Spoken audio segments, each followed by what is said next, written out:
Discovery, go at throttle up.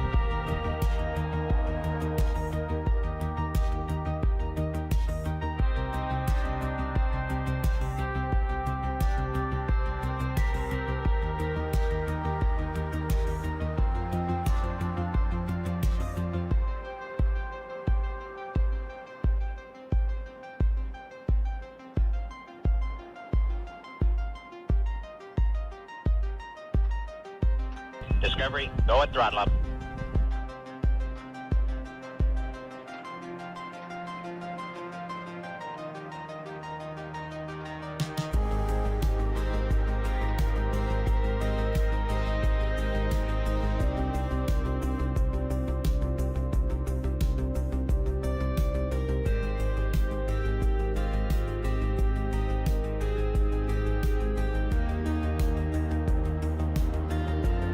Discovery, go at throttle up.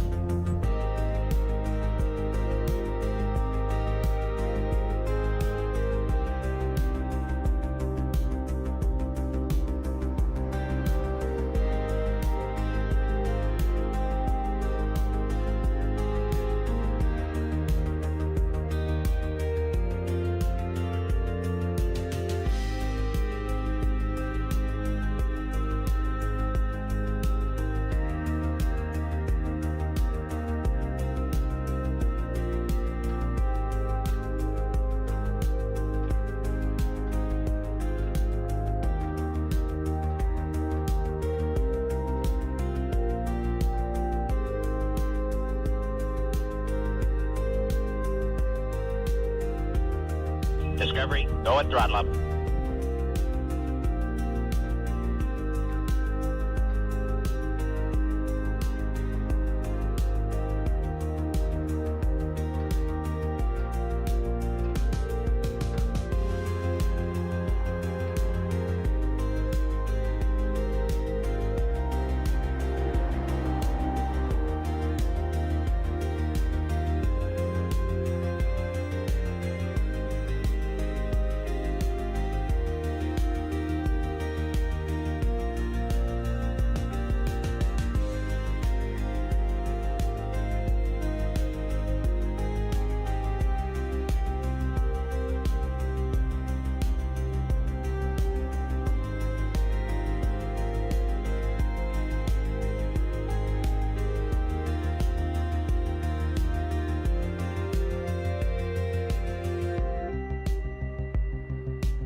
How you doing? Oh, wait. Oh, my mic's still bad from the flame trench. Give me a second. Give me a second. I'm probably super low right now. Just give me a moment. Just give me a moment, Bob. I'll fix it. I'm gonna fix it right now. All right, that should be better. Is that better? I don't know, Teddy. Is that better? I think that might be a little bit worse. No. Never mind. That's better.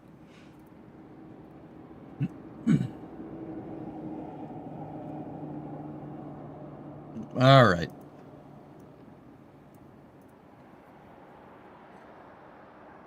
The Jays choked. Yes, that's right. They did. Also, I have no hair. So, I got that going for me, which is nice.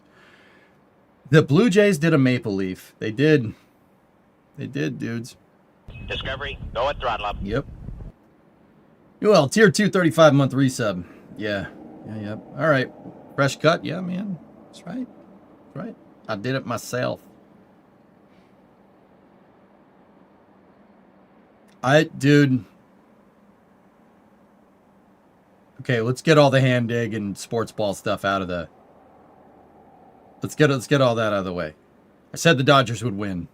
I was right. I didn't think it'd be that close, but also.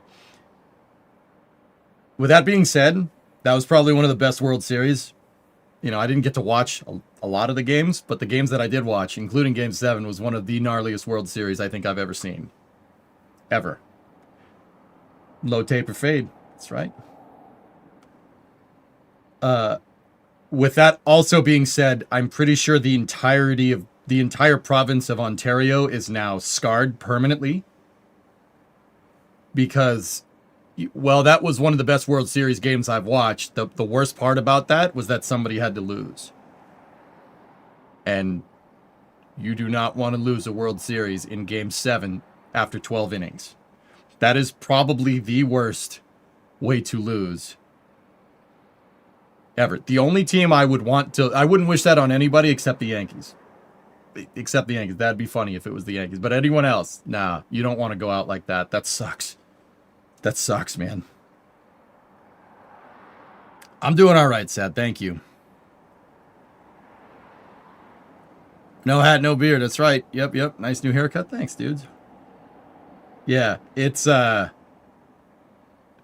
can't even imagine what Jays fans are going through, dude. That's awful. The closest thing I can amalgamate to is like the 2003 championship series between the Red Sox and the Yankees.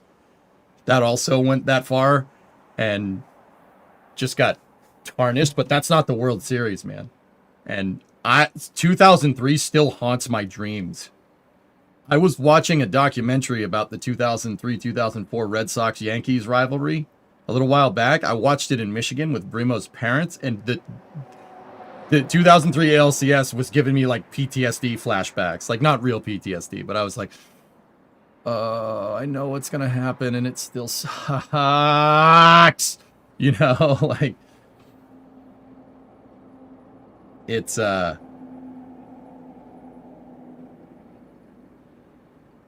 I can't even imagine. With that being said, guys, I full disclosure, I'm a Dodgers fan. I like Dave Roberts because of the 2004 ALCS, because Dave Roberts, Mookie Betts, and Kike Hernandez are all ex-Red Sox. Sorry, dudes. The Dodgers my NL team. It's always been my NL team, but remember the helmet catch? Yeah, probably about that, Nova. Yeah, it's probably about helmet catch bad, I would imagine. Kaboom. Blue Jays lose. Grow a beard. It doesn't look like you. Sorry, man. Ontario's planning on redoing 1812. I feel bad, dude. I mean, I like the Dodgers, but I didn't really have a horse in this race. The Blue Jays are an amazing team. You don't ever want to see a team go out like that. That sucks. That sucks so bad, man. Not sure if it's 28-3 bad, but it was close. See, I wasn't on the receiving end of that, Seth Run, so I don't know. Like, how you doing? I'm all right, man. I'm all right. Yeah, new look. I needed to change things up. So, here you go. Yeah. That being said, the Patriots played pretty good. Maybe, you know. But I'll say what I keep saying with, you know, we're talking about hand egg now. I'll say what I keep saying, dudes. You play like that, you're going to get railed in the playoffs. You will get railed by Indy or the Eagles or Kansas City or the Bills. You know, the Falcons are a good team, but if we're really playoff material, we got a lot of young kids on this team, like Drake May, like he's young. If we're really playoff material, you should be kicking the snot out of every single team. Every single game should be like a 40-7 win. And they're not. You know? But yeah, they did play good. The defense is disgusting. The Patriots defense is amazing, and Atlanta played pretty good too. They played pretty damn well, actually. You're into American football? Ken's, here's the thing. I like sports. I just don't. I only mention it from time to time. I'm a big sports guy. I like sports a lot. American football, baseball, hockey. If you count auto racing, I suppose that too.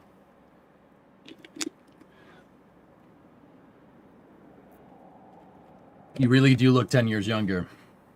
Thanks.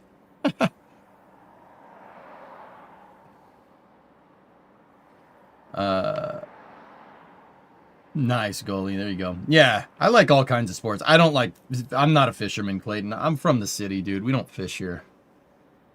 The rivers that I grew up around, you don't fish in and you don't swim in. To this day, people still don't. You shouldn't swim in the Charles River. I wouldn't. I would not do that. We were advised as kids to not do that. And I don't think, like, I think the EPA still declares like the Charles River is like not swimmable to this day. It's like a huge Superfund, dude. In fact, all of Boston Harbor is like a trash heap. You just don't tell people Discovery, that. go at throttle up. Yeah, you go in there if you want to get the plague. Yeah, exactly.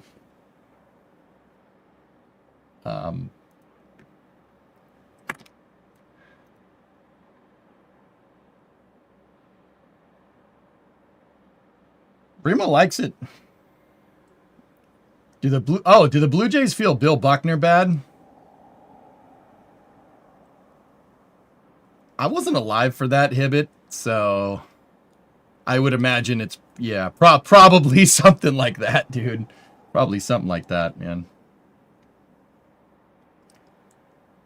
You'll have that when it has crap tea in it. Yes, that's what I mean. Hey, Jibber, thanks for the Prime sub. And D.R. Rendell, thanks for the 6-monther. Appreciate it. You look like you want to emulate a BF6 operator. EJ reporting for duty. Yeah. Yeah.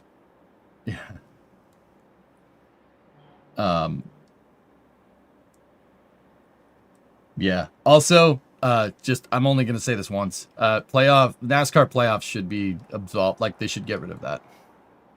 They should get rid of the NASCAR playoffs. Like,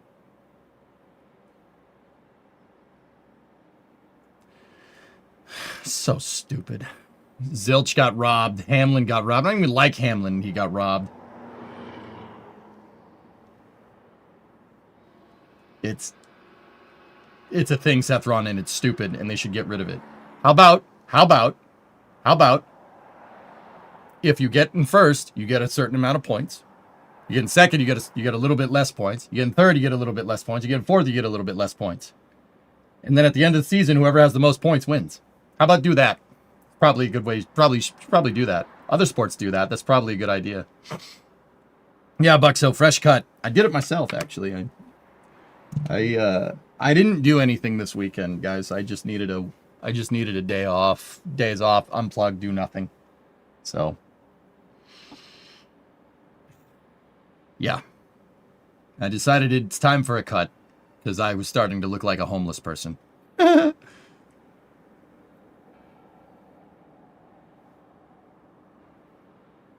Yeah, it's so dumb digital. Yeah. You think you have a ruptured eardrum? I mean, that's fair. Did I answer your last? I don't know, Hibbit. Let me see. Duffy leaking Rook's plans to try and make him look bad. Yeah, you guys are linking all that stuff. Ator, what did you say about spaceflight architecture over there? You got a theory with the accelerated moon SpaceX mission. They could launch the crew with Dragon to the space station, then launch Lunar Starship, dock to the ISS, transfer the crew, and refuel. Why not just refuel a HLS and then put the crew on it with a Dragon? Don't even go to the ISS. NASA wouldn't. That's too much stuff for NASA's taste. May I ask how Titan is? Yeah, okay, so first of all, Fluffy, yeah, you can ask. Everything's... I'm better. I'm better today. We're better. Bree and I are doing better. Last week was probably one of the worst weeks of my life, but it's fine. It wasn't anything with here. It wasn't anything with work. You guys are fine. So it's all good. I don't want to talk about it, and yeah, this is probably the last time I mention it. So... Oh, thanks, Kenny. Looking sharp, dude. Thank you. Yeah. I had asked if Toronto feels Bill Buckner bad. Yeah, that's... Yes. Yeah, probably that. What happened? Ken's don't... Yeah. Maybe I'll tell you guys how this week went down like 5 years down the road, dude. Like... So I can report no one died, so that's good. But it was still a... Still touchy week for your boy, dude. That's all. Yeah. So it's a new week. Like, I'm not gonna lie, this week's probably gonna suck too, but hey, whatever. All right. Your boy's good to it. Your boy's good or numb to it, either one. I don't know. Whatever. Doesn't matter. We're good. We got some moon hopping to do. Did you get new shades too? Well, Sawyer made me get the aviators out, so, you know.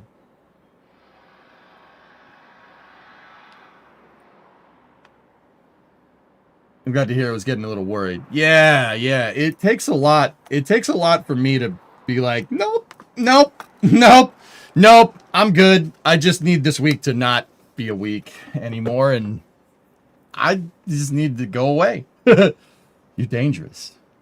You can be my wingman anytime. It was funny. Sawyer nailed it. It's always he's a good friend, man. Discovery, go at throttle. My friend got a bad haircut, so he decided to cut it all off. He is now an inch shorter, and his cap doesn't fit anymore. Yep. Rojo Mojo, 30-month resub. Well, that just took me back 10 years. Yeah, there you go.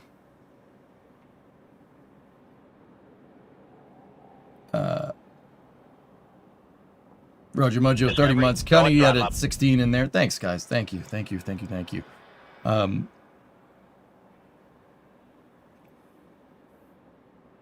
Would you learn the language whose verbs are one of the most difficult of all languages? I only speak 2 languages, Ator. English and bad English, okay?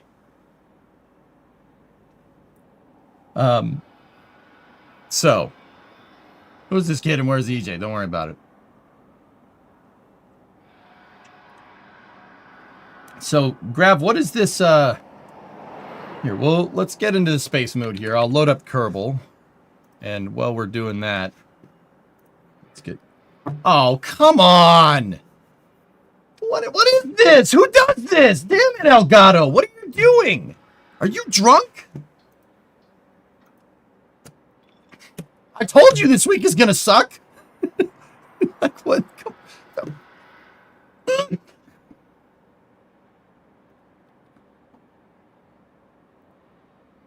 The only way that I could know that fixes that is just to restart. It's something that's hard coded onto that damn capture card. You got your third. Science is your third. Yep. Yeah, give me a second. I gotta put my phone away and actually get to work. See, good to see you, good spirits. Good luck with the curbling. Yeah, I'll be alright. All right, we good.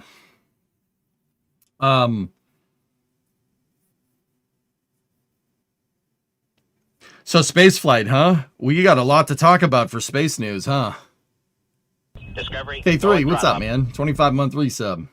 Sean, thanks, man. Thank you. Yeah. I needed to. It was time to reset mentally. I don't know about you guys, but fresh cut helps me reset completely.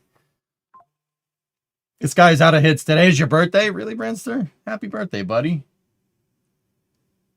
Yeah, it helps me reset. That article made you dislike Duffy even more. I'd have to go read it. What I did was read over the weekend. I read Casey Handemer's 12,000-page blog post about how Orion's a piece of junk, apparently. I learned some things about Orion. I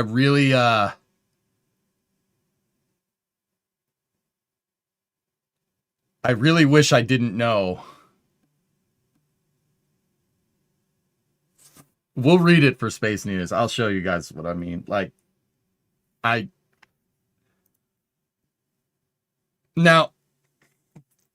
I don't even know what to say. Okay, you know what got me out of all that? I read the whole thing, right?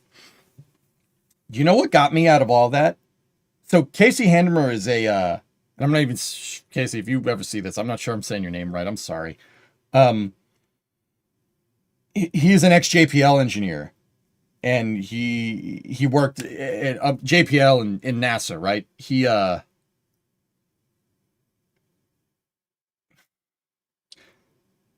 He wrote this whole thing about how Orion is not a waste. I mean, he basically said it's a waste of time. Now, I kind of disagree, but dude, he certainly made some pretty compelling cases for why Orion is like functionally useless.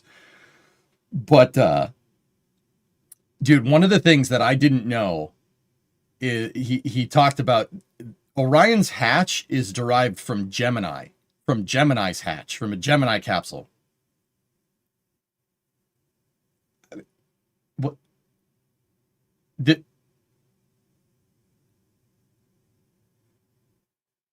I don't know. I don't know what drove that design decision. I can't figure it out. Stick with what works.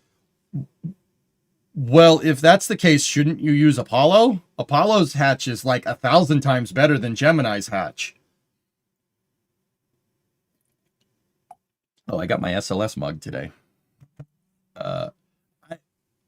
Dude, that blog post is like ridiculous. It is. There are some things that I'm like, but there are other things I'm like, what the heck? How many types of hatches are there? Dude, I don't know. But we can't use Apollo's heat shield. The heat shield, dude, Weather Guy, actually, in that blog post, Casey came to the same exact conclusion that I came to after we heard, after they delayed Artemis 2. Remember that whole thing where Bill Nelson's like, we're going to fly when we're ready, the heat shield, blah, blah, blah, blah. I'm like, this heat shield's going to kill somebody. This is a normalization of deviance. This is a huge red flag. And it really is reassuring to hear an ex-JPL and NASA engineer basically saying the exact same thing. Like, it might be fine, but it might not be fine. But might be fine definitely won't get you very far if you're, going into deep space. Like, going outside of the radiation belts. Might be fine is not going to work. That doesn't work that way. Didn't they have a Gemini hatch on Skylab? They did. That was their airlock, RT, so they could do EVAs. Yeah, their airlock hatch was a Gemini door. Yep, left over. It's Ozzy, no hat. Yep. For real, no hat. Oh, cap. I don't have a cap on. That's what I'm saying. Yeah, I don't think, for what it's worth, I don't think Orion's heat shield is going to hurt somebody, but it could. And that's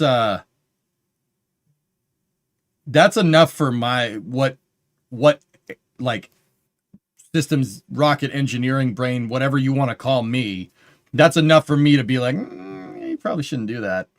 It's probably not a good idea.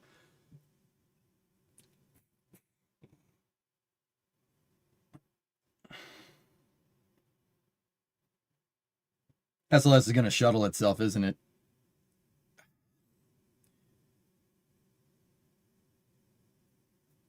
Yeah. Geeson, I don't know. I don't think it will, but I wouldn't count it out either. And that was my big takeaway from Casey's blog about Orion and about SLS. It's not that, like, you can't predict the future. It's not that they definitely are going to get somebody hurt or definitely aren't going to get somebody hurt, or it's like it's totally fine. It's the unknown. And everything that I've ever learned about spaceflight is to try and shorten what's called the cone of uncertainty as much as possible. You don't know what you don't know, and you don't know what you do know what you do know. I know this sounds like some, like, proverb or something, right? But okay. For instance, in the application of the heat shield, here, let me make sure the screen cap is working correctly. Okay, it is. Sweet. In the case of the heat shield, all right, we do know that the heat shield can crack.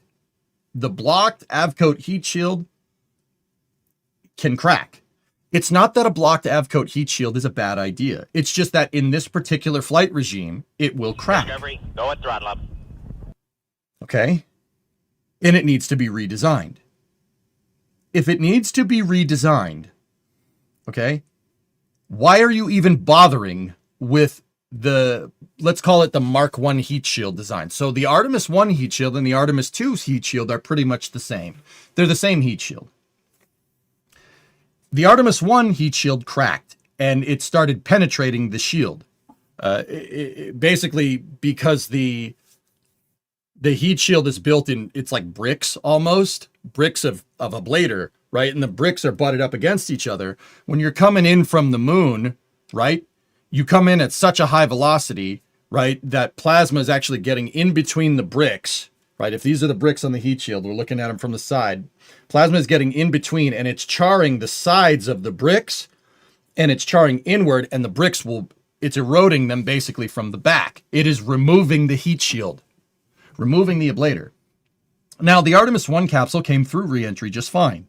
If somebody was on board, it would have been okay. It would have been fine. It would have been fine. It wouldn't have been an issue. However, Remember, we're talking, what I'm trying to tell you guys is like the cone of uncertainty here. You know that that's going to happen again.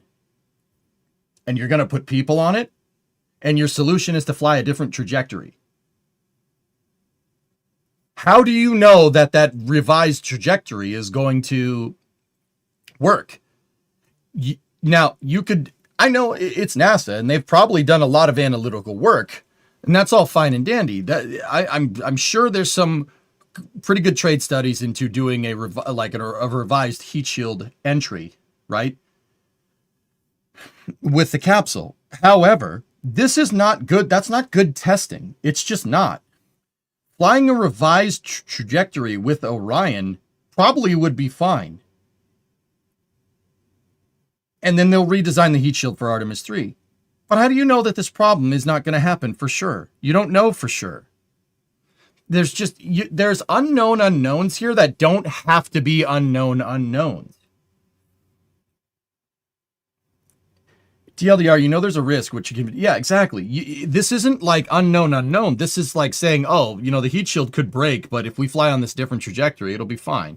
No, I mean, you're probably right, but that's not good enough, dude. That's not good enough. You're not retiring the risk enough there. That's just my opinion, right? You're not retiring risk. You don't know for sure that it's going to work. You think it's going to work. You thought the last one was going to work, and it didn't. So what makes it like that doesn't really instill high confidence that you think that NASA thinks a revised trajectory for their blocked Avcoat heat shield is going to work. They're basically going to fly a test flight with people on board.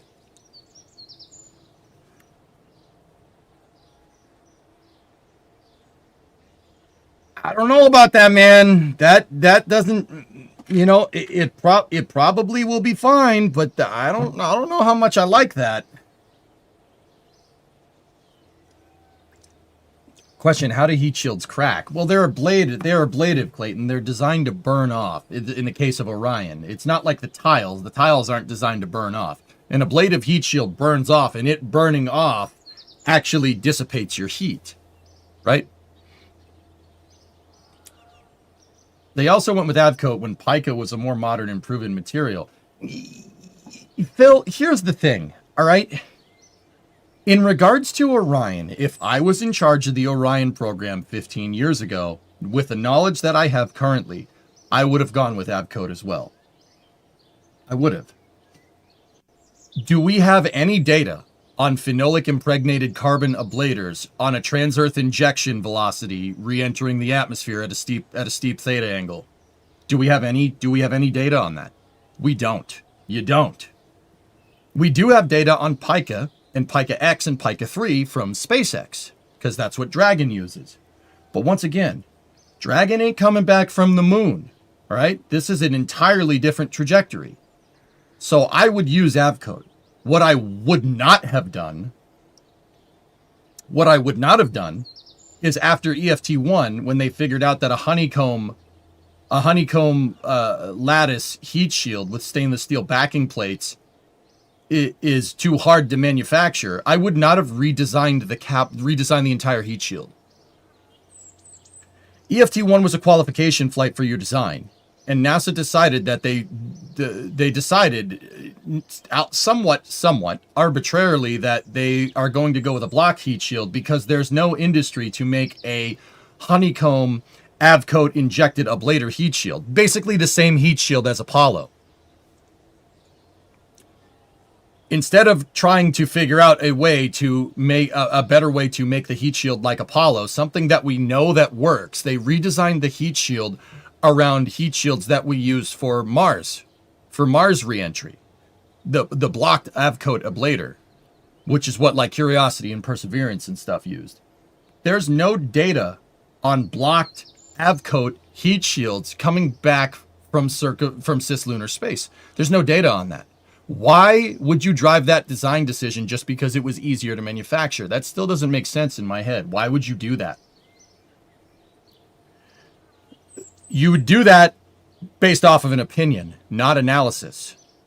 And engineering without numbers and analysis behind it is just an opinion.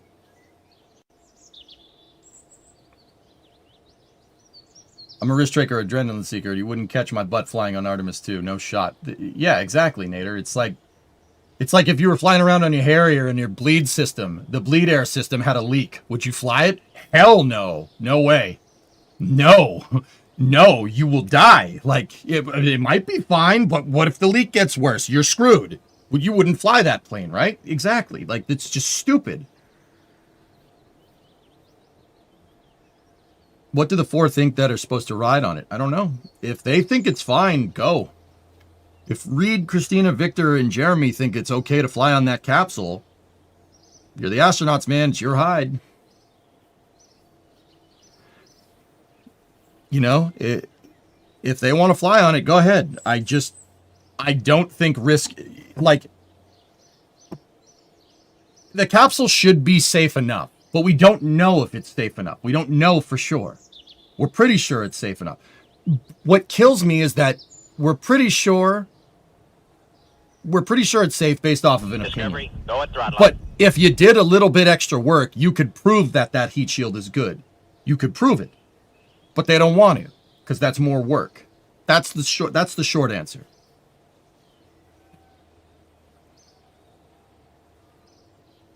Now, for what it's worth, guys, I don't think Orion, I mean, no good. You think it's going to hurt somebody. I don't think Orion's going to hurt somebody.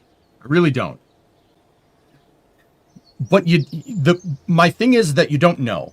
You don't know for sure. What gets me is that we could know. We could figure this out. You could figure it out. Just fly Orion without a crew again. Qualify that heat shield. Heck, even qualify a different trajectory, right?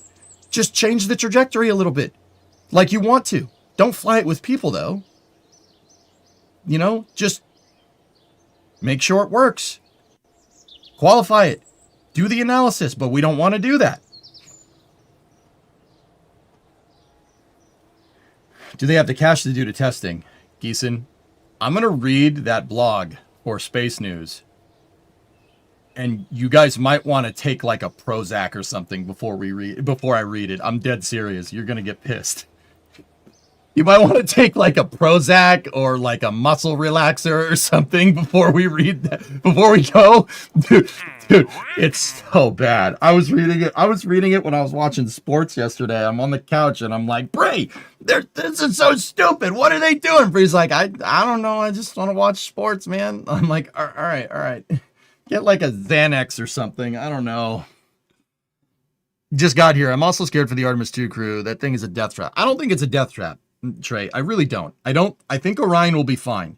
What gets me is that we could be sure. We could be absolutely sure. You could retire risk on the stupid thing completely, and we don't. That's what's getting me, dude. Like, it's not like, oh, well, we don't know. We don't know. Nobody's ever been out to the moon before. Dude, yes, they have. Yes, they have. What, do you not have the data on Honeycomb Avcode heat shields? Dude, I could go down to a freaking Apollo museum. I could go down to KSP Visitor Center and see the freaking heat shield. You could see it. It's there. Like, we have the data. You can prove that this works. We proved that it worked before. We proved that it worked before. Like, hello?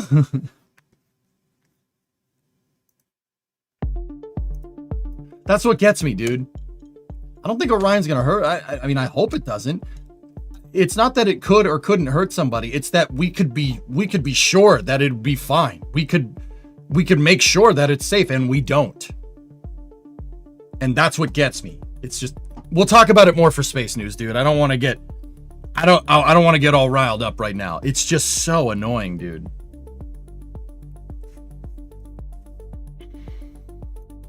Not defending it, but they are not hardware rich and they're racing back to the moon. That's the real problem, Cat. And that's what I said. Dude, were you here when they postponed Artemis 2? Were you here for that? Because that's what I said. They got a big problem.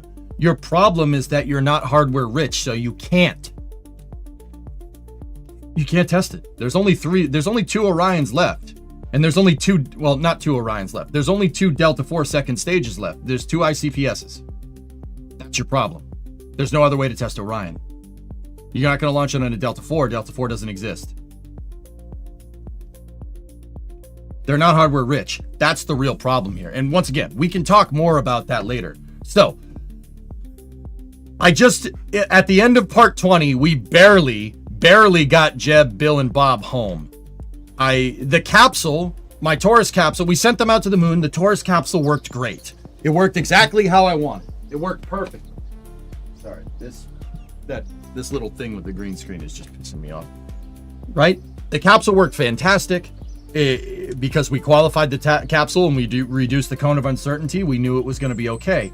I would like more data with the Taurus capsule coming back from the moon to figure out the right phasing so I could get the capsule to land here in the water every time. We just have to study some phasing, right? And figure out a good skip trajectory, which is no problem, right? I want more data on it, especially if we fly another crew mission. I don't think I want to do crew missions with the lander design. I catastrophically screwed up with the lander analysis.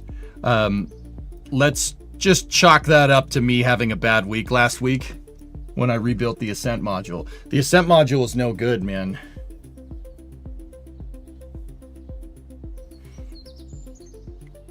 All right, so we have to redo some things. I don't want to send crew out past the past Leo right now. We did send them to the moon, and that's all fine and dandy, but I do not like the architecture that we're using. I redesigned the Ascent module when I wasn't having a good week and there was too much on my mind, and I didn't do a good and complete analysis on it. I didn't reduce the cone of uncertainty enough, and when we were ascending back up to get back to the capsule from our lunar mission, I had to make Bill and Bob bail out of the Ascent module because it did not have enough delta V to get into a retrograde low lunar orbit. And Bill and Bob had to EVA to the capsule. They had to bail out of the Ascent module. The Ascent module crashed into the surface, and they had to use their EVA packs to get to the capsule and get them home. Not good. Very bad. I would count that as a partial failure, not a partial success. And I need to redo my analysis for the lander. We might need other parts. There's a bunch of stuff we need to do. Now, we did get a good amount of science from that mission, though, which is good. Did you loot art it? Yes. Don't let the cone of uncertainty become the cone of shame. Yeah, Trey, you could go see the Artemis 16, not Artemis, you can see the Apollo 16 heat shield. Yeah, that's what I mean, dude. How does NASA, who made that design decision to switch to a blocked up later heat shield after a test flight?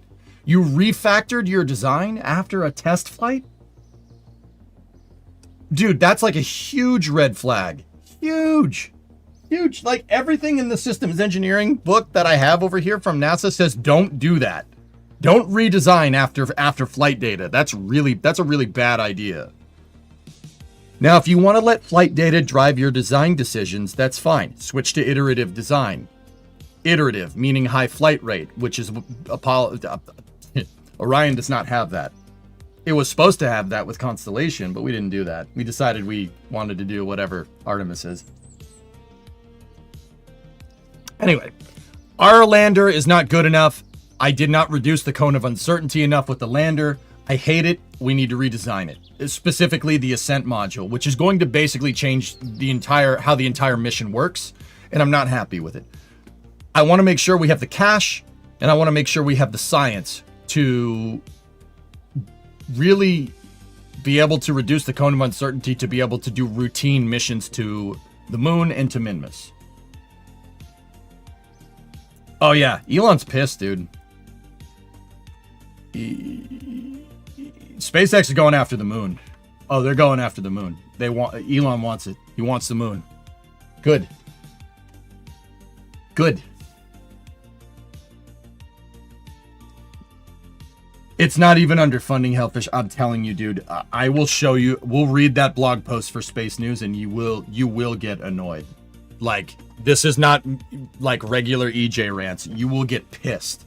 Some of the design decisions behind Orion are completely arbitrary, which just...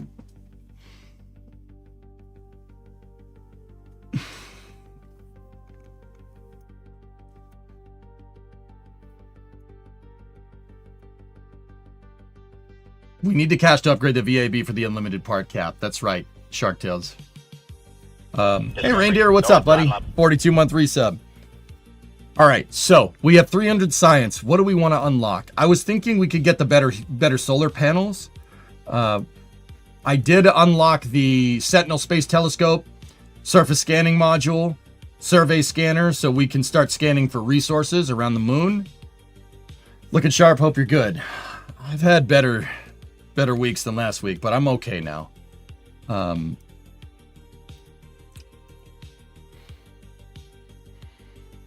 don't think he wanted the moon. I think he was just considering it a pit stop, Nova. Now SpaceX wants to... Dude, some of the stuff... Okay, all right, another thing real quick before we jump in it. Some of the stuff that Elon was talking about for computing, he basically wants to turn the moon into a big server farm, which is... let me just say, I have a feeling more HLS landers are going to get built than NASA knows what to do with. Yeah. Elon's saying target craters at the poles of the moon that are in perpetual darkness. They are always eclipsed. They never get sunlight. That's where the ice is, right? Build a server farm there for AI computing. Okay. And you know what? I know somebody's going to be like, well, this data centers in space is not a good... Dude, I don't care. I don't care. I don't care if that's not like a thing, and I know that violates a couple laws of thermodynamics here for like via heat dissipation, but also at the same time, you're looking at gift horse in the mouth. SpaceX wants to go ham on colonizing the moon while they're also working on Mars, and they have the tools and the talent to be able to do that. I'm okay with this.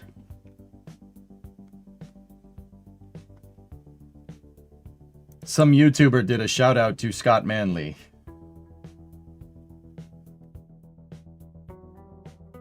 Interesting. Zach, you like the new look? Thank you. In this house, we obey the laws of thermodynamics. Now, screw thermodynamics. No, we don't need that. Yeah, so... Hey, Patrick, what's going on? Bonjour. Funny man, how you doing? Whatever gets me my mass driver. Dude, that's what I'm saying. Don't look at a gift horse in the mouth. Elon wants to go ham on building data centers and server farms for AI computing on the moon. That means you're going to need to move hundreds of thousands of tons to the moon with starships. You do you, boo. You do you, man. You do you. You did what you did. Okay. Yeah, no, yeah, let's do that. That's a good idea. Yeah, no, that's a good idea. We should do that. Oh yeah, no, yeah, you should. Yeah, we should do that. I'm on board.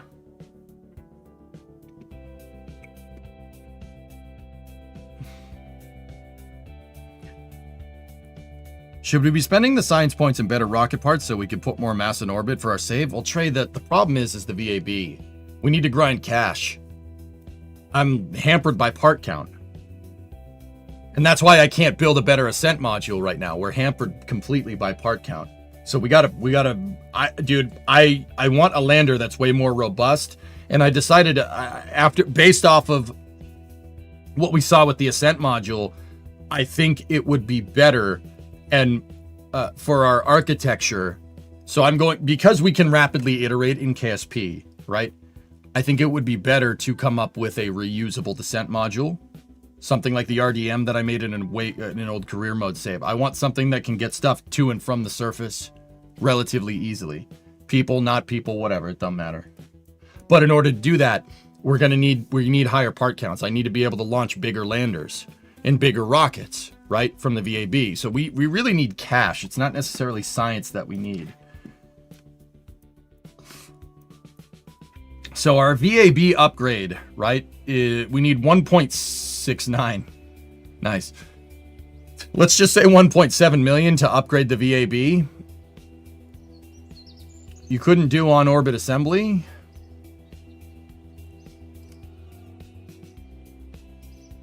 How would we do on-orbit assembly of a single-stage lunar lander? Hat question? You guys really want me to put a hat on? I'm good. Something I've been thinking about recently, AI is a prerequisite to colonizing other planets. Speed of light prevents you from communicating or accessing the internet. So instead, you only send a large language model, which is a compressed version of all human knowledge. Run the model locally, train it on the Earth and Moon. Yep.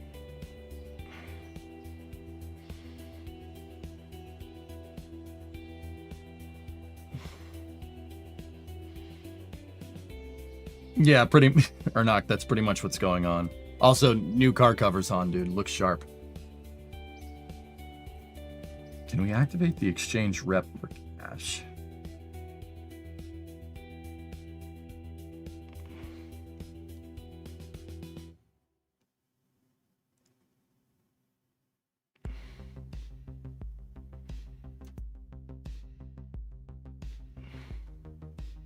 What's my rep at? Our rep is 559. Okay.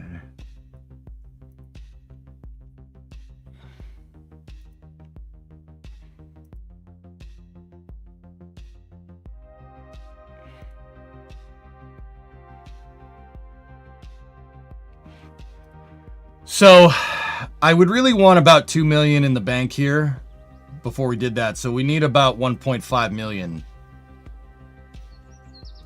Hey Kirby, how you doing? Go land on Minmus. The ascent module should handle fine on Minmus, no? It should, yeah. I mean, with Minmus, yeah, Minmus shouldn't be an issue.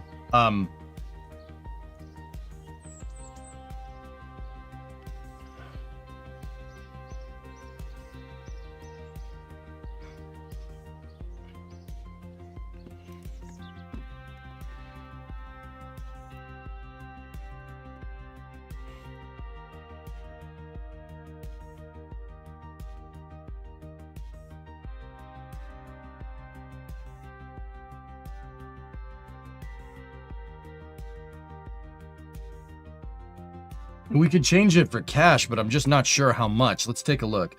So we could exchange rep for cash. I don't want to do rep. I'd rather use the science.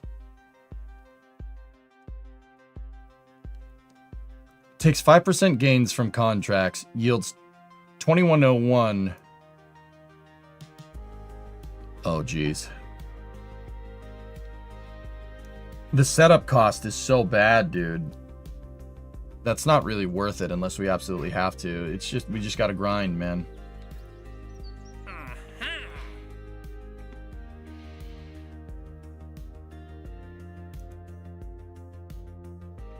Yeah, I don't want to exchange rep. Because rep leads to the good paying missions. You get better missions.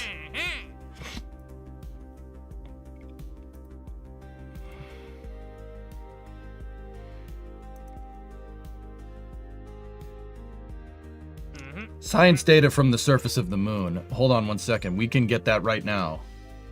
Why is the green screen being so poopy doopy today? Hold on a second, guys. Let me see if we can just fix this right now.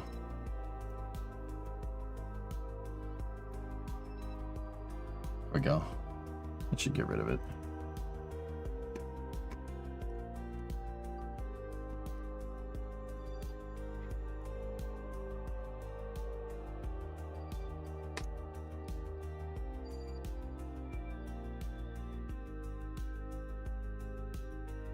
We build a deep space probe to get a lot of science and exchange it for cash.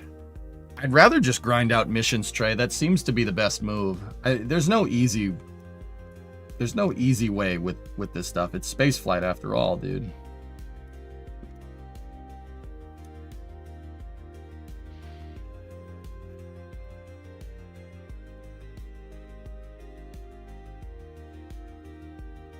Easy money. Man, this Marvin Impactor thing is like one of the first things we launched out to the moon. It's really getting me some good contracts.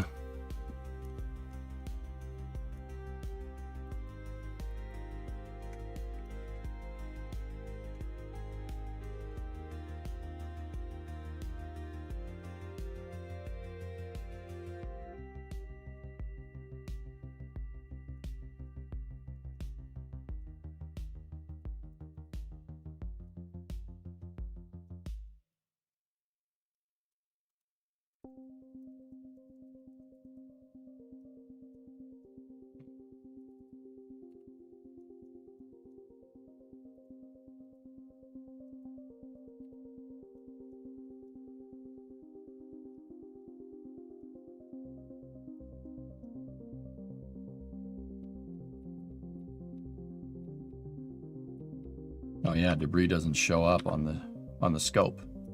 Lord Veda, the ship no longer appears on our scopes. There's an initiative that helps you receive more money from recoveries. Would it be worth it to help offset the costs of the flights?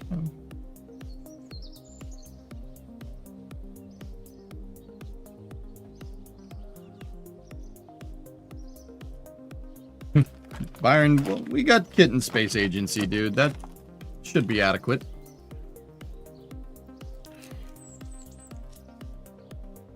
Ah, thanks, Peter. Yeah, I'm getting there, man. Getting there. Look, yeah, definitely look younger. That's fine. I'll take younger. I'll take it. That's good, man. Money.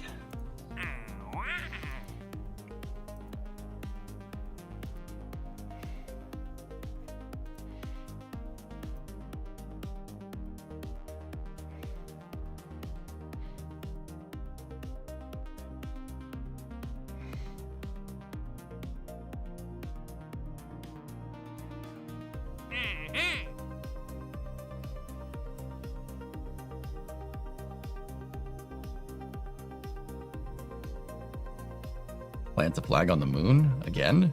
That doesn't pay very well.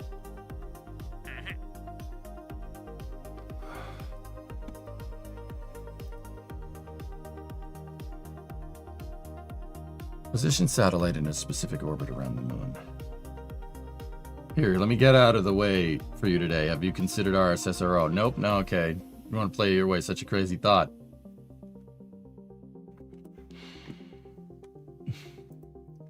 Thanks.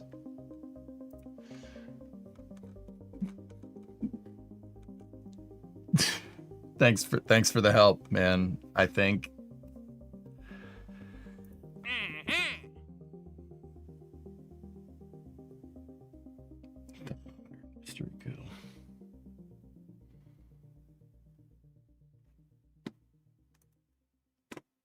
All right. Position a satellite in a synchronous orbit around Minmus. 157, pays 11 science, 10 rep. Mystery goo and thermometer. All right.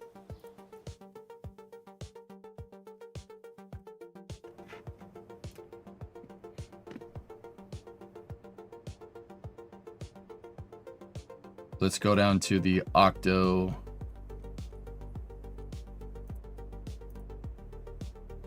Octo 3 Block 4 launch vehicle. Thing almost got my freaking Kerbals killed. Now, like, once again, fellas, we could use this to go do the Minmus mission if we really wanted to.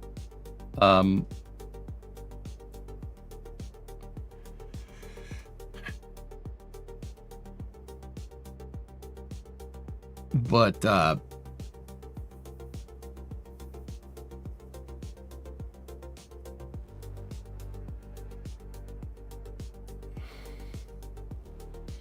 I could. I just don't. This lander. So, like, my big thing is, like, it's the same kind of stuff that we're talking about with Orion in real life. This lander doesn't do what I want it to do. It didn't. It objectively did not do what I wanted it to do, and it's not its fault. It's the guy that made it.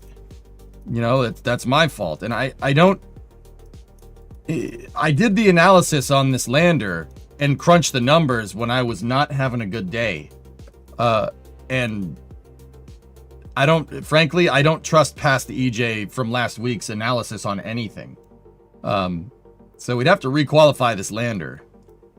Why did the lander not have the Delta V? Because I did the analysis and reviewed the numbers when I was not in a good mood. It's more than capable for Minmus, though. Well, King, sure. But where my mind is going is that, yeah, it's more than capable for Minmus on paper. Right? What else is wrong with this damn thing? Did I miss anything? Maybe I missed something. I don't trust it. I don't trust past EJ's engineering. Did you forget the mass of the wiring harness? Yeah. I engineered this lander under duress. Let me put it that way. We re-engineered the ascent module. I like your haircut where you Zord for Halloween.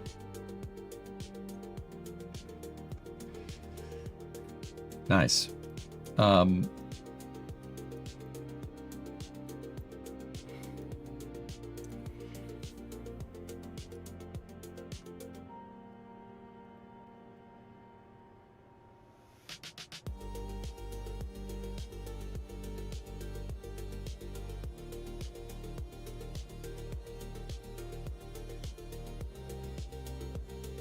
Now, like I said, we could probably send it to Minmus, but that's just me doing the exact opposite of what I just of like.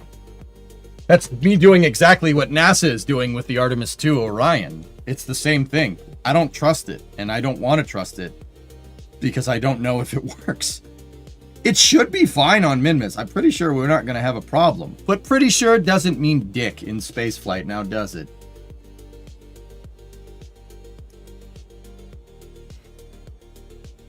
I think doing Minmus is the fastest way of progressing. I think grinding missions is the fastest way of progressing. So guess what, dude? That's what I'm going to do. That's what we going to do.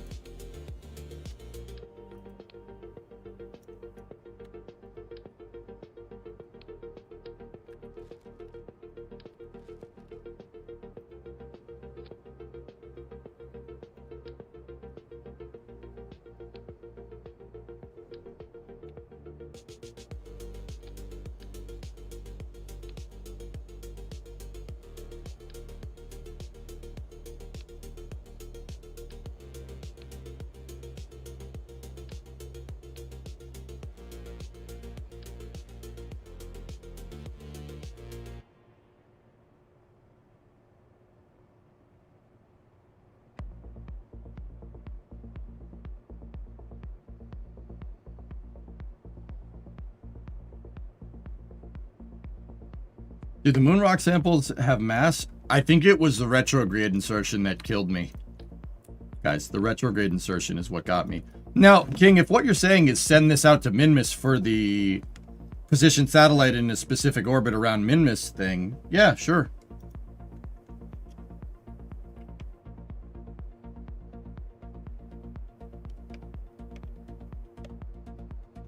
Sad. It's interesting how no recent HLS or depot renders have shown solar panels. Do you think that they really will be using Methalox gas generators for power?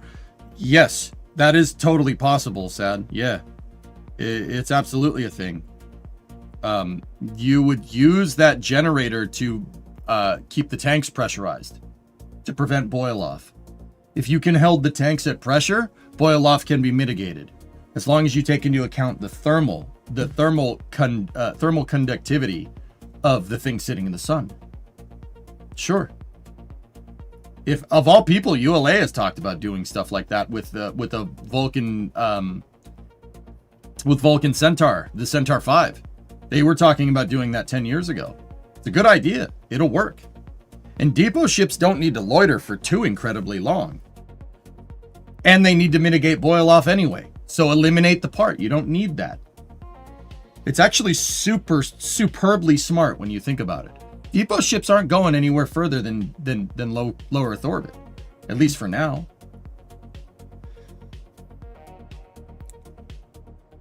When do you think SpaceX will send the first batch of Cybertrucks to the moon and Mars for rovers? 5 years. Ramalot, 5 years. Dude, I'm telling you. Somebody at SpaceX did some analysis. Somebody high up at SpaceX did some analysis and whispered into Elon's ear. And now Elon's gung-ho about the moon.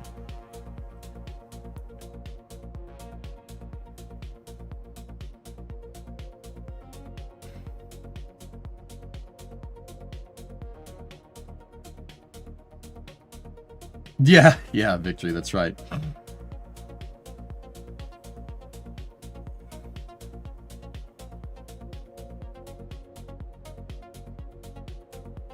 He said they did some math and now he's super excited. I'm excited too. They should totally use Stirling engines. I think Sean Duffy pissed him off. And I think that was Sean Duffy's intention, to get SpaceX to get a good kick in the pants. I do not think that he took into account that SpaceX, dude.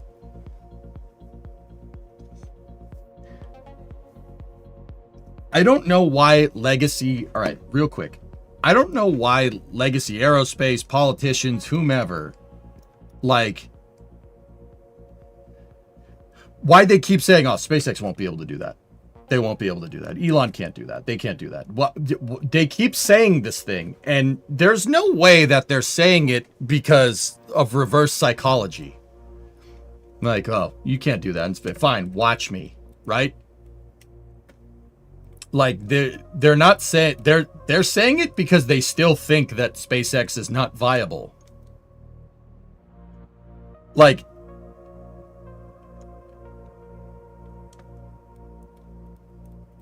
so I think Sean Duffy is saying that because somebody, like, maybe Jim told him to say it or something. Like, SpaceX is way behind on their lander, blah, blah, blah, blah, blah, blah, blah. And he's like, I'm the NASA administrator. Look how competent I am. I'm holding their feet to the fire. Dude, you just made Elon change his stakeholder expectations for the next 5 years of Starship. I do not think you understand what that means.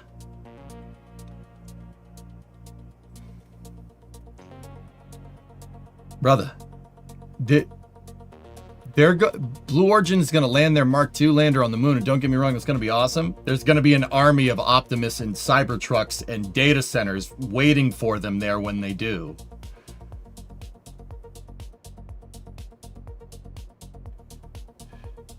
I think, you know, he thinks like, oh yeah, I'm going to hold their feet to the fire. Look at him. I'm an accountable politician. Brother, you don't bet against SpaceX.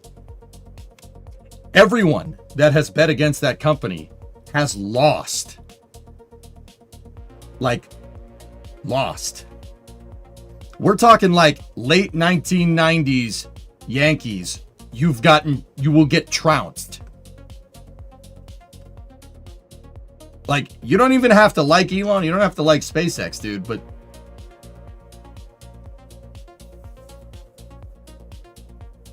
oh yeah, I'd also like to make it a thing that the Yankees have only won like one championship this millennium. Maybe two. Two? Who cares? Doesn't matter. You know, like, you will get trounced. It's not like I don't think he realizes the can of worms he just like. I think he realizes the can of worms he just let loose. Really, like, SpaceX don't take no for an answer. They don't take no for an answer. And Yankees fans catching strays. Well, it's me, Cirrus. You're upset about this?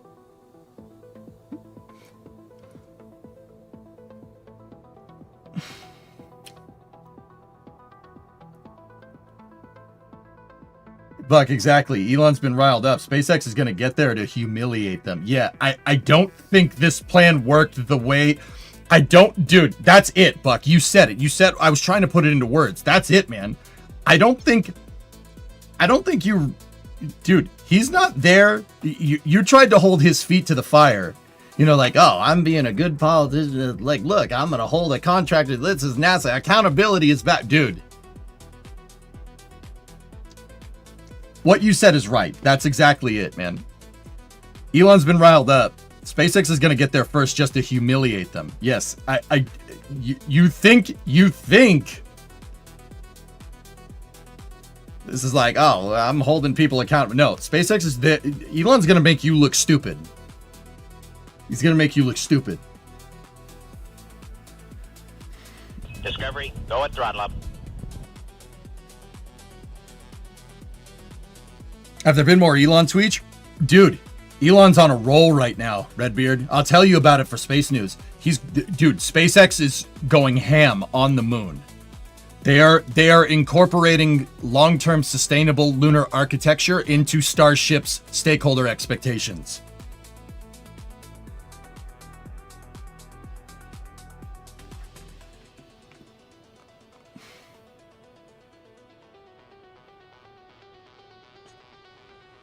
Tessa, I don't know who's whispering in his ear, but whoever's whispering in his ear is not. You don't understand the hive you just kicked. You didn't just kick a beehive. You kicked a rack of bees over. Like, dude, like that.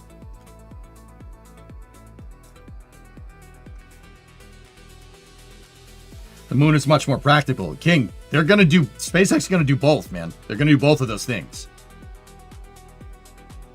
I've always said, dude, you design your architecture around going to Mars, but use the moon as a training ground, right? They're going to do that with Starship now. Oh, Oh, this is gonna be sick. Oh, they're gonna make NASA look so stupid, and it's gonna be awesome. Please expose the rot for what it is. It's gonna be mint.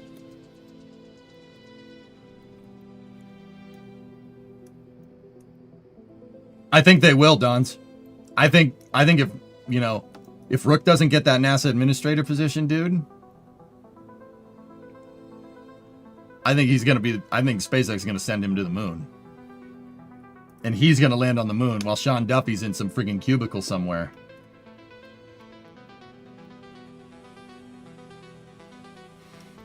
Nah, Rimalot, we wouldn't do that.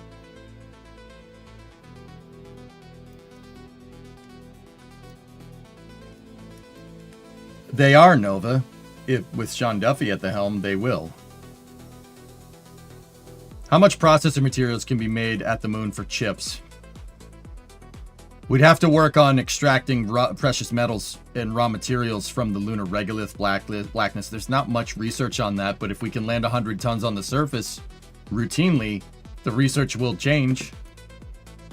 Pretty sure.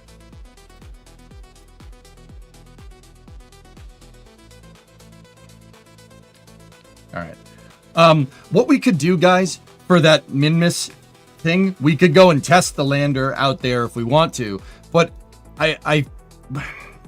we could refactor the design. This thing should work on Minmus. We could do plenty of hops with the dang thing. We probably don't even need the Ascent module for what it's worth, but I don't know if I want to redesign this thing. Tinfoil hat time. What if Shotwell told Sean Duffy to say that to get Elon back on track? No, I don't think so.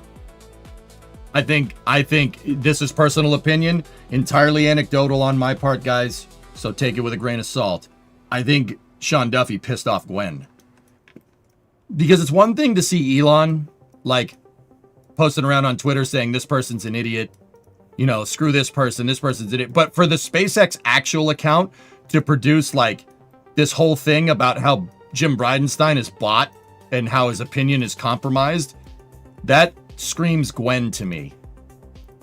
Oh, she's pissed. I think Sean Duffy pissed them both off by reopening the HLS contract. I think he pissed SpaceX off, and I don't think he pissed SpaceX off in the way that the way that he thinks. They're gonna make you look stupid because they don't like you because you reneged on a contract that SpaceX won. Now they're gonna make you look stupid.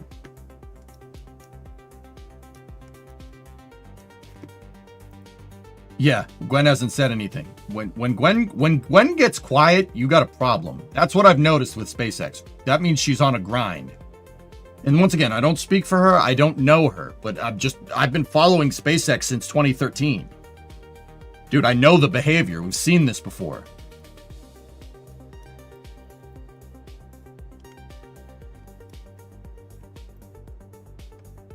Oh, Space News is going to be lit, man. It's going to be awesome. All right. So here's what we'll do. We'll send this out and evaluate this lander as a Minmus lander and a hopper, okay? And if it works and it does what we want it to do on Minmus, all right, we'll have it target we'll do this mission here, thermometer and mystery goo. We have those, right? If this thing does what we want, we could, we could transmit science data from the surface of Minmus. We could get the synchronous Minmus satellite insertion. Then we bring the lander down to low Minmus orbit, and we could either hop with it, or we could use it for We could use it for a crewed mission to plant that flag. Oh, Vanguard, I think she's pissed. I'm seriously, like, SpaceX produced like a 2,000 word hit, like not a hit piece, I would say, but a 2,000 word thing about laying it down about how NASA's full of crap the other day, and Jim's full of crap. Like, I think she's mad. I think they're pissed. And I think they lit a fire under SpaceX's tail that I don't think you understand what you just did. Which, yeah, whatever. They're gonna make you look stupid, and that's fine. Maybe that's what needs to happen.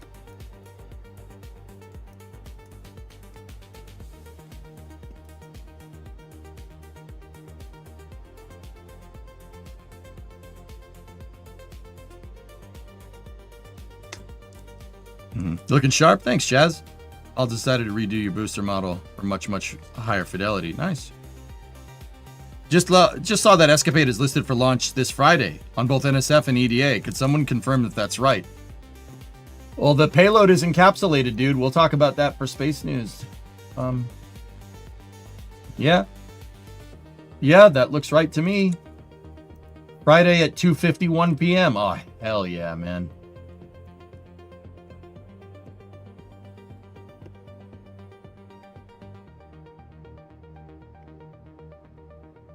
Oh, Tessa, dude, there's a case. I'm telling you, man. SpaceX is gonna have chip manufacturing factories on the freaking moon for AI computing and cloud storage and stuff, dude. It's disgusting. You got to see what dude. I got to show you guys what Elon's saying. It's pretty cool. And you know what? Even if it doesn't work, doesn't matter. At the end of the day, we get a lander that's 100 tons to the lunar surface, dude. That's moon-base alpha stuff. That's space 1999 stuff, man. Like, in our lifetime.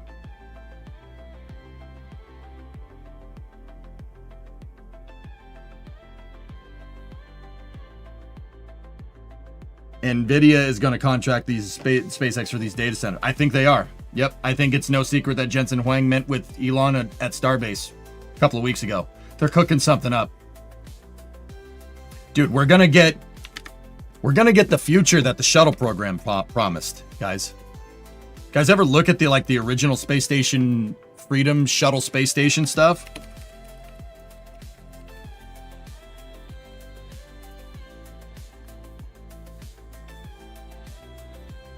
Like this kind of stuff. Nah, let me find the right picture. There are renders. You know what? I actually have it stored locally. Hold on. It's in my shuttle research pictures folder.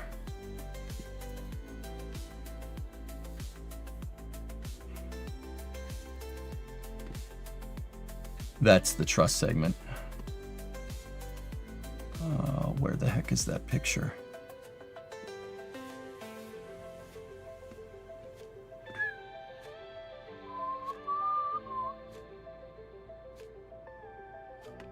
Discovery, go at throttle up. Somewhere around here is a render of like what the shuttle program was supposed to do. It's basically what Starship's stakeholder expectations are.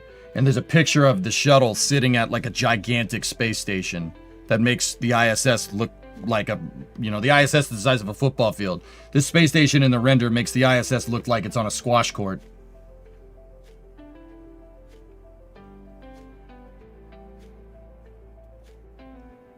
I don't know where it is.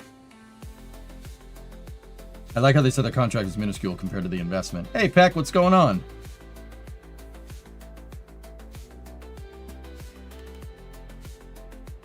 The picture's in here somewhere. I know I have it.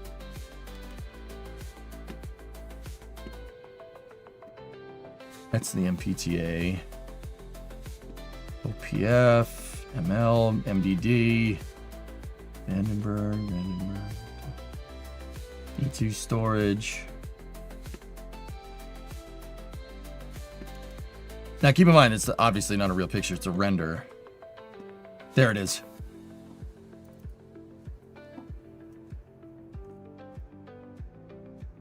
Dude, this.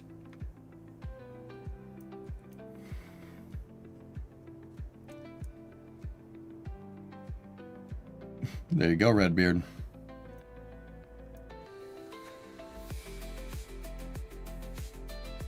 I'm telling you, dudes.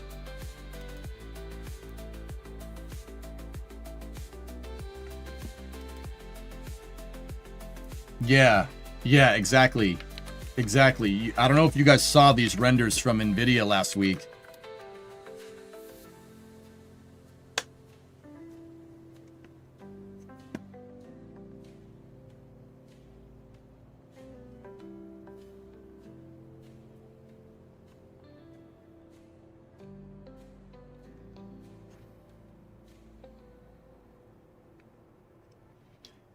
And guys, this isn't bullcrap. This isn't NVIDIA just doing some crazy render. I'm serious. People are going to say, what do you mean? Dude, they're never going to build anything like that. Dude, it's already started. Discovery, go at The throttle. Bandwagon 4 mission launched over the weekend.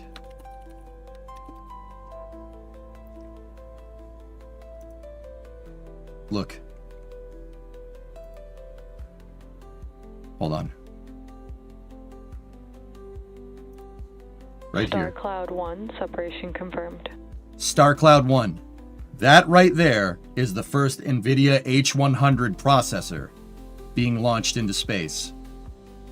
This is not some bullcrap render. This is not, oh, this is what I want to do. An H100 already launched on the Bandwagon mission yesterday. ISI 3, separation confirmed. Dude, this is no joke, man. And that was our final. This is no joke, dude. That's gonna happen. Can you believe that?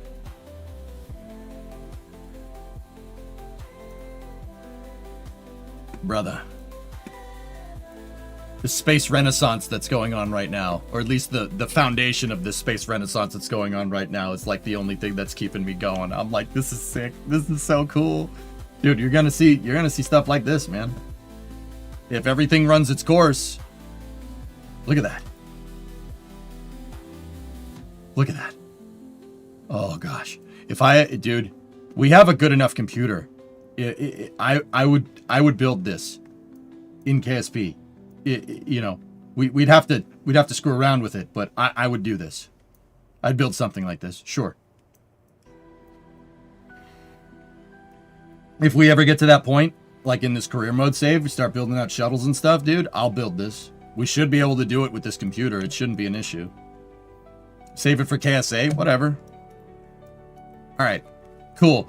I like the idea of doing an uncrewed test with the lander on Minmus.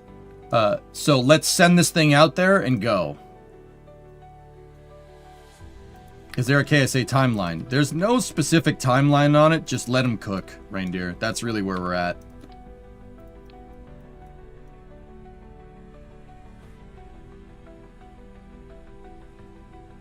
All right, let's try to get this Eagle lander working. This should work just fine on Minmus, but I don't. Yeah, I want to check it to be sure. So let's get this out there. Make sure there's no Kerbals on board. Jeff and Bill, no. All right.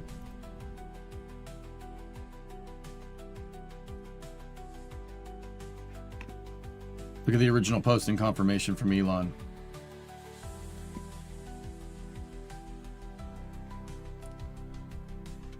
Yep. Dude, we are...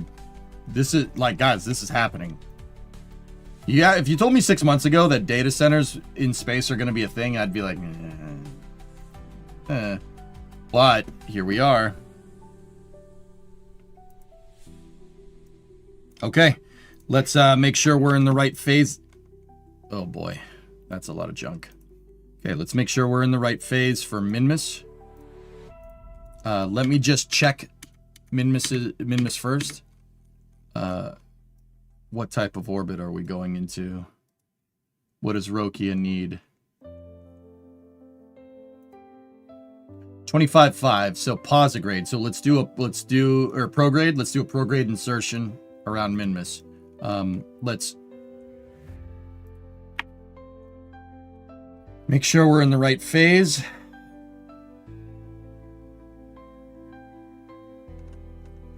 We're pretty much good to launch. We are launching on the descending node, so that would give us a flight azimuth of 96. Okay, let's do this. Good, our first launch of the day. T-minus 10, 9, 8, 7, 6, 5, 4, 3, 2, 1. Ignition. All right, we got a launch. Launching the Eagle lander, which didn't do too well on the moon. We're going to be launching it for Minmus Hopper missions here. And hopefully, eventually, a crewed landing.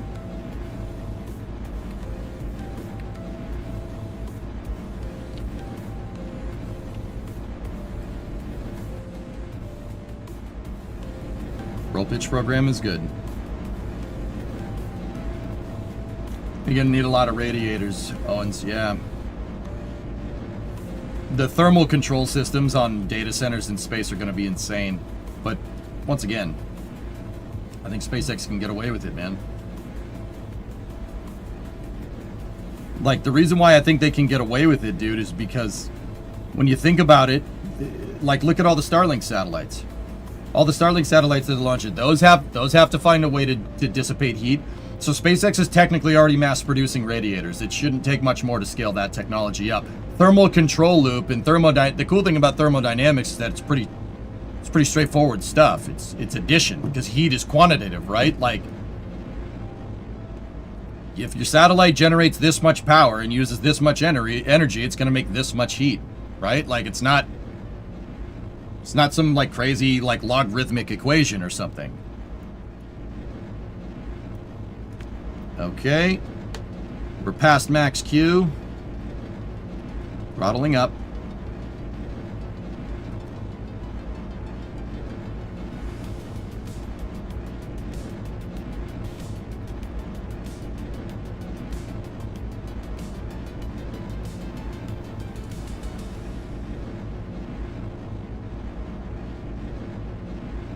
Stand by for Miko.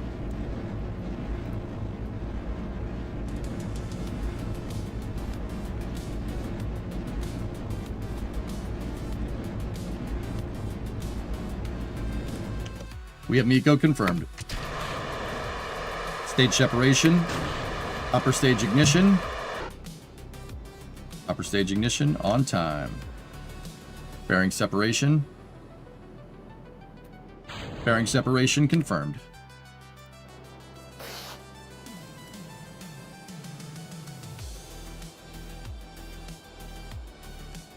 Stand by for boost back.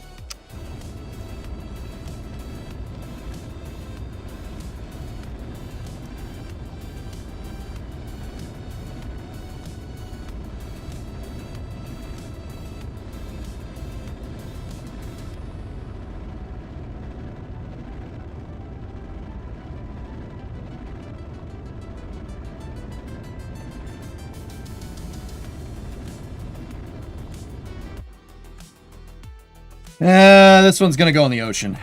That's okay. It's fine.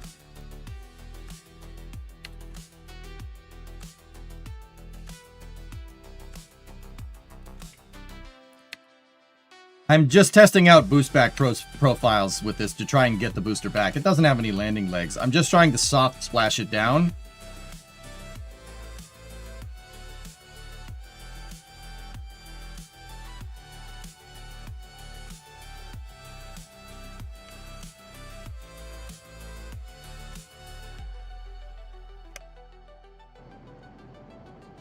Okay, we're back to the upper stage. We're right down the pipe. What's our descending node? Oh.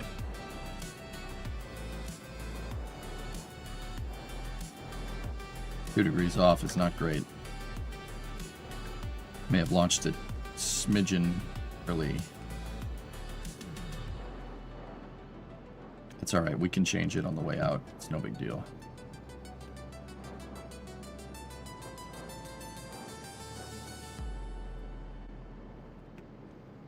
What's the feasibility of landing boosters at the island runway?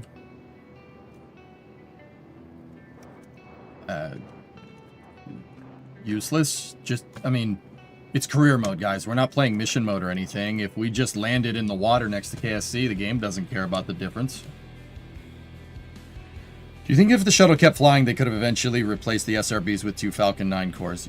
You would need 4 Falcon 9s to equate out to the thrust of the SRBs. And no, I don't think they would, Ator. The Falcon 9 is not designed to take loads that way. You'd need to use Falcon Heavy side boosters.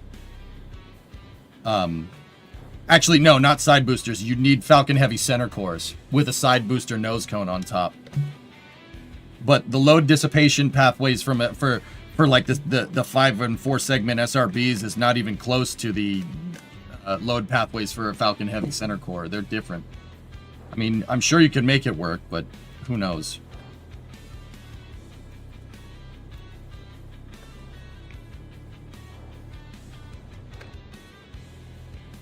Stand by for Seco.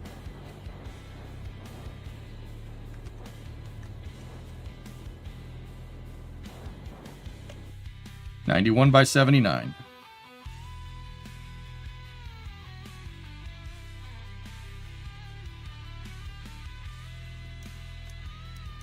I don't think he'd actually do it. I think they're just going to use HLS, Tessa, because HLS is what's there. That's what they have.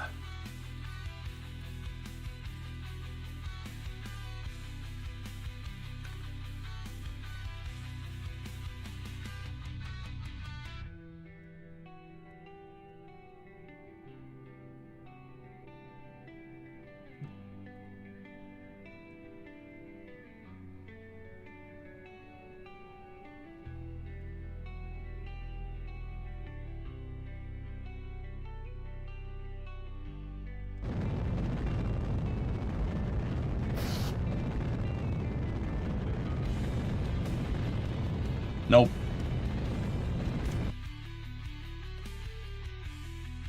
That's not realistic at all. But I'll take it. The Kerbal gods are being good to us today. Dude, I don't know what the hell's wrong with that water.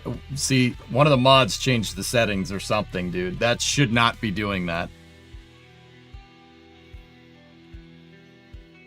How are you? Not gonna lie, I thought you were somebody else running the stream. I'm fine, man. I'm okay. A good haircut and a good cleanup is a good way to reset.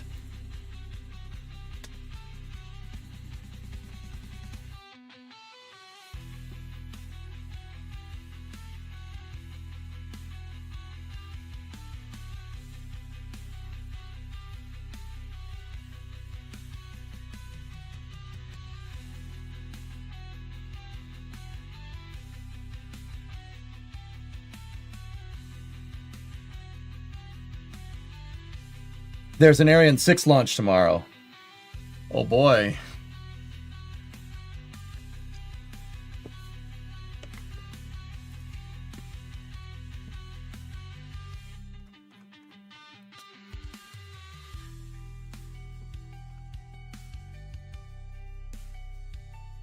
I mean, Element, to be fair, I do look a little different.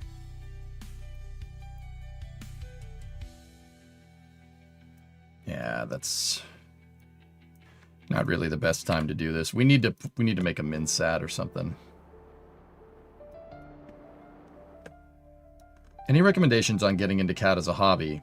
I'm pretty sure you can get like evaluation copies of Fusion. As long as you're not using it to make anything that's going to make you money, you should be fine. You're just as pretty as the day that I met you.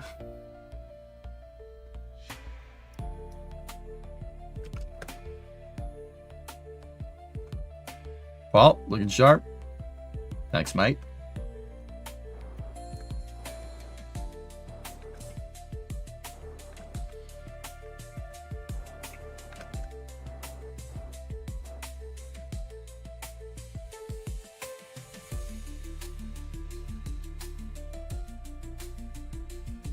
Your mother. You're not a public servant. Stop trying to Nova, be yourself. Don't act like other people. Why would you do that?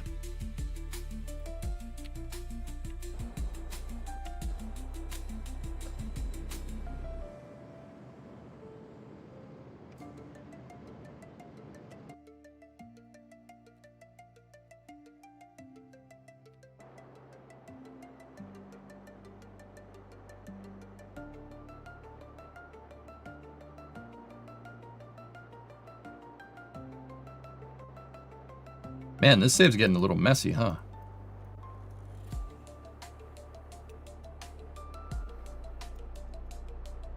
Paul, you got your 66 Galaxy on the weekend. Living the land yacht dreams now. All right. Oh, that reminds me. Kelly, are you still here?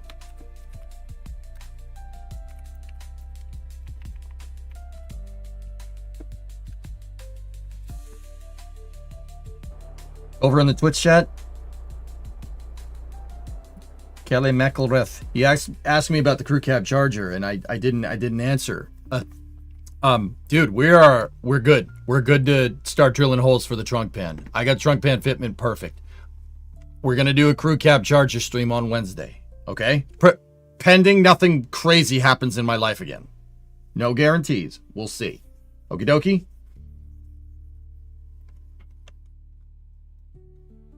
We have to make forward progress, guys. I did make a big decision with the car. We're gonna do the outer wheelhouses too. It'll be easier to hang the quarter panels, new quarters on it, if we do the wheelhouses. The wheelhouses they're shot. I looked up in there. They're no good. They're rusted all around the fender seam.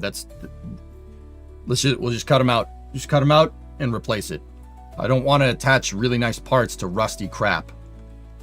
Especially since this thing kind of turned into a frame off resto, but I don't care. It's fine.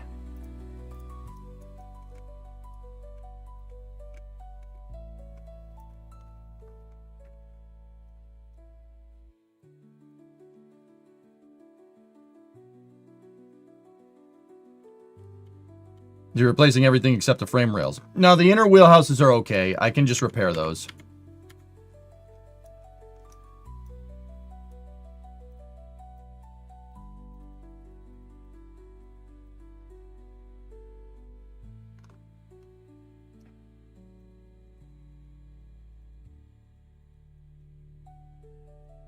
Four doors is just twice the fun. I mean, Paul, with the amount of... I mean, if we build that Gen 3 Hemi out and it makes, we make it make 400 horsepower, having the sedan chassis is probably a good idea because it's going to be rigid. I'm also thinking about subframe connectors, guys. Subframe connectors are probably a good idea, especially, like I said, that engine, the modern engine that we're going to put in there, if we build it and we build it right, it's going to be making more power than a 440 big block. So we should probably do that. We should probably strengthen that chassis as much as possible. Can I get a frame off resto? My knees would appreciate it. I'm not a doctor, so I don't know. Unless you want me welding new legs to you. I don't think you want that. No, I mean, once they actually have some manufacturing on the moon, why use HLS? Because changing the design is dumb, Tessa. You don't want to change the design of your lander. Maybe in the distant future they do something like that, dude. We generally just don't want to change your lander design. Once the lander's hooked up and good to go, just keep making them. Think like, like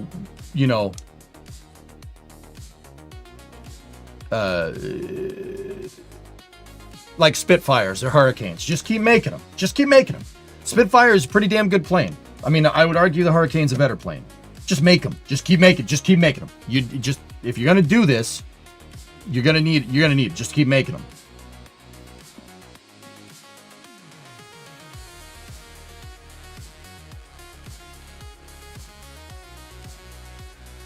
Oh.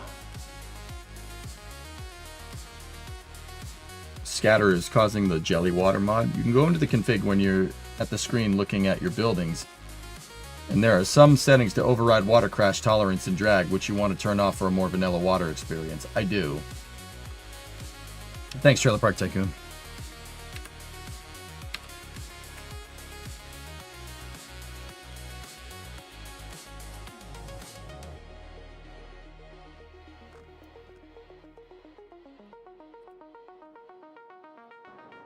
Jesse, you pick up what I'm laying down.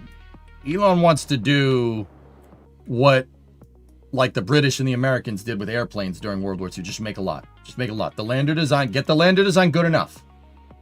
And good enough for them is 100 tons to the surface. And then refine from there. I don't think they've changed the architecture unless they absolutely found a driving stakeholder expectation to need a bigger architecture. You know what I'm saying? But like I said, man, dude, this is... HLS is going to turn into Moonbase Alpha, Space 1999 stuff. Like, that's what it is. How is it not? You know? That's what's going to happen. Somebody's actually thinking about doing this with spaceships. Going like World War II production on spacecraft. That's what I mean. I think they pissed off. I think, so, you go back 5 years ago, or 4 years ago, when SpaceX got the HLS contract. I think SpaceX was going to use it to, test their onboard space systems, but basically, you know, make 2 or 3 HLSs and then go to Mars and then be done with it. Now, Tessa, if Elon's true, like, if Elon's thinking about what he's thinking, I'm thinking they're going to make an assembly line for HLSs. Roberts Road is Willow Run. Yes. Nice haircut. Thank you.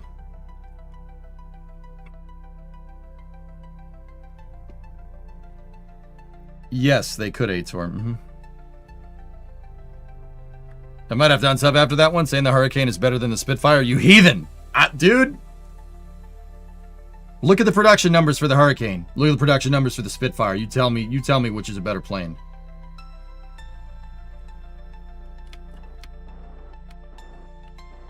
How much playtime do you have in KSP? 20,000 plus.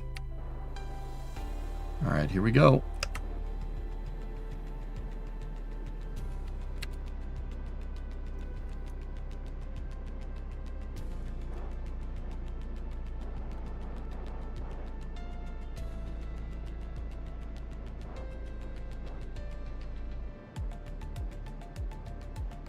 What happened to the Jays? They choked.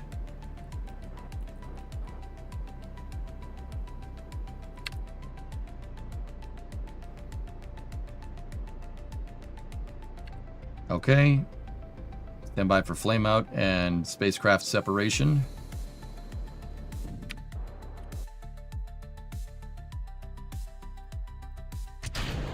Spacecraft separation confirmed.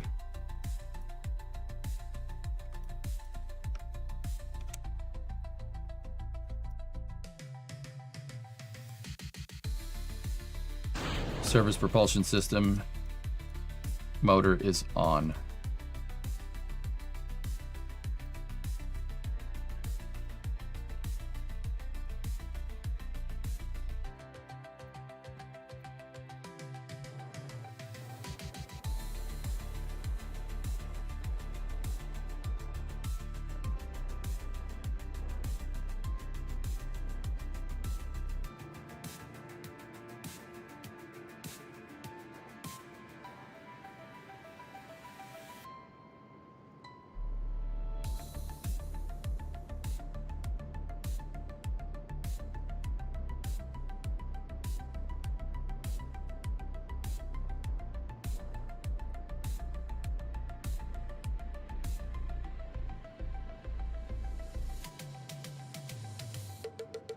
Elon will have a trailer park on the moon before anybody else gets there. Well, Paul, I think that's what's going on. If you look at what...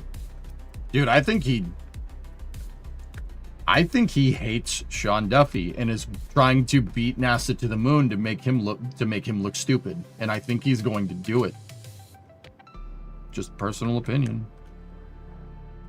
I think he's going to do it. I welcome this. That's fine.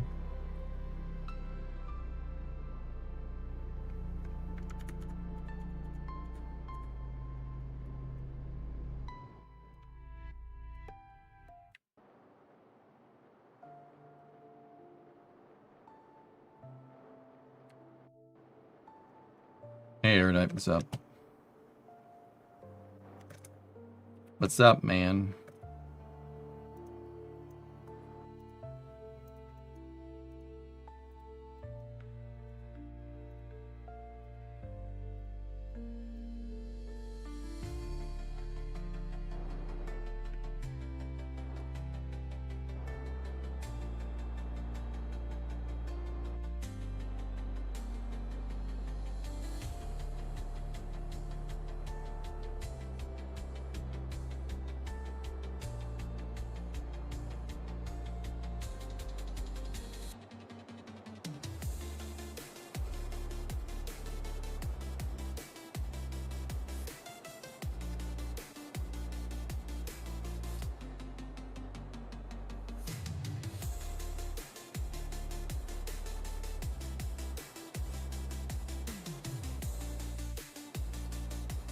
Mustang with the Rolls-Royce engine. I mean, personally, I like twin engine fighters, guys. Twin engine fighters were always my favorite. P-38, de Havilland Mosquito. But, I don't know. Everybody has their taste. I also like P-47s. Like, those are my 3 favorites. P-47 just because someone was like, yo, let's take a bomber engine and make it into an airplane. P-38's because Kelly Johnson designed that, and it has an intercooled turbo supercharger because two-stage radial compression in World War II is hilarious. Two-stage intercooled turbo superchargers because piss off. Of course he would make that.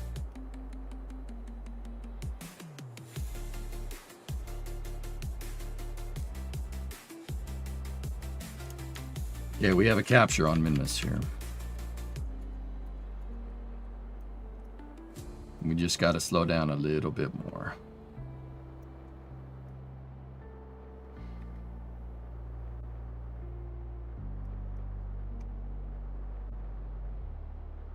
Space yard would be cool to see. Starship yard in space.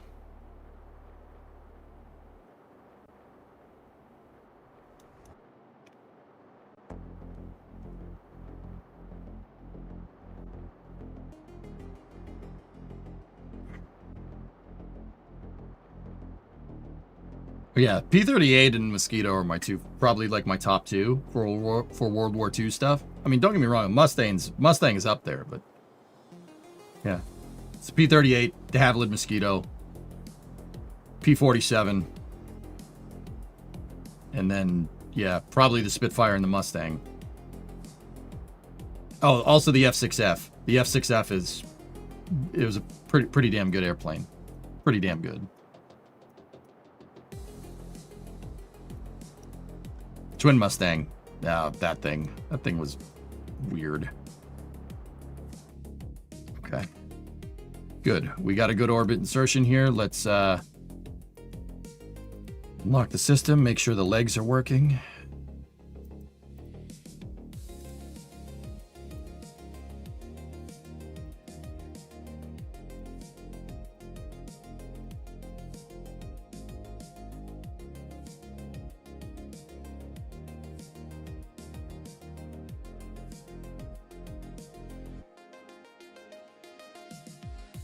Good. Lock everything out there.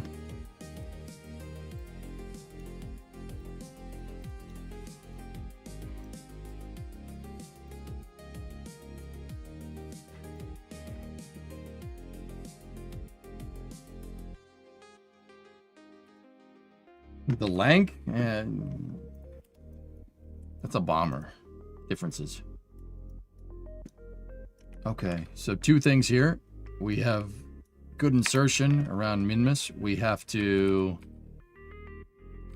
while this thing is coasting, we have to deorbit the stage.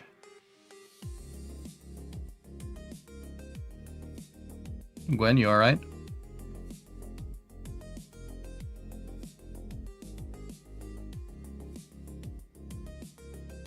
Oh, that's cool, Dan. Right on.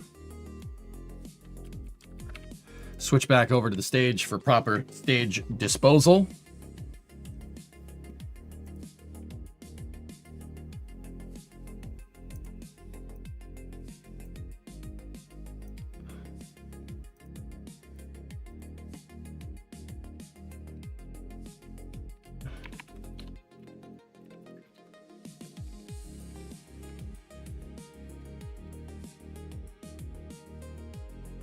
Okay.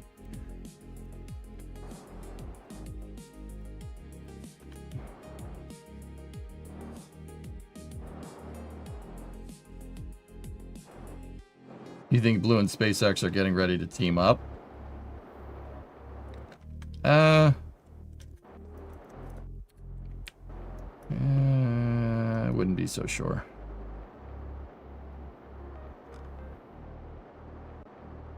In Hearts of Iron 4, can you get biplanes? Sure.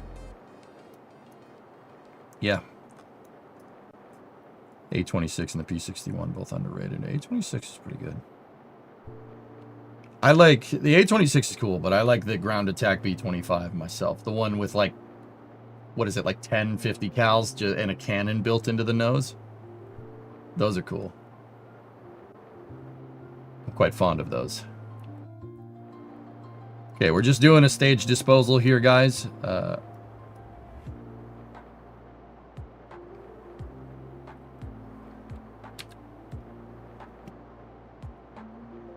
That's the one I'm talking about, dude. The 2 side pods of like 1050 cal and then the cannon in the nose. I'll tell you what, I was playing IL-2 one time before I started streaming, IL-2 Stormavik, and I was flying one of those things, and somebody was in an H-8K, a Japanese like maritime patrol plane, and I put a cannon shot through the wing box of one of those things and instantly blew it to smithereens. That was pretty funny, actually. Could you get link perms? Yeah, sure, man. You played that and haven't done it on stream yet? No. You got this idea for an orbital tug hangar module. Let me see, Pixie.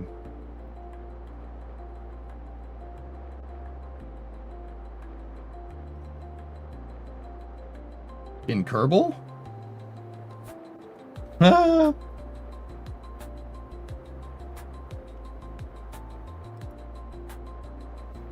That's cool, man. Have you ever tried Rise of Flight? No, Kerbal is the only flight sim that I really play nowadays, dudes. Alright, so I'm deorbiting the stage here. Just making sure we practice good stage disposal.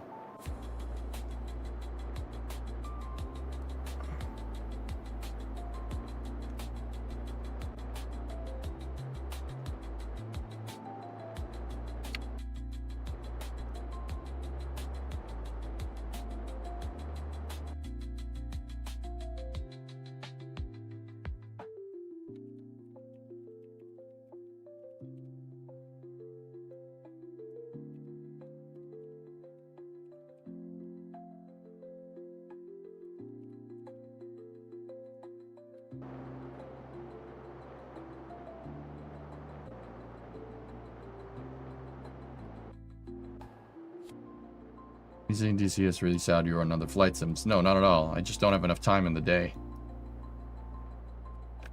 I'm just working on other things, man.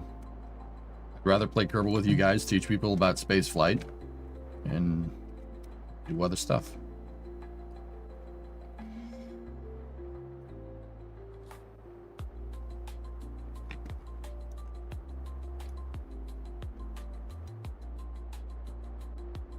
We're going to play Battlefield for after hours, by the way. Thought I'd let you know.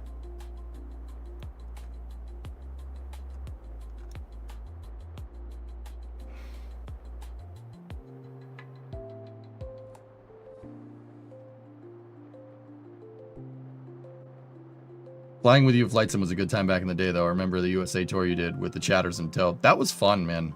Yeah, it was a good time.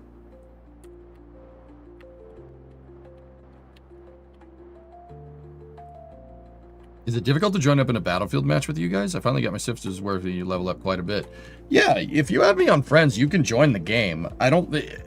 There's no way for you to join the squad, like... But, yeah, you can certainly play with us. Actually, Battlefield is addicting like I remember. Dude, 6... Battlefield 6 is Battlefield 2 addicting. Let me put it that way. It's a return to form. And I'm saying that as somebody that's started playing Battlefield 26 years ago. I played in the 1942 beta in 1999 when I was just but a wee lad. You should play Arc Raiders. It's so good. Yeah. I don't really know what that game's about, but all right. Cool. All right, that's enough for the stage to aero break. Probably 1 to 2 aero breaks and it'll be good.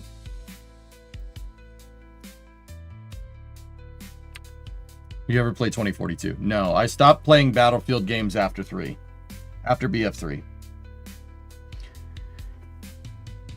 PvPvE extraction shooter. Arc Raiders, the guy that made Arc Raiders made Modern Warfare 2. BFE is one of my all-time favorite Battlefields. There's nothing like hearing the helicopter blasting like CCR going by as you're like fighting through a swamp or something. That was awesome, man. It's a great game. Oh no, the lead on BF6 did Modern Warfare 2. Interesting.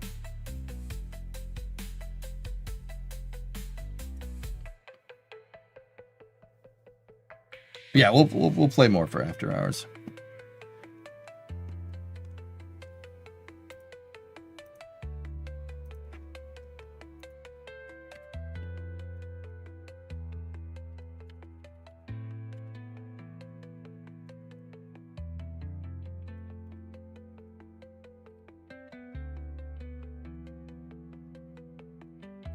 Definitely check out Arc Raiders. I don't want to go too heavy on first-person shooters, guys. The numbers don't lie. You guys don't like watching me play first-person shooters.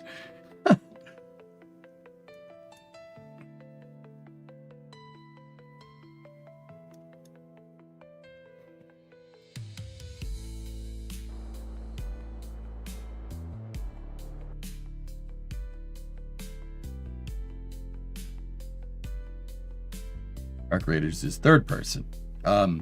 So, Panta, this is you. Say this is you. And this is the point.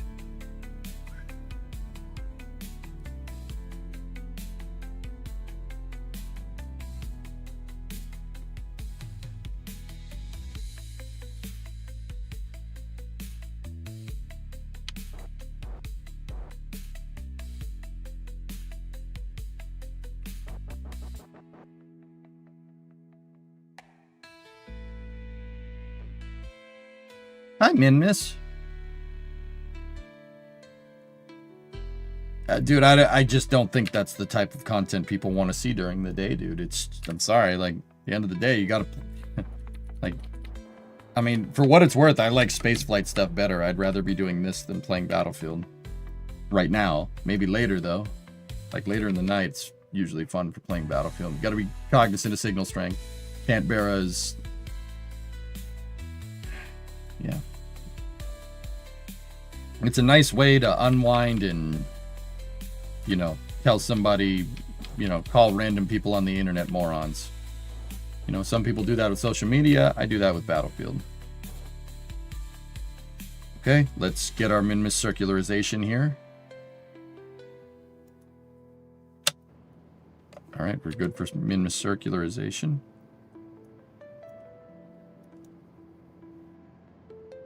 That's weird.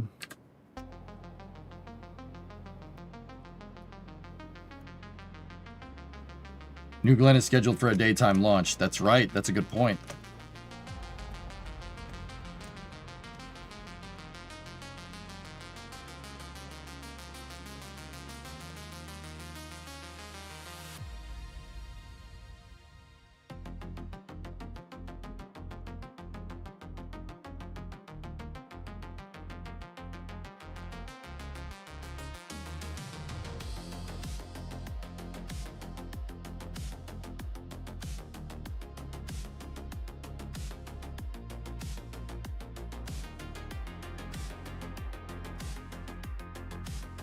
Yeah, your garlic planted. Nice, Selfish.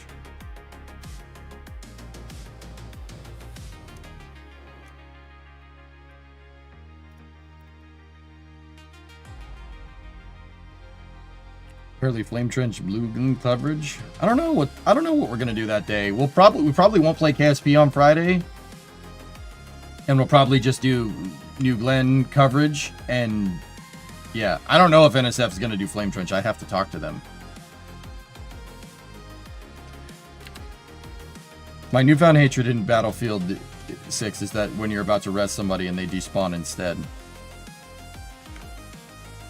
It depends on the game type for me, good fella. If we're playing Conquest and someone does that, they can get bent. That you're not helping the team that way, because you're wasting tickets respawning, right?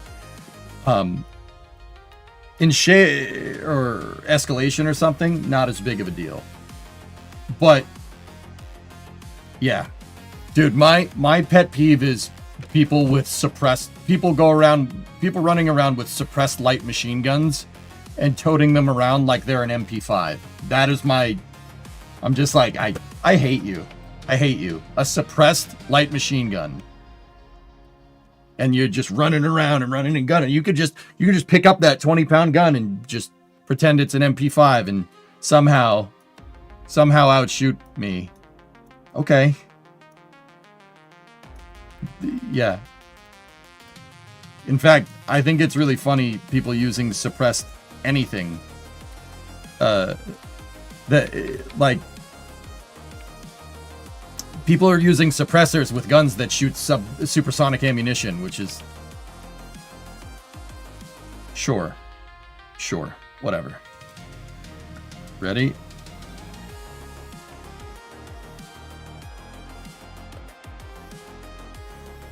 Like, you know, it still makes a crack, right? Because the sonic boom, the bullet's going like Mach 2.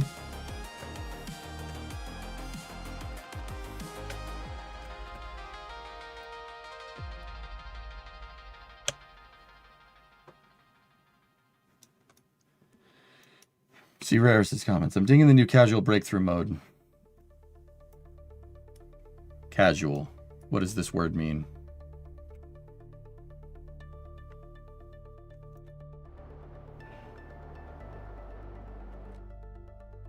Dude, LMGs overheat all the time anyway. Yeah, they have interchangeable barrels.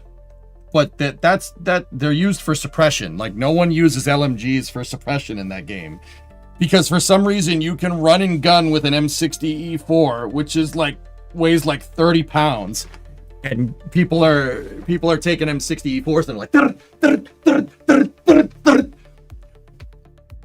I don't care who you are, you can't do that with an M60. That you will kill yourself or someone else, like that you're not intending to kill. Like, an M60 is a big, beefy gun that has like a 100-round box magazine with 308 in it. You're not moving that thing like this. You're not, that's just, dude, not even like a bodybuilder could do that. But I see guys running around with like suppressed RPKs and suppressed M60s in Battlefield, and they're like,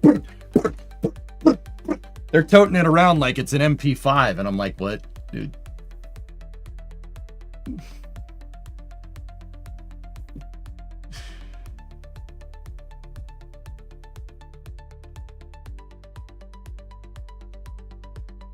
Oh yeah, Rarest. I'm not into that. I still got the flick, dude. I'm good to go.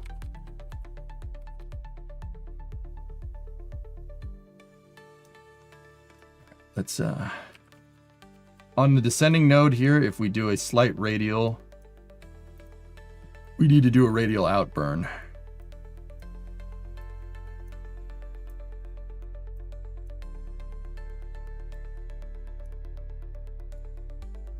Nope.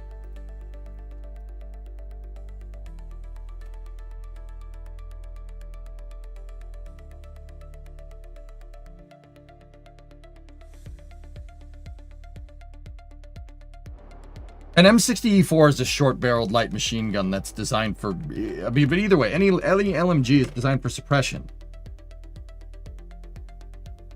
Like,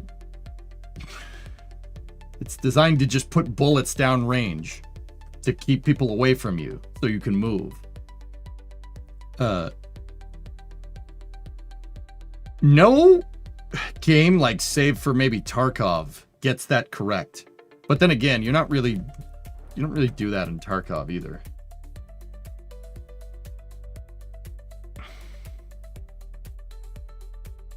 The M60E4 is 21 pounds. You're not toting around a 21-pound weapon. That's 10 kilos for anybody that's metric. That you're not toting around a 10-kilogram weapon like that. I'm sorry. I don't care how short the barrel is. I don't care if it's got a foregrip on it. That's not happening that way. But yeah, I think that's something that they should perhaps change with the next season. Like, the draw on like an LMG, maybe change it a little bit because it's a little ridiculous. Yeah, plus you're toting around all the ammunition and stuff. Like, you shouldn't be able to sprint for very long with that thing. But yeah, I see guys jumping around, sprinting, like, and running and gunning with one of those. Like, oh, there we go. Contract complete. Good payout, dudes. Very nice. What's our money at? 700. There we go. Transmitter recovered data from space around Minmus. All right, let's get the thermometer, log the temperature, and let's transmit that data. Good. Signs from around Minmus. Very good. Got that.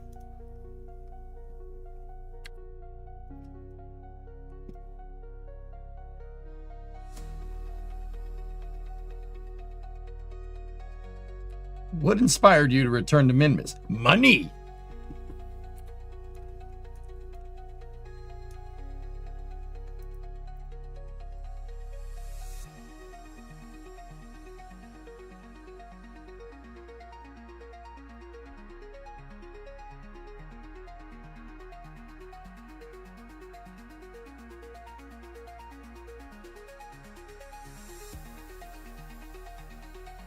All right, now we're going to maneuver the lander into position.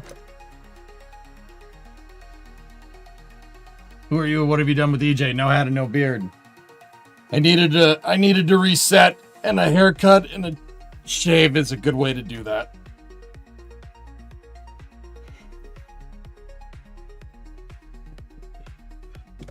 Plus, I was getting to the point where it's kind of looking like a bum, dude. I don't look like that no more. Yeah, baby. Looks pretty good, man.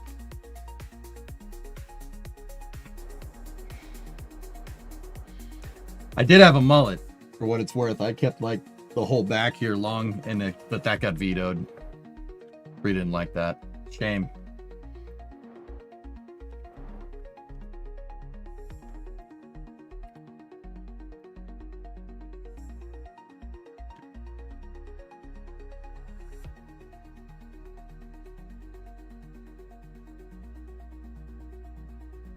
Now you kind of look like a crayon eater.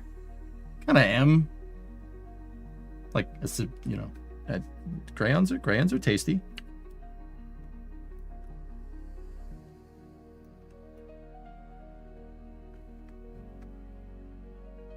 Make wife happy. Indeed.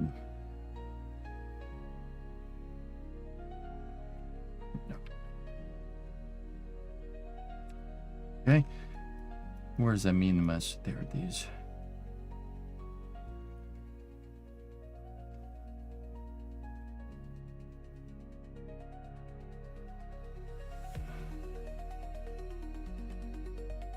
Kerbal up front, battlefield in the back. There you go.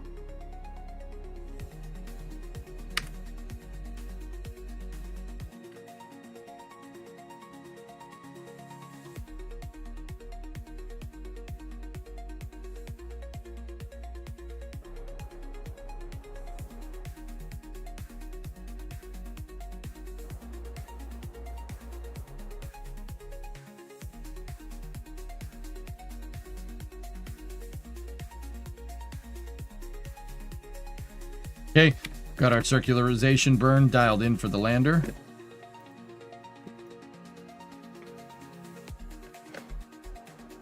Don't forget to buy a pack for your favorite Marine next week. Right.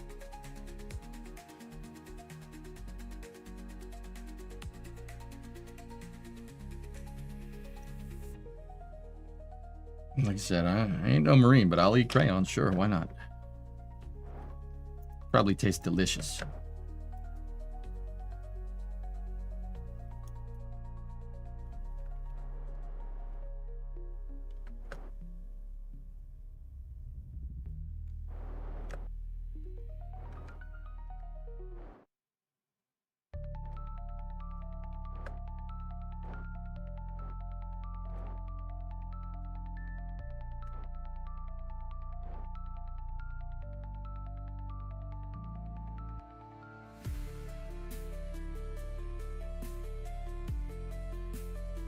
Okay.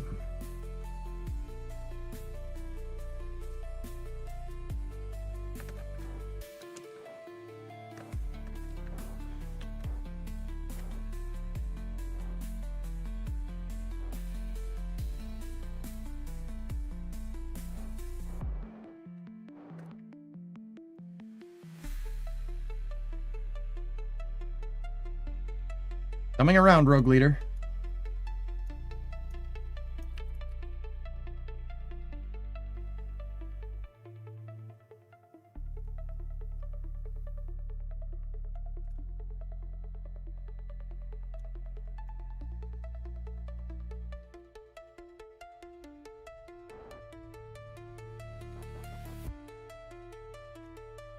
Speaking of, did you watch the Chosin Reservoir Fat Electrician video? Yeah. Yeah, I did. You know, disobeying the commander-in-chief's orders don't really seem like a wise decision for multiple reasons in hindsight. Yeah, that was an awesome Fat Electrician video, dude. Those guys, man, unbelievable. 43-1 kill to death ratio. 43-1. That's, dude. Hats off to those boys, man. I didn't know about that. It made me want to read more about the Korean War. Like, I know the basics of it, dude, but I don't know the finer details like that, dude. Just, man.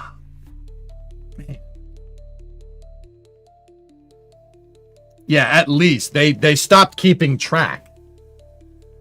They stopped keeping track. It's probably more like 100-1, which is 43-1 documented because they couldn't count all the Chinese communists that they were killing, which is.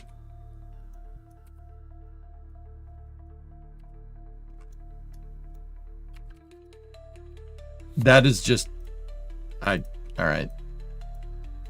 Okay.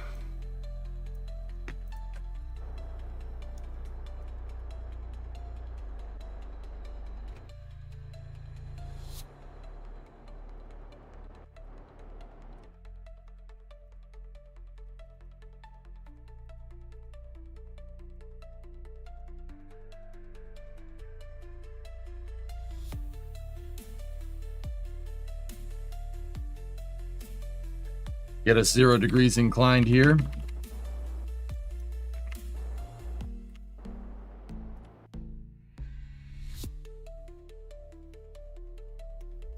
Yeah. Yeah, how about that, huh? Chesty puller. You know, we're surrounded. So? What did he say? We're surrounded. So, all right. That means the enemy's easy to find. It's easier to find. It's easier to find him. Just shoot somewhere. You kill someone. Like, all right. Okay. I mean, you're not wrong. Textbook. I'm not locked in here with you. You're locked in here with me. We got a little bit of a signal blackout. That's not good. Huh.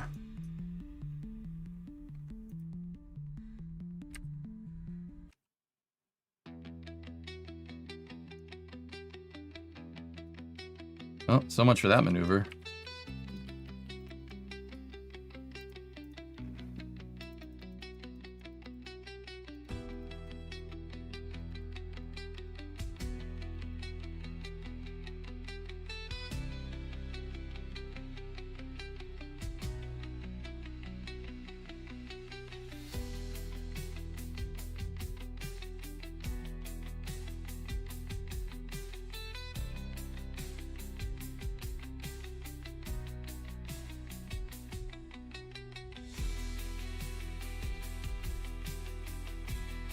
Just trying to get our Minmus inclination dialed in. And I'm using the maneuver notes to find 0 degrees inclined.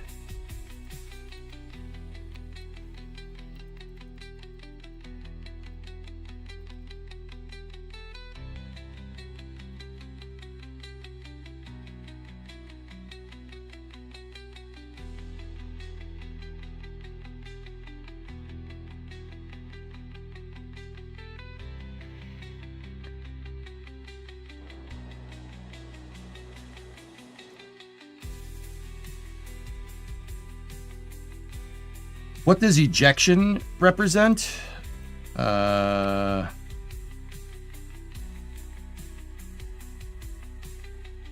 between the craft or the maneuver's position around the orbited body and the body's trajectory around its parent. So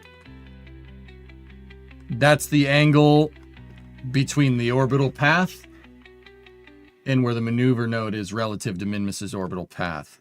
See that line? That's the angle. Shy, I'm doing all right. Titan's doing fine. The new week. I'll be all right.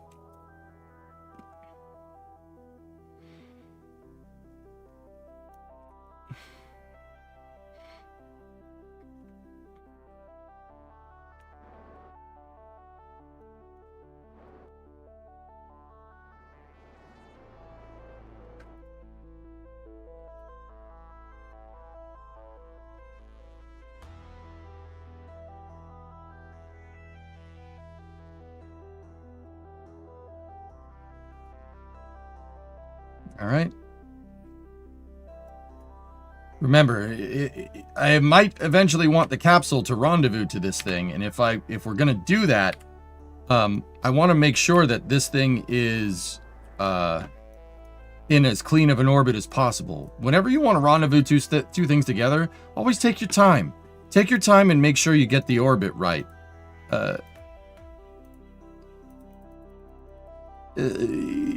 Meaning, like, put this in as circular of an orbit as you possibly can. It'll make it easier.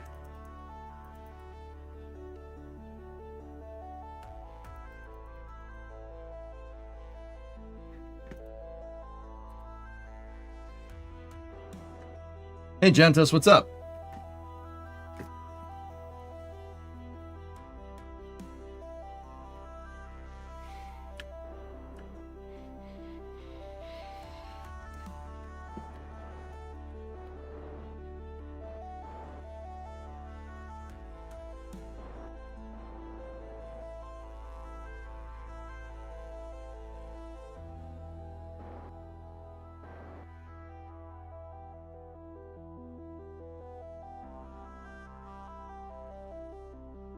I have a question about KSP unloaded vessel resource simulation. Shoot, man, what's on your mind?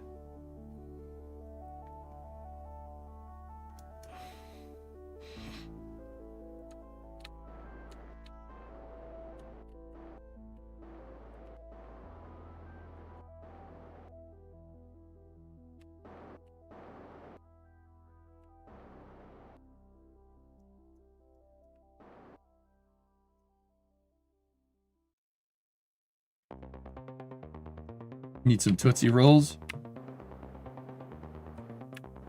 No, but, Nah, nothing's leaking, dude. It's not cold. We're in the vacuum. It's nothing.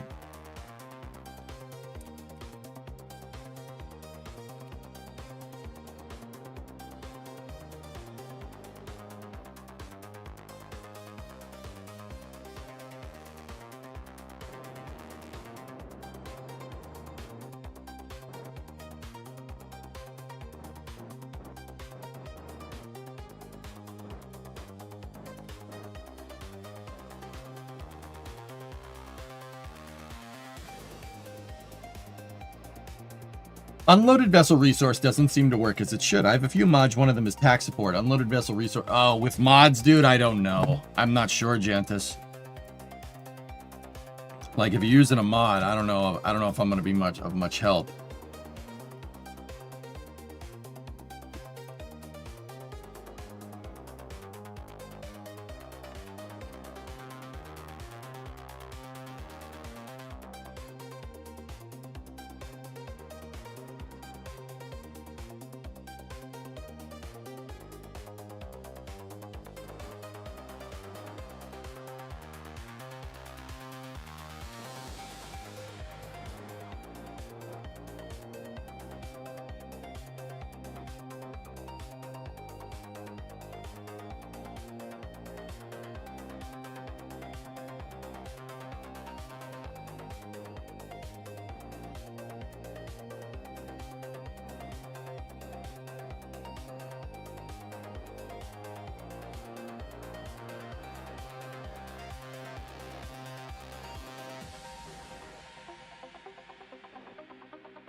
Solar panel in the lander legs are cool. Yeah, I custom made them, dude. I wanted a wider footprint for my lander because I didn't want it tipping. So this gave it a really, really wide footprint. But in order to do that, the landing legs that were in KS, the ones that are there didn't really suit the application. So we made some, and it's just a bunch of robotic parts with struts holding it together to make it look cool. All in all, a handsome vehicle. I need to get rid of that. The ascent module needs to be bigger. Yeah. All right, 833 meters a second. We only need 150, 160 to get down to the surface. So this should be good for a couple of hops. And then the ascent module should be probably good for a couple of hops after that. We probably don't even need the ascent module, but it's cool. But that thing's in a nice, healthy orbit. Everything is good. We did 2 missions. We got some science. All right, good. First mission was pretty much a success.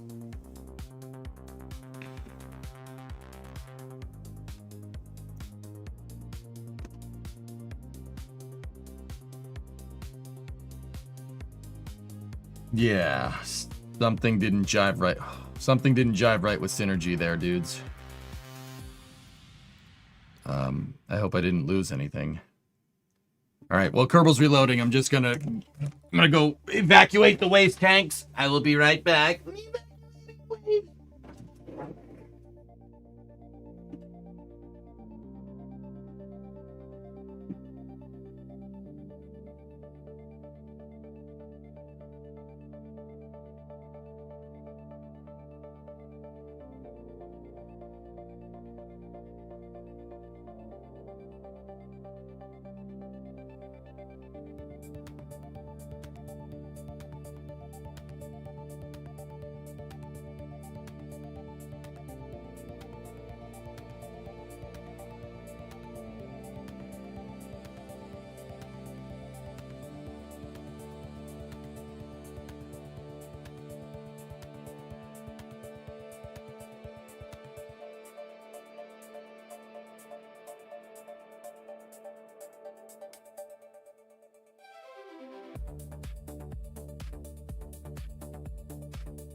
All right.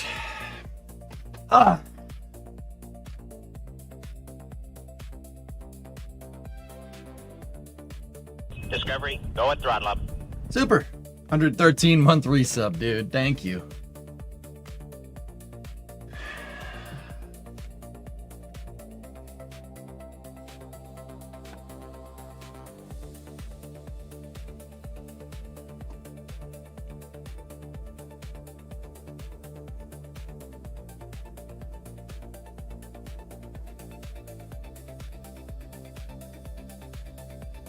Yep, it's saved for me.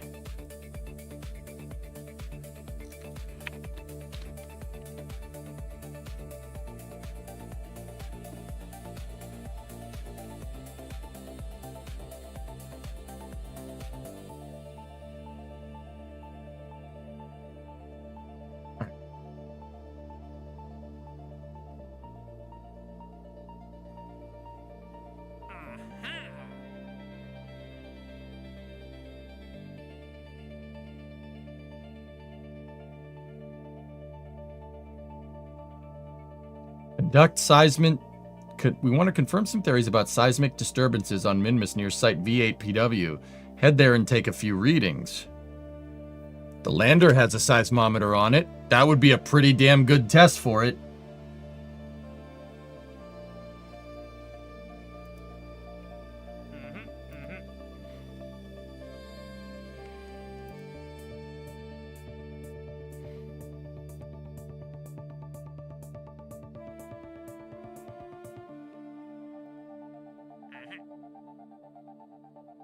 Let's go take a look in the map view. Let's see. What are our active missions? Explore Minmus. Perform a spacewalk around Minmus. Plant a flag on Minmus. We need to rescue that Kerbal from that high Kerbin orbit. And we have a moon satellite. Magnetometer, accelerometer, thermometer.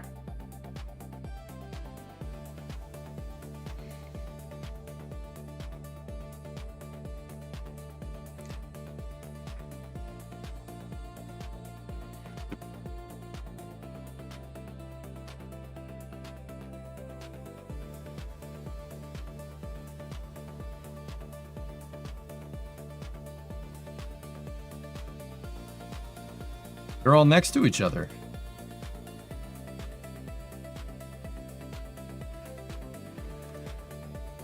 Tell me that's on a flat.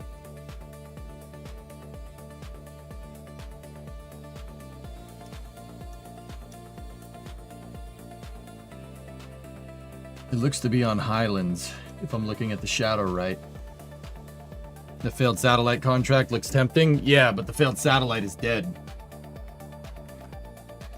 It's out of power. Failed Remius 1 is dead. That's why I called it failed, dude.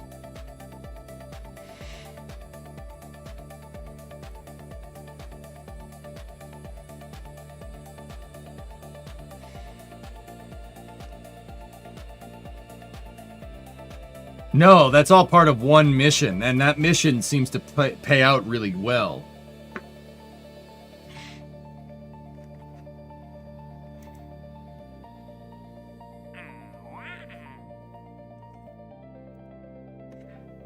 Take seismic reading. It pays 16 grand. 2 science, 2 rep per. Mission pays 64, pays out 125, 7 rep, 4 science. Yeah, I'm gonna do that. We'll hop around with the orbiter or with the lander. I wanted to get a good test to shake down the lander before we put people on it. Money. Money.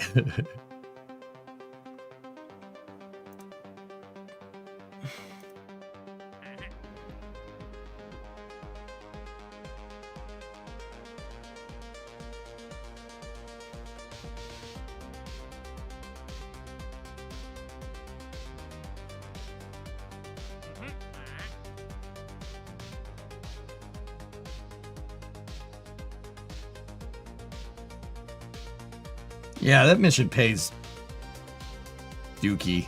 I don't want that. This is a mission to conduct seismic surveys of Gilly near Hernandez's recess. Gilly? Gilly's around Eve, no?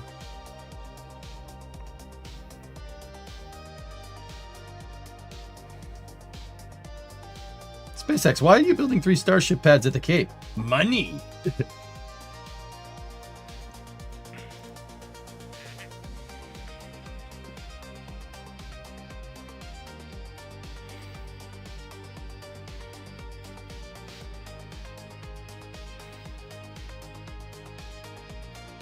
What are the current transfer windows looking like? Let's take a look.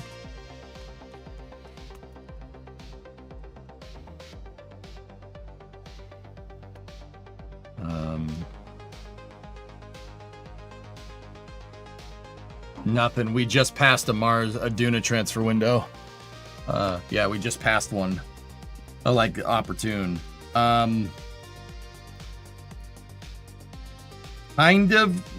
of in a transfer for Dres, kind of. We're approaching a Dres transfer window. We are not in a transfer window for Eve. But we're close. Eve would need to be like right here. For a good transfer. What do I look for when searching for a transfer window? Methyl. So, okay, let me put it to you like this. The general rule of thumb is take the distance, take the altitude between this. So Duna's at 19 million, we're at 13 million, all right? So that's about 1 million kilometer or 1 million meter difference, right? Take that measurement and then kind of go backwards, that measurement times 2, and that's basically where you need to be for a planet that you're going up to. A planet that you're going down to, all right? You need to be out in front. The planet needs to be over here. So if we were going to go to Eve, long story short, take this distance with your mouse, see that? And kind of draw that distance 2 ways. So that Eve would need to be like basically right here. Eve, right in this position, is an opportune transfer window. An opportune transfer window for Duna would be if Duna's, so go up 1 million and then go forward 1 million because we're going up to it, right? Any planet that you need to go downwards towards the sun, it needs to be behind you, so to speak.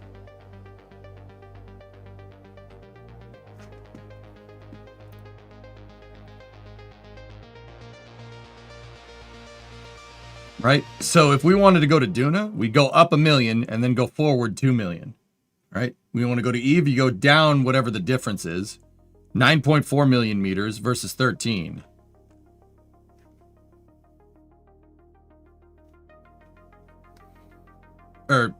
No, that's not 1 million. I'm an idiot. That's 6 million. So you'd go up 6 million and forward 12 million, right? For Eve is 4 million down. So that's 4 million down and then go 8 million this way. Eve needs to be over here. That works with every single planet, dude. Keep in mind, some planets are tilted. So Dres, you would have to take into account its ascending and descending node because you see how its orbit is tilted a little bit. You'd have to take that into account, but the phasing should work for the most part. That's what works, dude.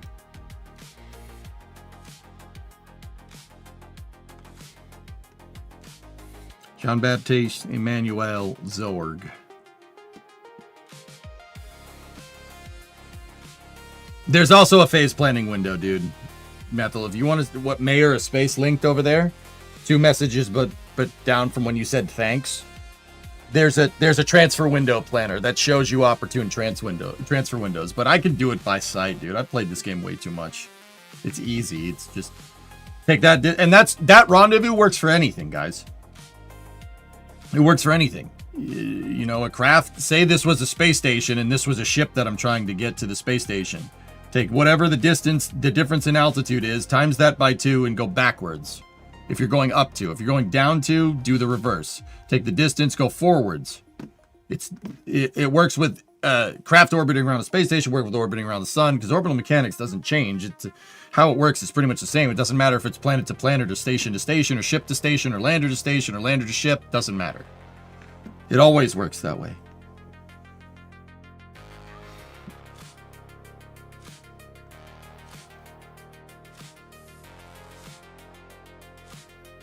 How does NASA do it?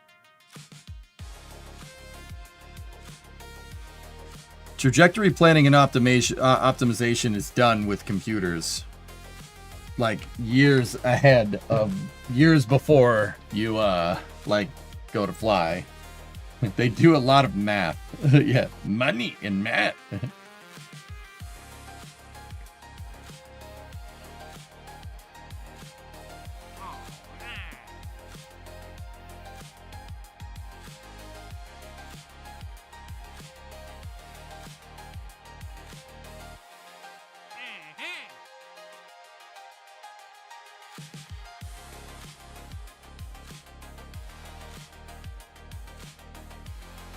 Detect 3 comets with Sentinel infrared telescope.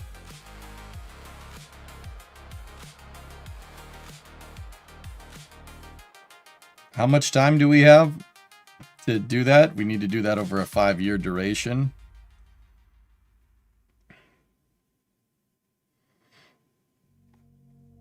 That's not going to pay much for taking up a contract slot, so we'll probably launch the Sentinel telescope. But... all right, let's go get those temperature readings with the lander.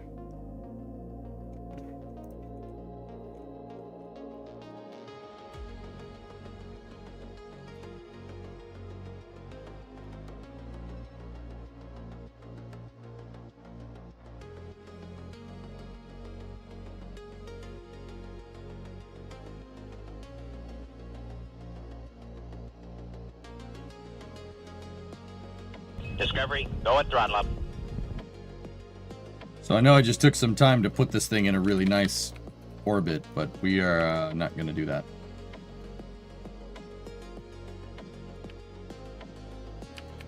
We need to go land.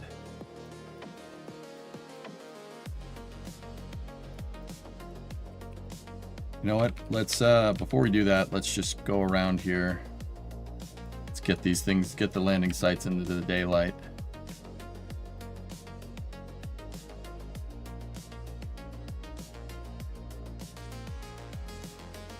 Cool.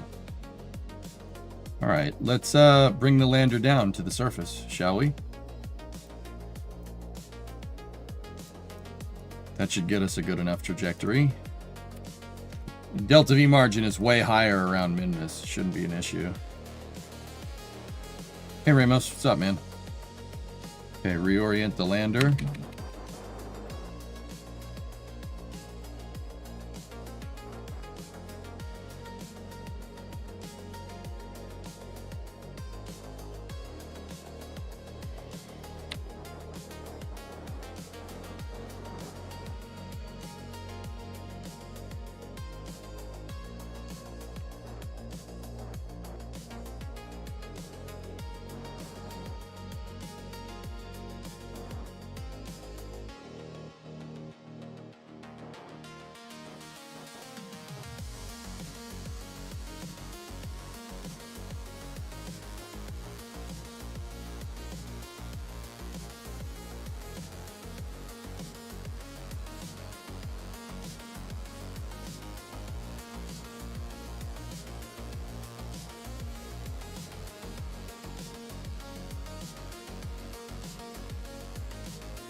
Okay.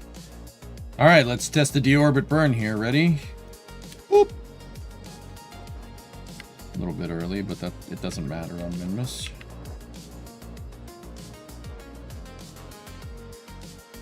Good.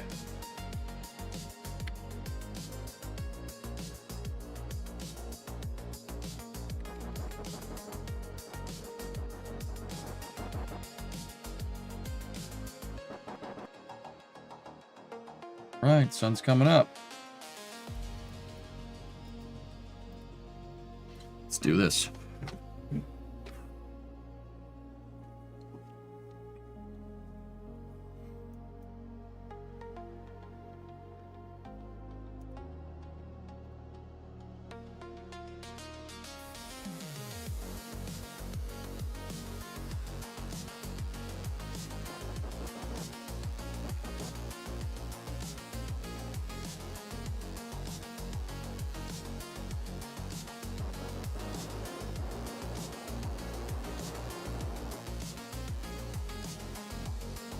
Dude, look at that shot of Kerbin up there. Heck yeah, man. All right, so we're going to go down and take some seismic surveys, and I'm also going to use this to just evaluate this design as a Minmus lander.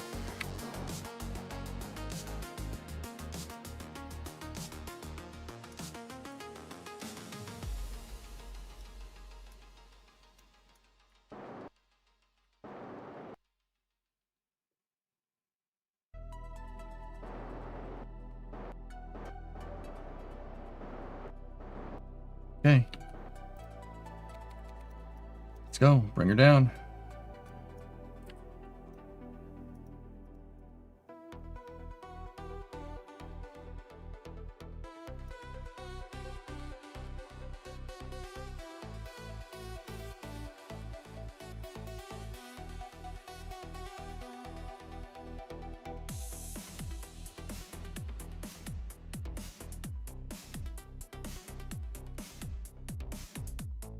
Okay, we have our navigation point for the first spot dialed in.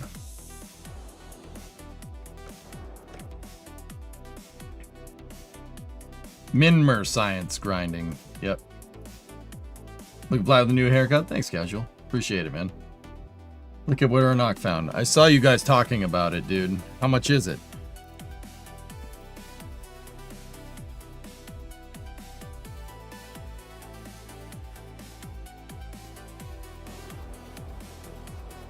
$8 grand? I can't afford that, dude.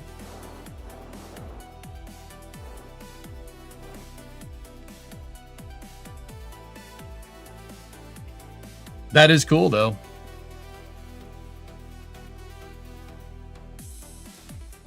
It's a whole race truck, or race car truck, like a race car hauler.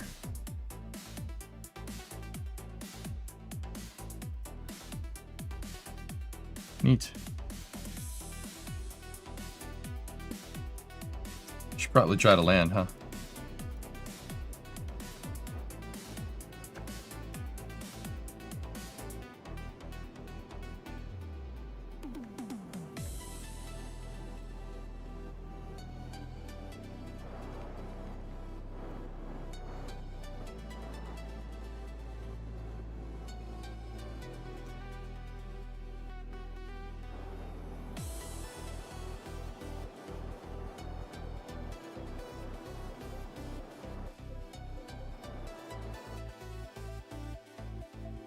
saving for space news. Lori Garver replied to that. Yeah, I know, Shram. Yeah. Dude, I have my, thoughts about this. I have thoughts.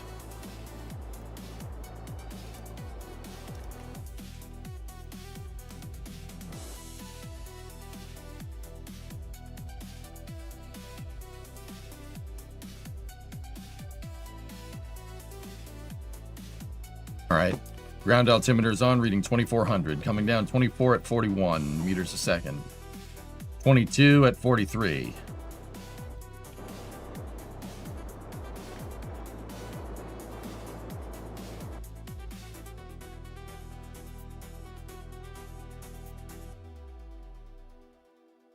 You have your work cut out for you today?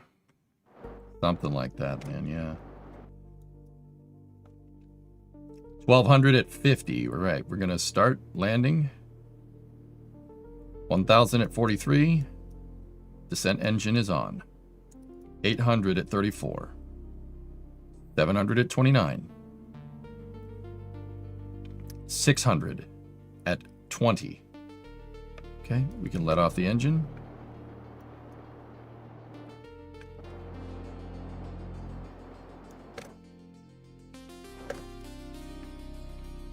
$300 at 20, reinitiating the engine for final descent. 200 at 14.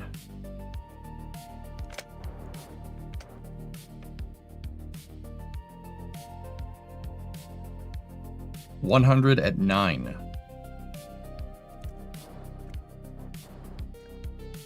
50. 40 at 2 meters a second. Coming down 40 at 2 meters a second. 30. 20.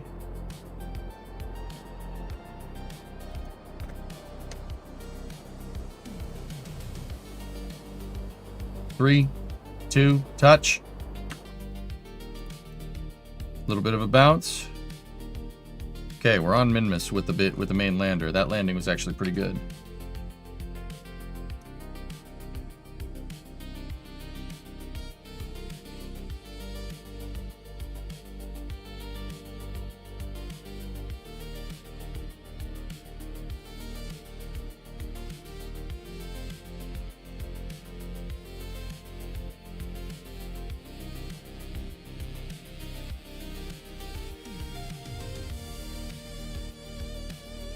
Now, where the heck are these sites?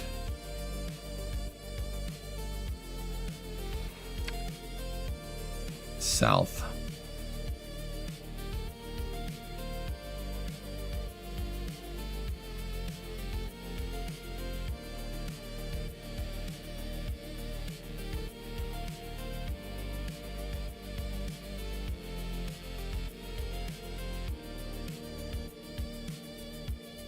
Okay. All right, so we just temporarily touched down. I'm going to use the small thrusters here. Reorient us here. You don't need to go far.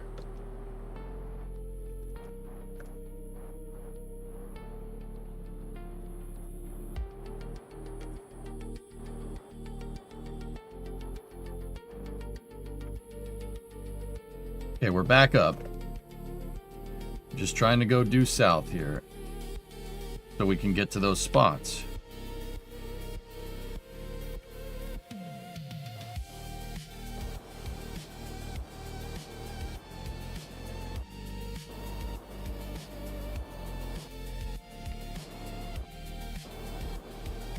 Can you set navigation? I have navigation set, but I don't really, it's hard to say if we are pointed in the right direction here.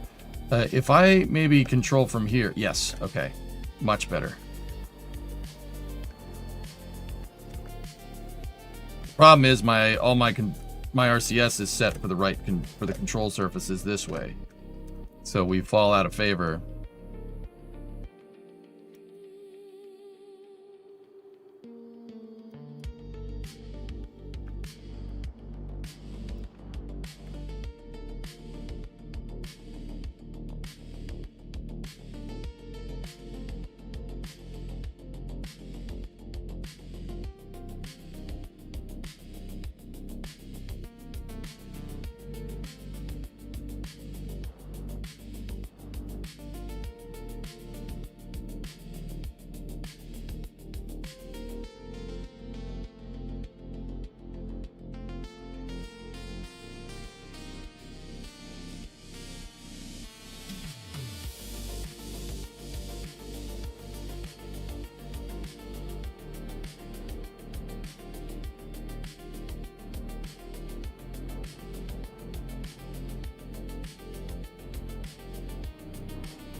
Okay, we're over the site.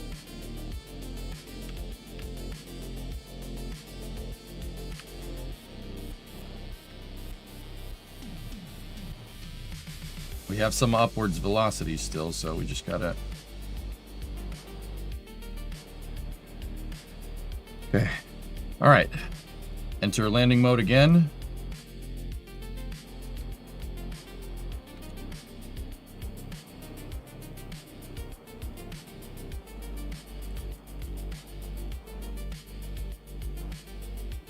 Ground altimeter is reading 100 at 4 meters a second. Feet 4.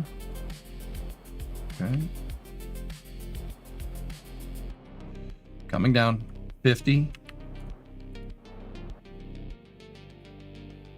30. Just using the RCS. I have more powerful downward facing RCS. I'm just using that to complete the last phase of the landing.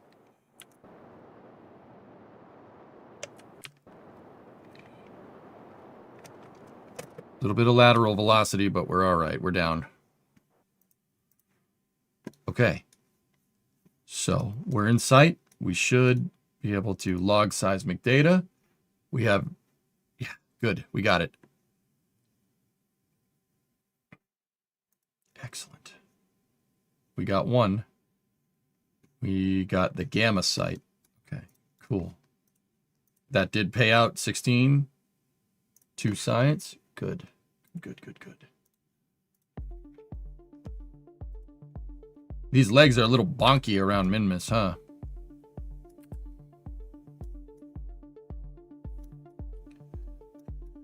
Okay. That's way too much.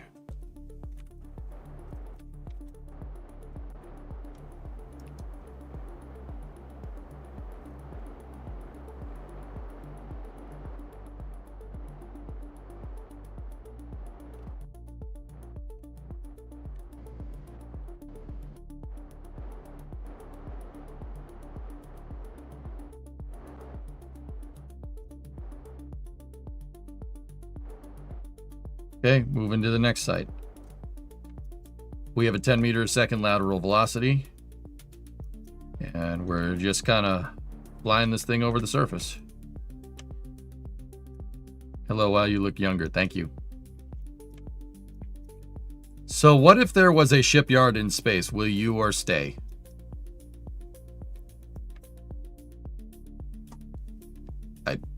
What?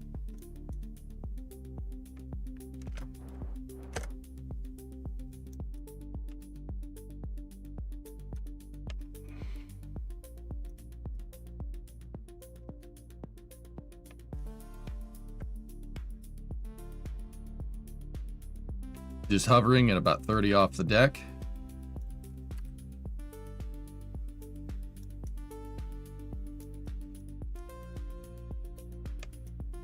Entering sight.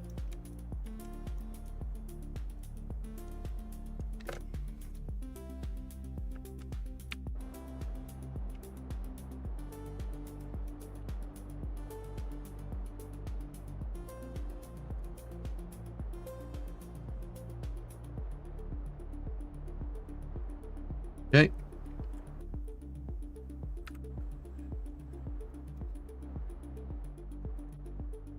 $60 meters off the deck, coming down at 5 meters a second. Descent engine is back on.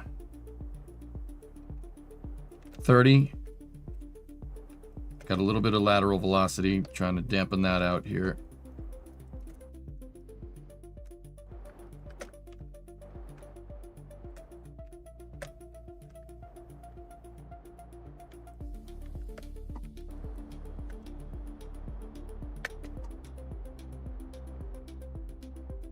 Not my prettiest landing, but we're here.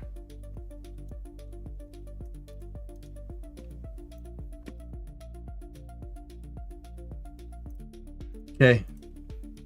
Navigation is updated. We got the alpha site.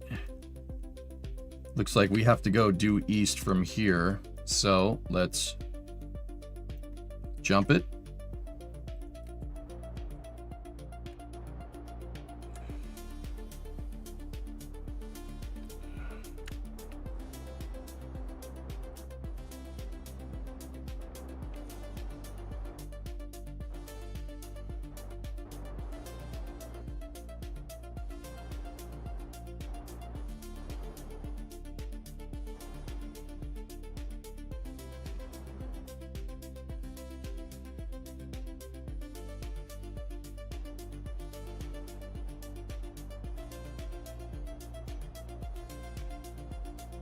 Leftovers? Yeah, that's fine. We have plenty of food.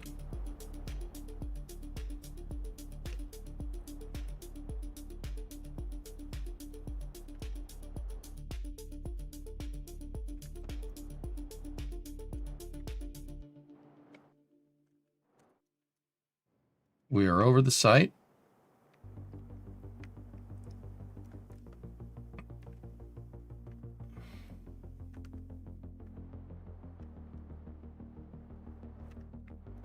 All right, starting the landing cycle again.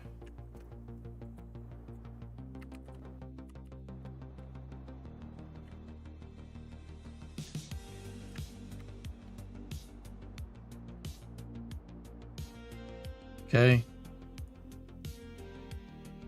Much better. Much better this time.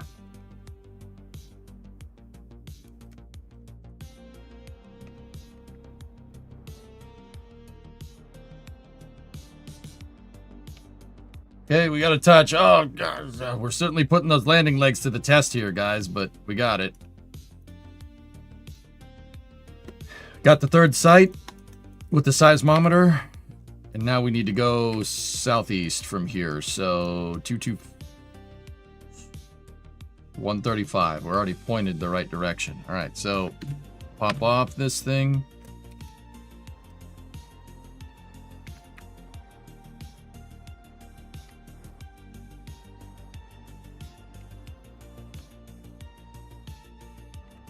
Reorient the lander for a quick pulse of the engine in that direction. Okay. Got it. Why do you build these types of landing legs? I had the part budget, Grab Shark. It wasn't that much more expensive, and these things really prevent tipping. I don't need to intuitive machines myself here, you know what I'm saying? So you know Outer Wilds. I have never played it, but I know it, yes.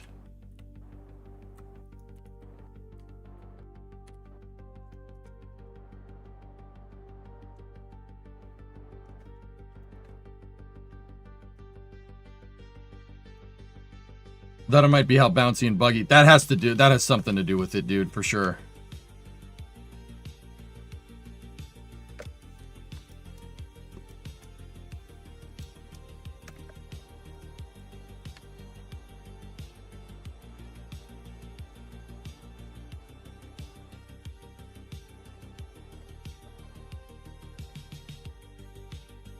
We're over the last site here.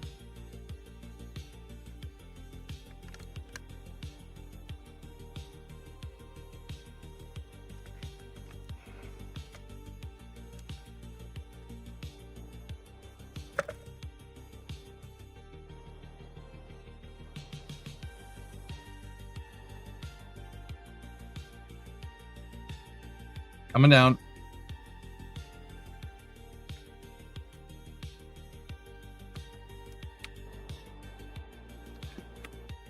Smoothest one yet.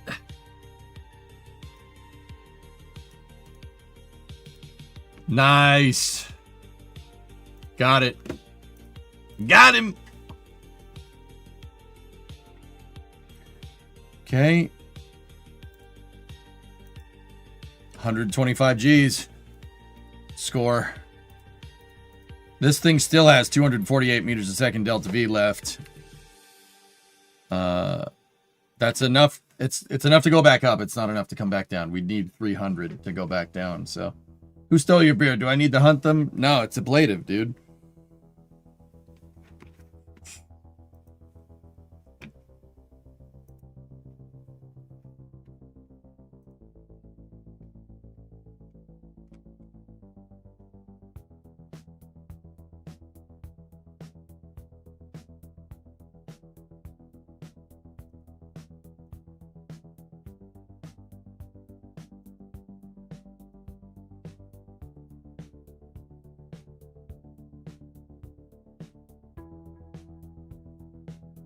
I mean, Arnock, that thing is pretty cool, but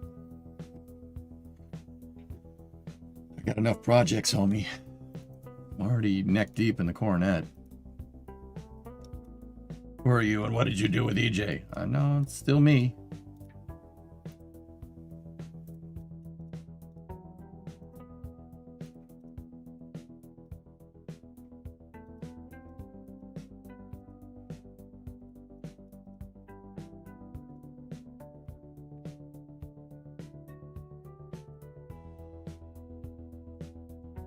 Would you risk a manned landing on Minmus with this lander? We don't really have the Delta V to do it, dude. I don't have the Delta V to go up and come back down, unfortunately. You could do it with the ascent module if you really wanted to. Like, we could go land this in the greater flats, right? Dump the descent module, go up with the ascent module, capsule to ascent module, and then just land the ascent module down here. It should have the Delta V to do that, at least once. And then we could land it next to the descent module, and then you could put the experiments out. Last, dude. Relevant to the lander. How does now... What do you want? Thought, you know the really small lander legs, you could put them on cubic octags. You have the RCS balls attached to attack as the feet to get friction on the feet with the spring and damper at 0. I don't know, but I don't understand what you're trying to tell me.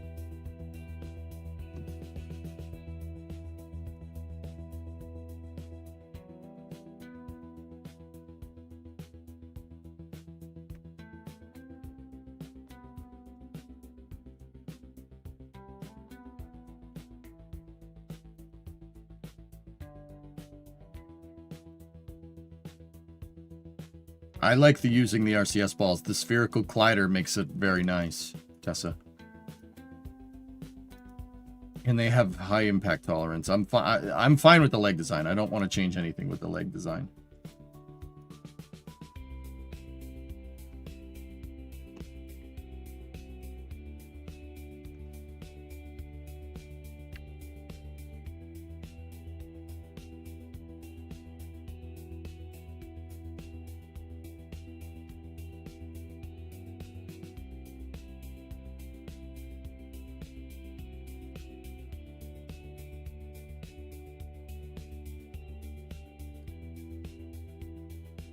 Place them with the stock smallest landing legs as deployable feet with friction.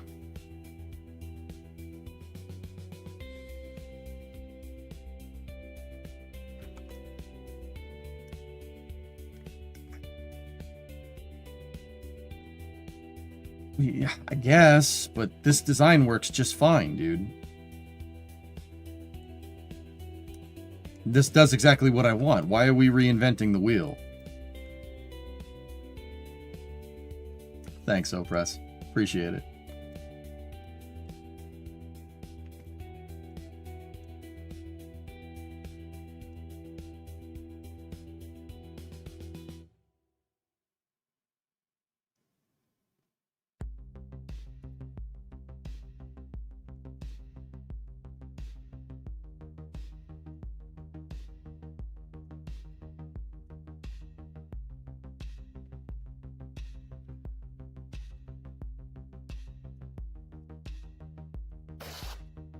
You know, if we can pop this thing into the flats, I can leave it there, and we could land another lander next to it, just in case we need another ascent module.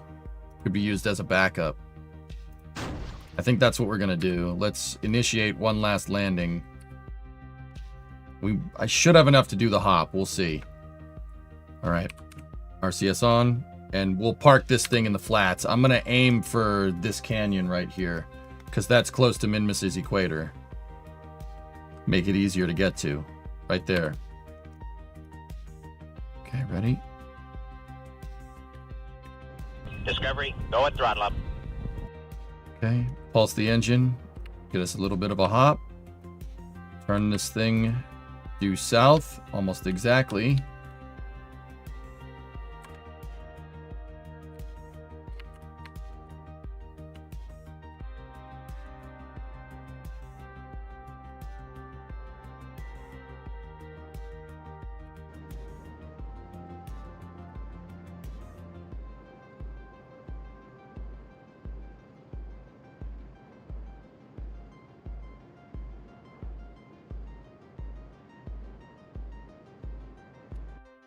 Good.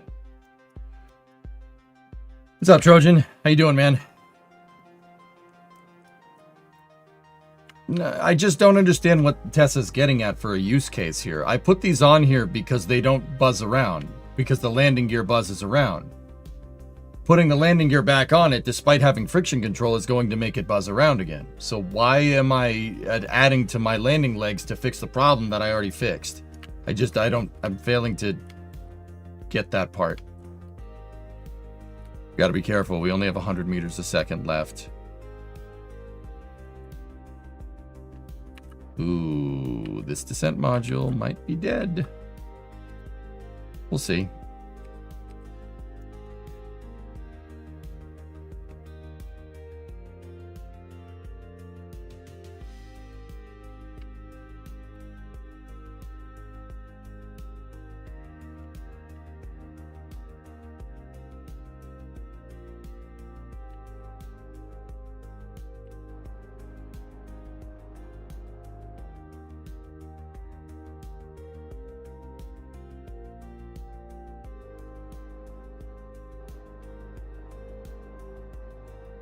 Gonna be cutting it close, fellas.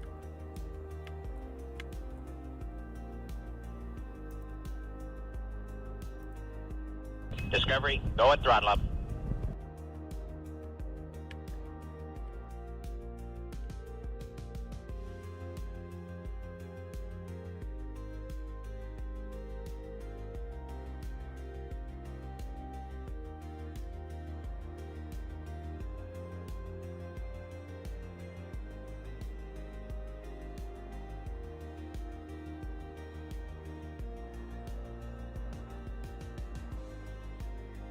If we lose the lander, we lose the lander. That's the way she goes, man. It's not that big of a deal.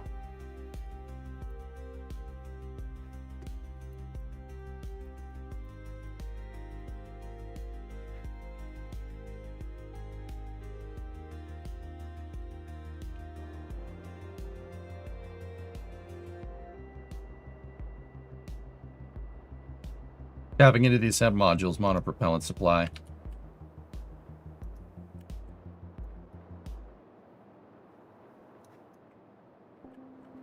$1,000 off the deck.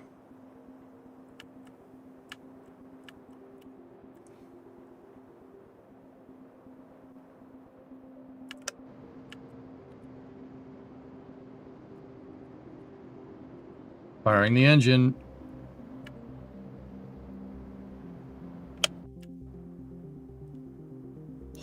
We got this, baby.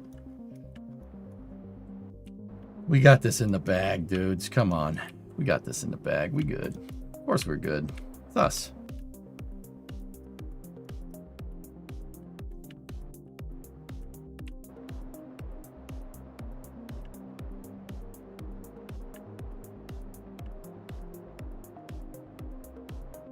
Why do we move it here?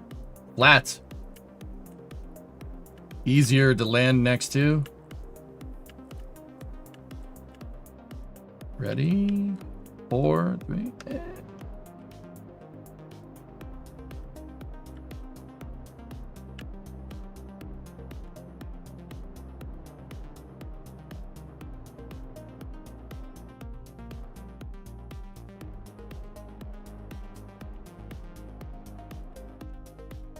with some fuel to spare. Look at us. Who would have thought?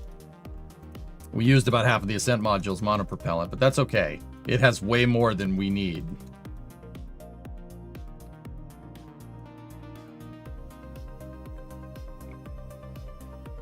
And we're almost exactly on the equator. Nice, dude. Can we get any data from here? No, I did this so we could put this on the equator, make it nice and easy to get to, and we could land another lander here. And if we land another lander here, they can use this ascent module as an escape mechanism if anything goes wrong. We're not using the descent module, but we could also get the surface experiments down. If we have this in another lander, we could put more surface experiments down. Hey, EJ, you seem to not have the latest parallax version or deferred rendering version. Yeah, I don't like updating and changing things, so it's probably really old. Yep, we got extra solar deployables. Set up a nice base here. Who knows? Maybe our shipyards will be here someday. Who knows?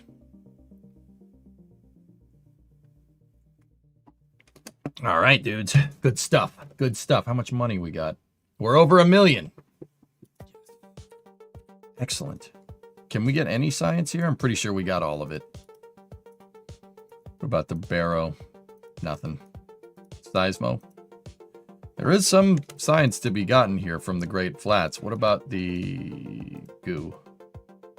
Anything to write home about? Nope, nothing. Okay, we'll just put this thing in safe mode.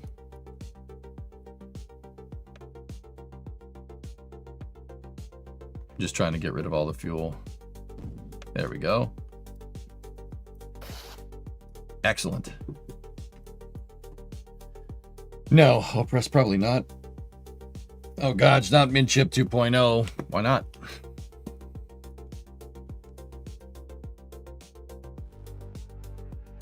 Envision Starship as a spaceport where they make space battleships and robot. Oh, I love and robots.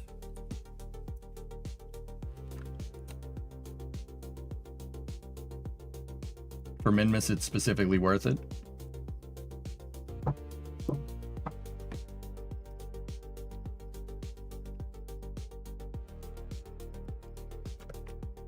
What else we got?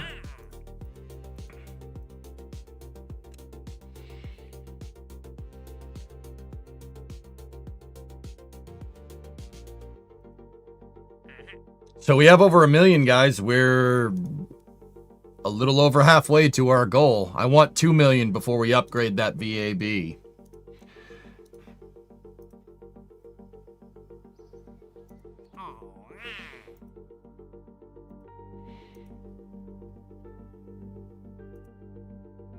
Position a satellite in a polar orbit around Minmus. That pays 100 grand, 7 science, dude. It's not bad.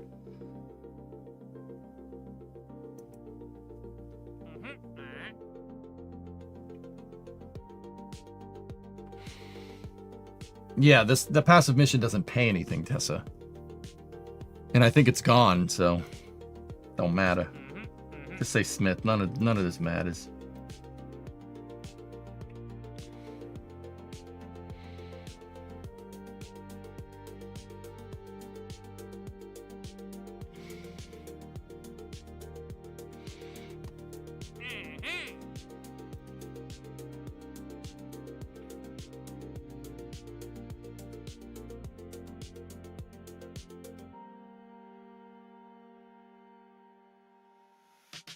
No, it didn't pay good, dude. It paid 70 grand.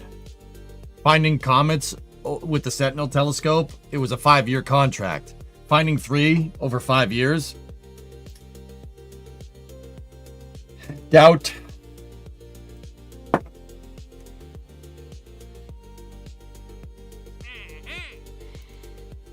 We still gotta go get his wig. We have 330 science, though. We can unlock some pretty good stuff here. 160 and 160 is 320. We could unlock 2 of these things. That'll give us the Panther engine. Those are kind of cool.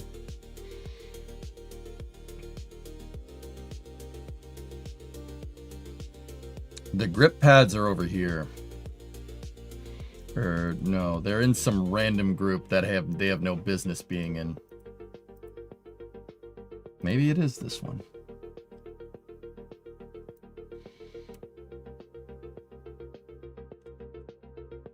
My hinge is in there.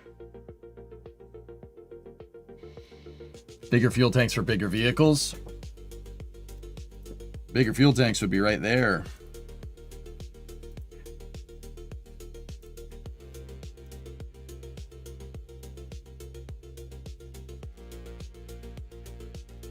Yeah, the grip pads are like way over here. They're in some really stupid spot. Yeah, there they are. Like, what? We need a 375 vehicle?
You have rover reels, it unlocks rover contracts. Yeah, I know.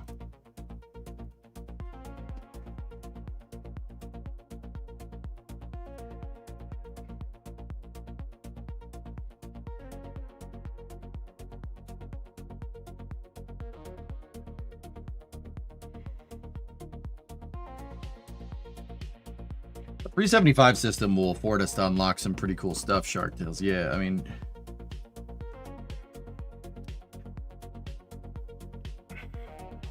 Get the parts to use Jebstone.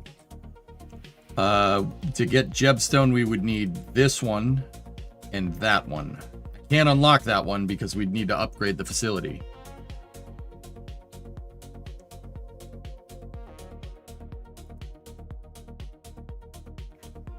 But Jebstone could, I mean, I love that rocket, dude. That thing is so damn good. I noticed you build rockets in the spaceplane hangar. Could I ask why? Better camera controls, dude. Yeah, I like having a wider horizontal space. It makes it easier for me to like zoom in and work on stuff.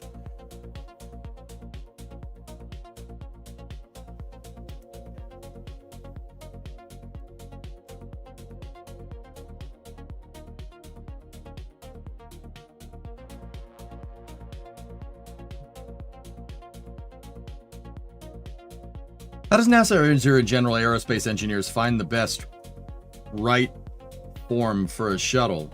Do they test and calculate? Like how?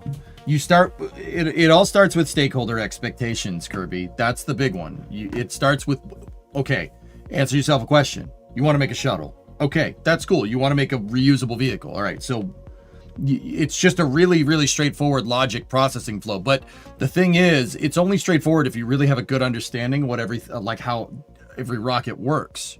Like how, not how every rocket works, just the general like concept of operations. Like you need to know what low Earth orbit is.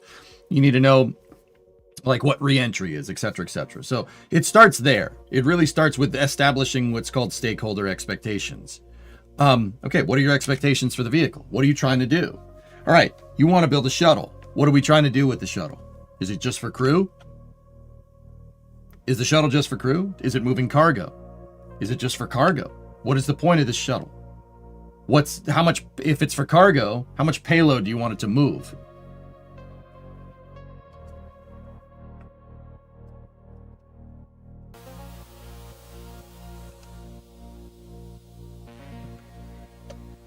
Thoroughbred would cut down on the first stage part count, boss.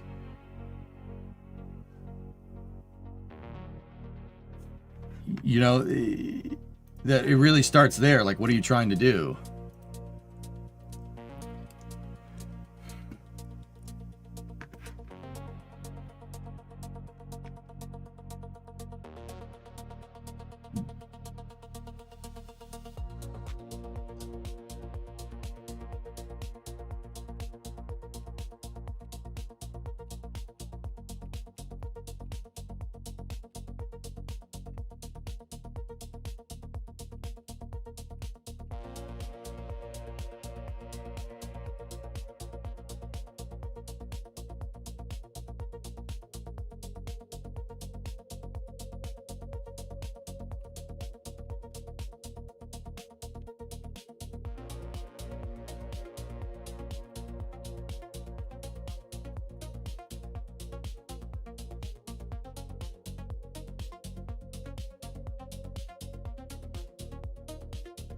One version wasn't aerodynamic and not big enough. It's not supposed to be aerodynamic. That's by design. The space shuttle flew like crap because NASA intended it to fly like crap. It's a re-entry vehicle. It's not a fighter plane.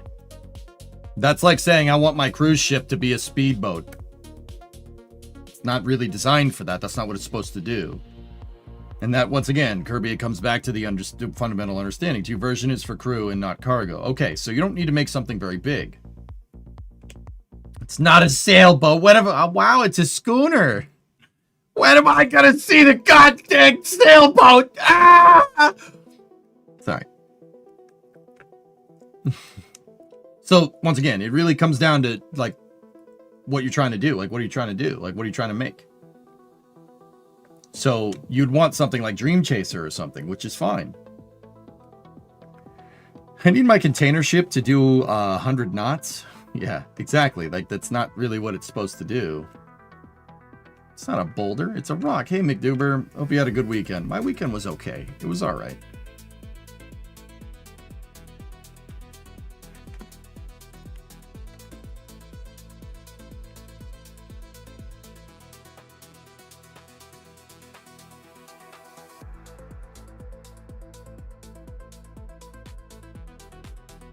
It would if it could.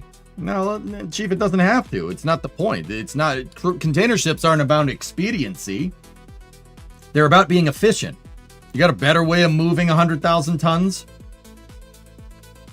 I'm all ears, pal. Heck, a 30-knot container ship would be insane. Be a lot cooler if you did. It's not, you know good and well, dude. You navigate in the high seas. It's not about going fast. I mean, sometimes it is, but fast for a ship is 30 knots, 40 knots. Any ship of like any useful size, like 40 is good enough. That's pretty quick. I mean, we're not making a container ship hydrofoil here. Can I show you something to surprise you?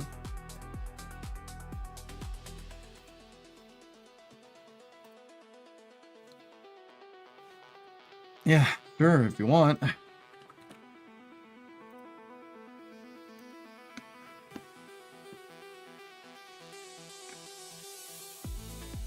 It's not a boulder, no, but it's a rock.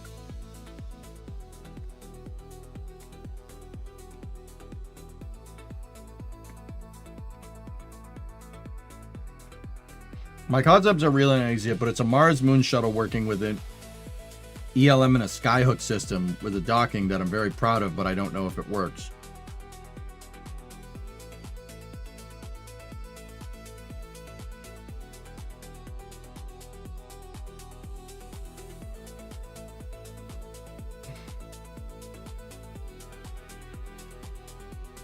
I mean, Tesla, yeah, I don't know, dude. I don't know, it was just an example, like...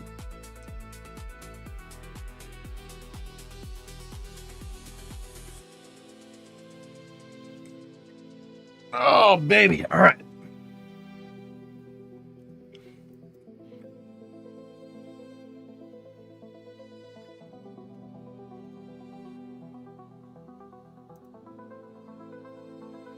No, but there are kids watching, dude. Don't... My goodness.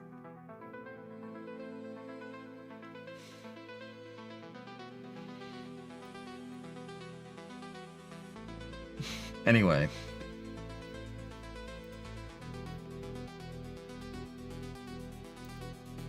That's pretty cool. Chief, yeah, that's neat. I mean, 31 knots is booking for a ship that big. That's really fast. That's what I mean. 30 knots is quick. That might as well be like supersonic for a container ship. That's fast.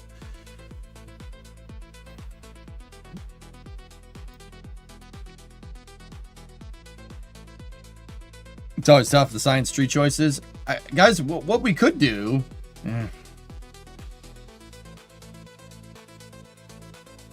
We're not bound by height restrictions on the Octo vehicle. If we unlock the Jumbo 64 Rockomax tank, we could make the extensions to the Octo vehicle, right?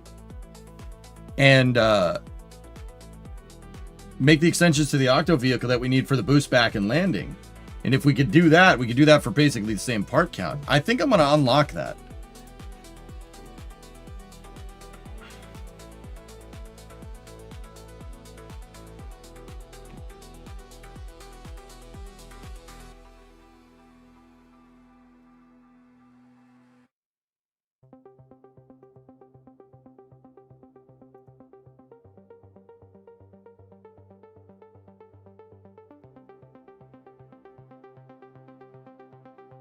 I do like those solar panels. Or get thoroughbreds and replace the first stage entirely.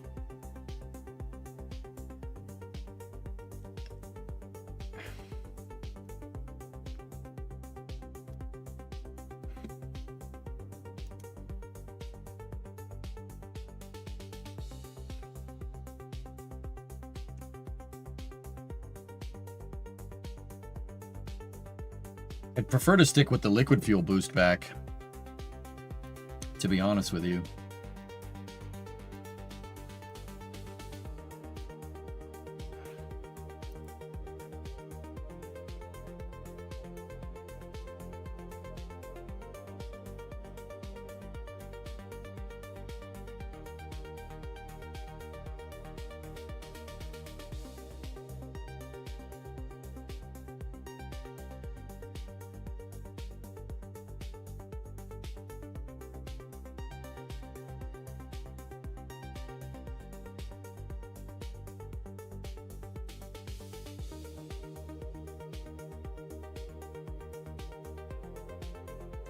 That does get us some good monoprop tanks too.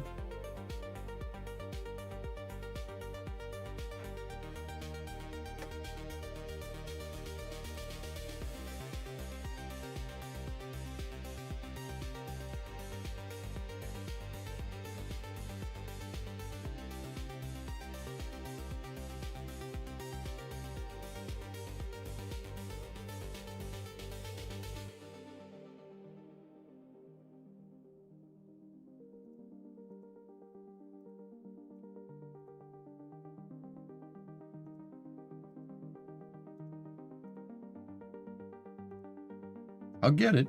We'll keep it, and we'll see what it does. But let's go. All right, what's your next focus? Well, I just unlocked a much bigger U tanks.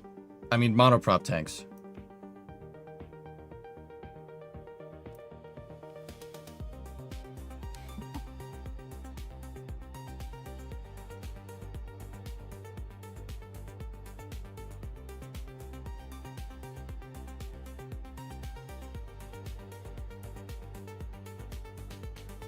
Sorry for the question. Mars' atmosphere is too thin. All good.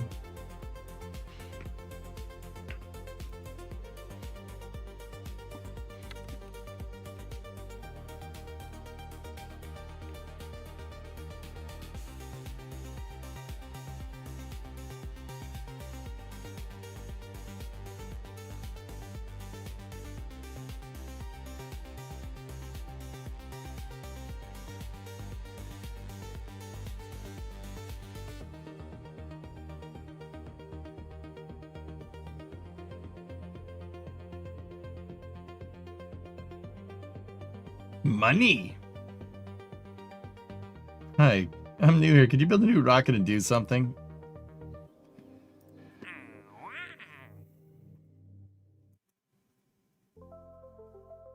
We do need to go use a capsule to go get us a wig, which kind of sucks because that mission pays poo-poo.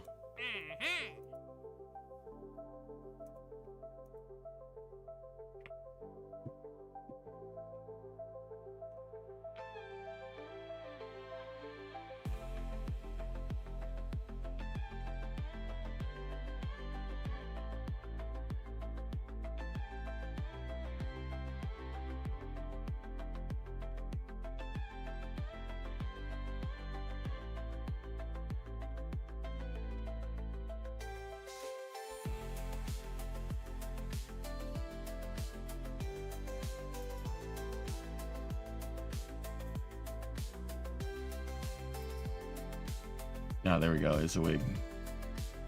She's a engineer. Excellent.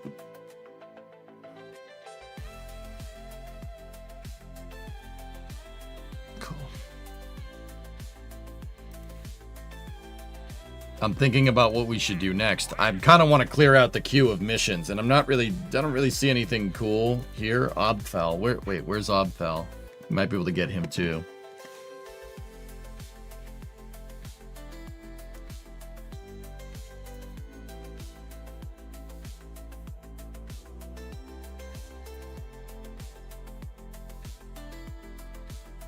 Doesn't say. Yeah, that's what I was looking at.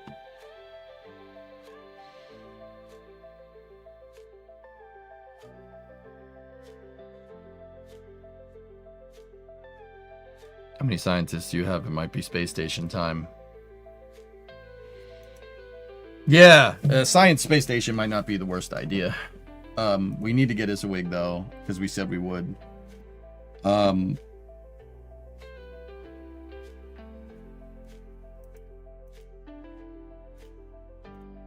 That's not really a grinding mission, but I want that mission to clear out the queue. You know?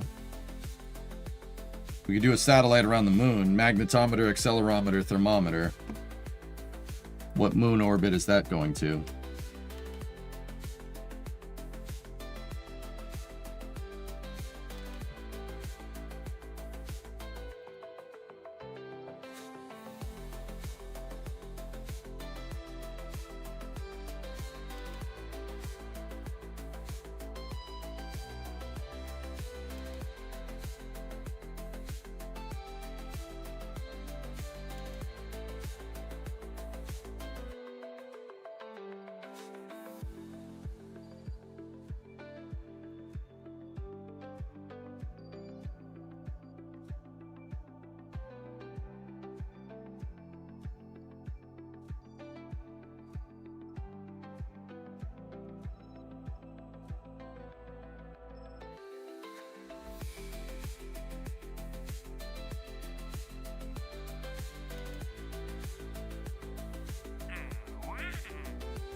Topic question. I love Timberborn, but apart from Mega Project, there's really nothing to do once the beavers are self-sustaining. What do you think they could do to give the game more longevity? Bigger map.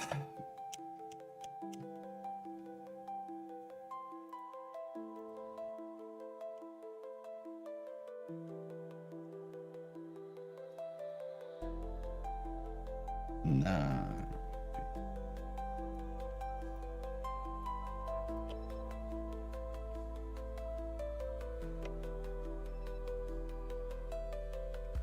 Let's just go get the other Kerbal.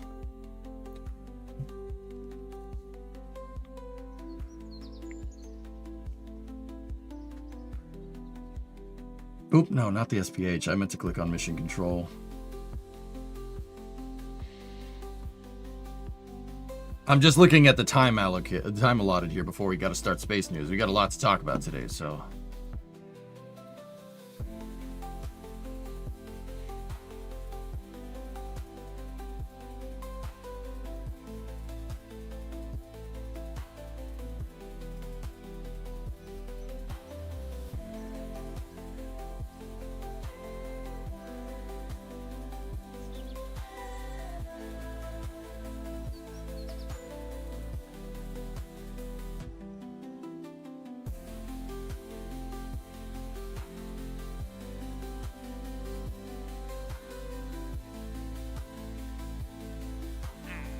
Just thinking, we could do that. We could do that one. That actually pays better and gives us more science.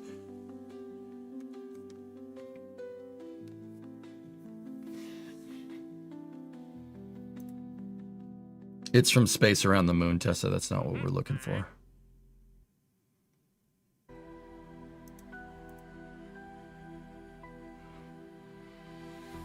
All right, let's belt these two out before space news. Satellite around the moon.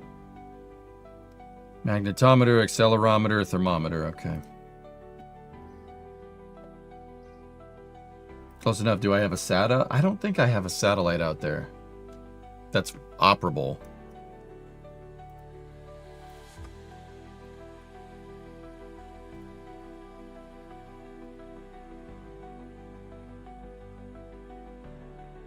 No, no. Maxosat. Maxosat definitely has science on it.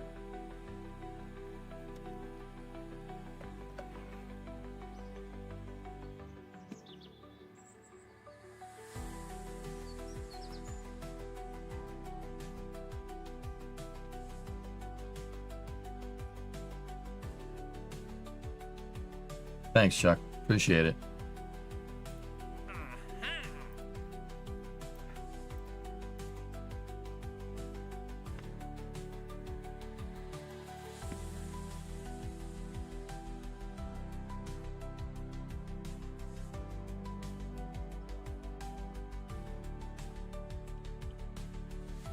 Let's see what we got here, dudes.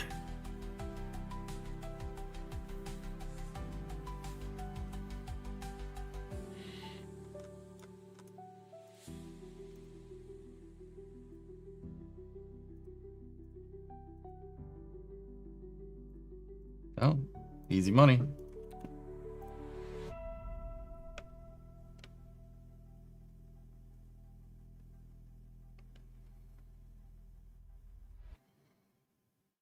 Texas Space Agency. That guy's starting to... What is he doing, Luiso? Starting a space program? He's crazy enough to do it, man. The good kind of crazy. Discovery, go and Hi, throttle Glue. Looking good? Thanks, buddy.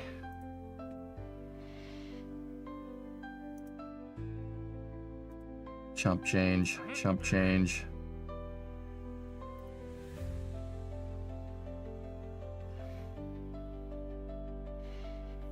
Finish construction of a rover on the surface of Minmus. You both have the same hairstyle? Oh, yeah. I haven't watched Integs in a little bit, dude.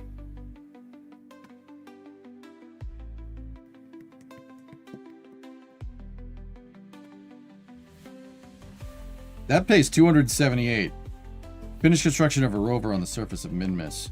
I might take that for our Minmus mission. We got to send another lander out there, and then we got to send the capsule out there, too. I'm not sure what it needs, though. But that pays 278 grand. That's a huge mission. 80 grand on the advance. That's really good. And we can bundle that together with our plant flag on Minmus Explore Minmus mission. I just really would like to know where that damn rover is.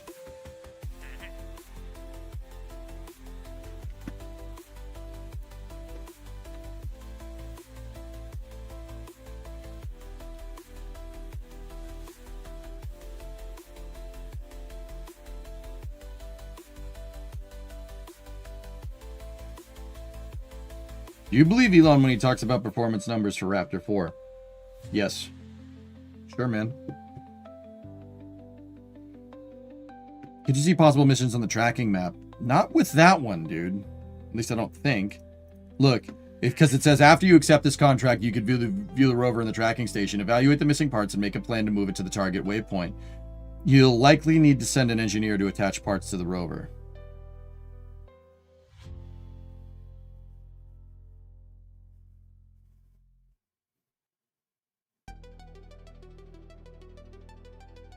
Do you believe Elon when he trolls a flying Tesla? I don't know. We'll see. Yeah, let's just do it. Screw it. All right, where is it? You need an engineer to put the parts together? It doesn't say you need an engineer necessarily to put the parts together. It just says you got to move. You just got to move the rover to the waypoint.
I'm missing anything.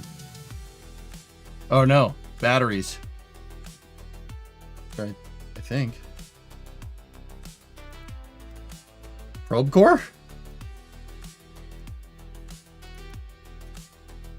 Doesn't have a probe core.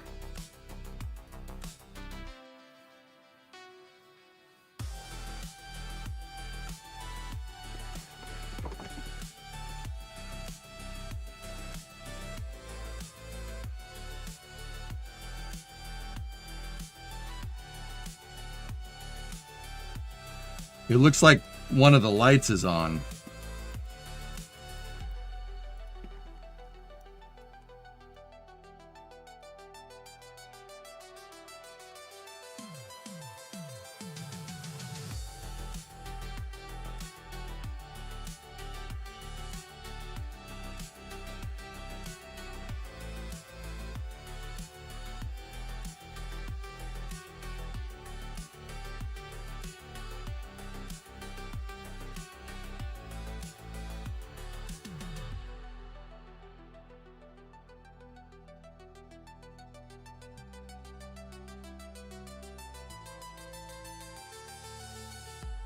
Okay.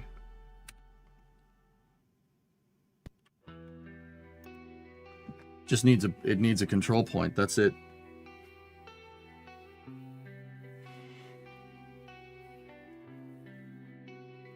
Time to take Kerbals with a shovel. I mean probe core.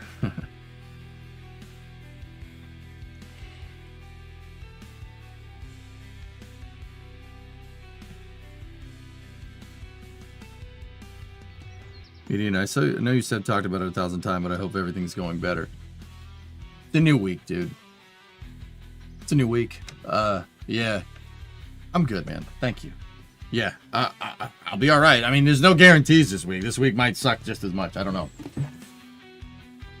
Do you have the claw? Yeah, of course.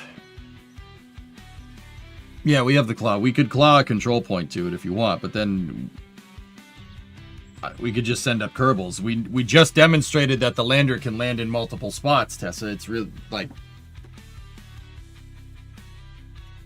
Who's this fresh-looking young man without a hat on? And what have you done with EJ? I am EJ's younger brother, Bill. Bill guy.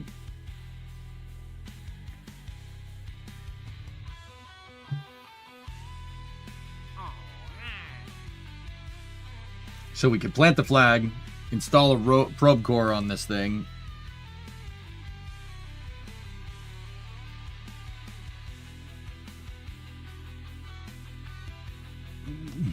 BJ, yeah, that's great.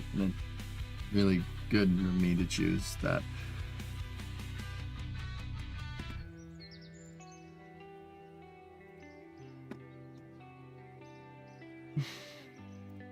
So let's plan out this mission.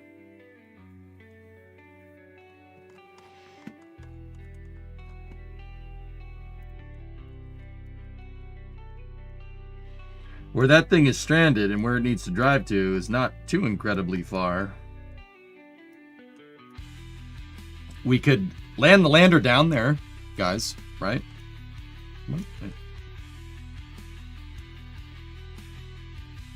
It wants us to move Maxosat into that orbit. Oh. Shouldn't be too hard, actually.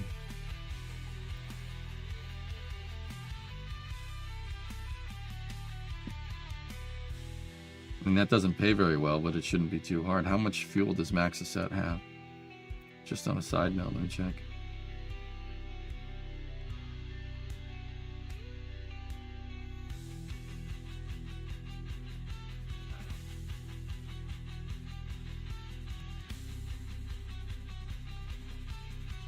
It has the Delta V to do it. So we could do the first landing at that rover, install the probe core on it, have the Kerbals hop to where the other lander, the spare lander is down on the surface, right? And then we could drive the rover to the waypoint. Shouldn't be too hard.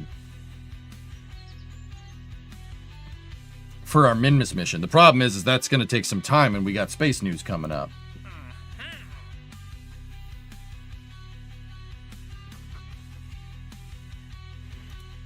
Maxosat in an adjusted orbit, 34.2. That shouldn't be too hard. I mean, it's just, yeah. I'll just grab it. Let's just go do it.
Okay, easy money.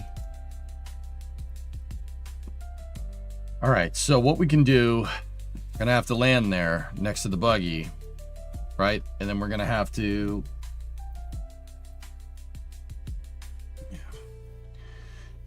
yeah, we're gonna have to land next to the buggy. We're gonna have to go there. Install the probe core on the buggy, and then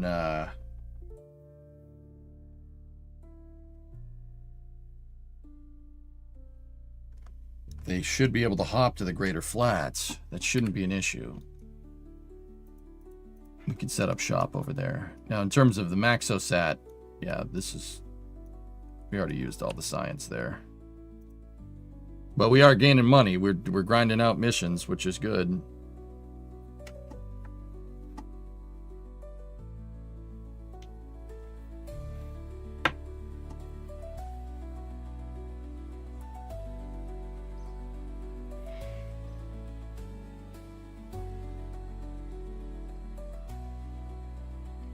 If you take a couple of docking ports, you can hop the buggy to the flats. How's that going to work? Thanks, Two Toads. Appreciate it. Doesn't adding parts require an engineer?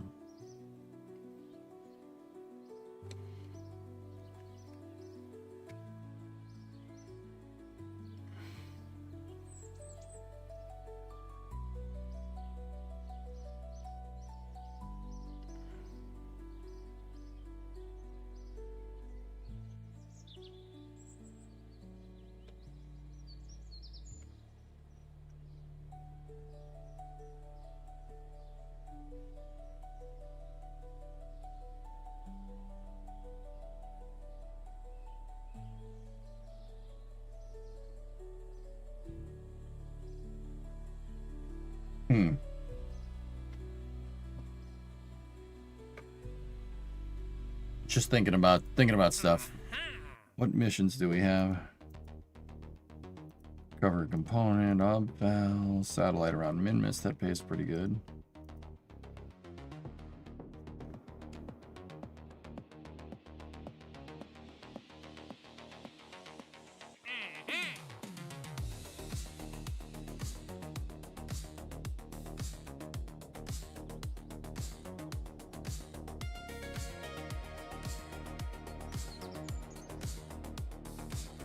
I gotta see if Octosat is in.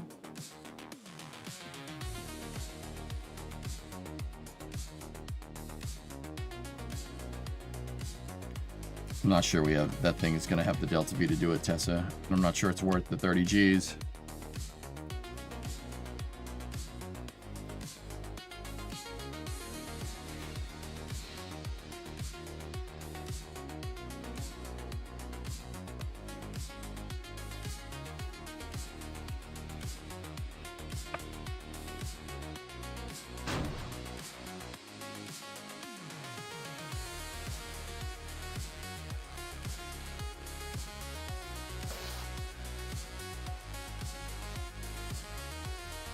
I don't think so, dude.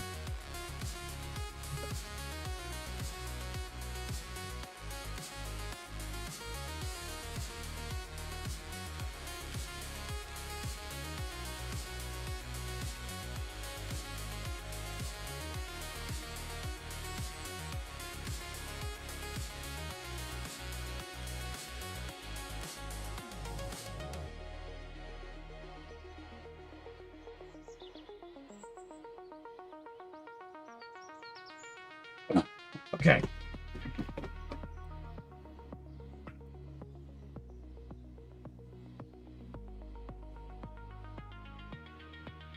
Yeah, I know, Tessa. I know. I want to start thinking about the Minmus mission, how we're going to do that.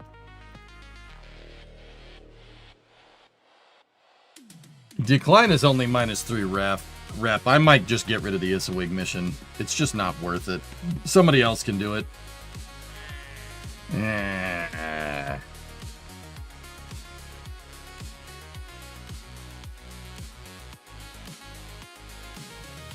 Ooh. Yeah, a rep's still super good. Somebody else can get it. We'll get it. Kerbo9 can do it. It's fine. I was gonna use that mission as a shakedown for the capsule. The capsule works. I'm good with it. We'll get other Kerbals.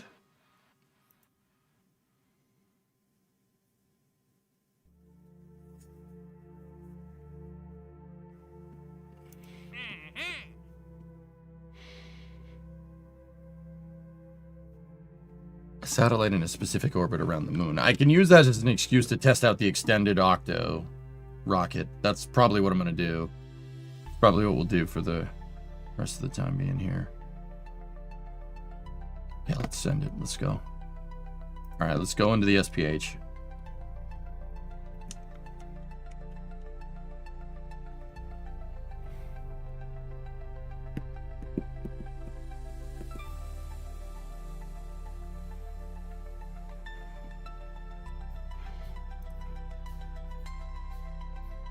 Oh, it's playing the music.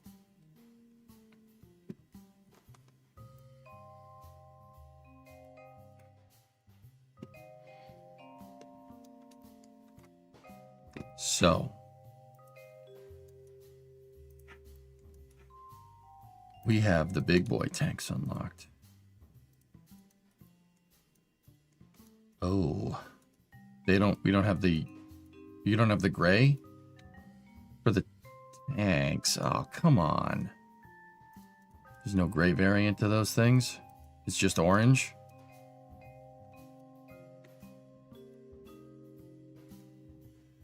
And see, I also unlocked better monopropellant tanks. We unlocked bigger monoprop tanks, so we might be able to upgrade the landers' monoprop systems that way.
Well, that's a sight for sore eyes.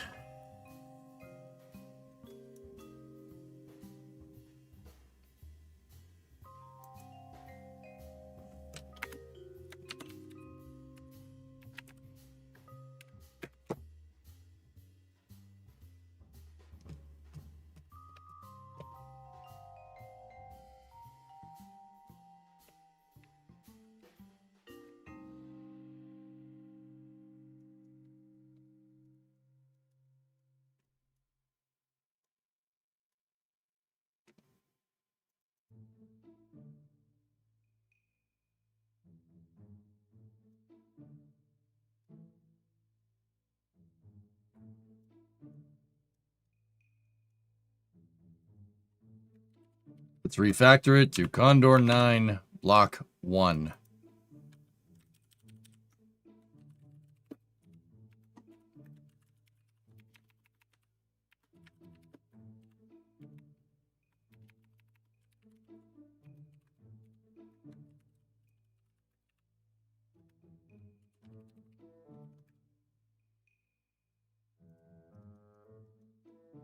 Nice. Okay. We gotta put the control surfaces back in.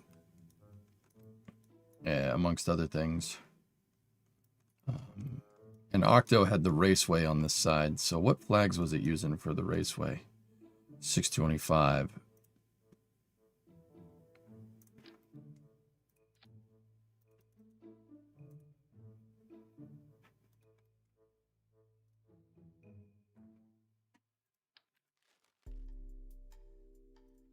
Freaking Kerbal music, man, brings me back. No, that's not good enough for a raceway. We need to use the 625 part. Go into my color swatches. There we go.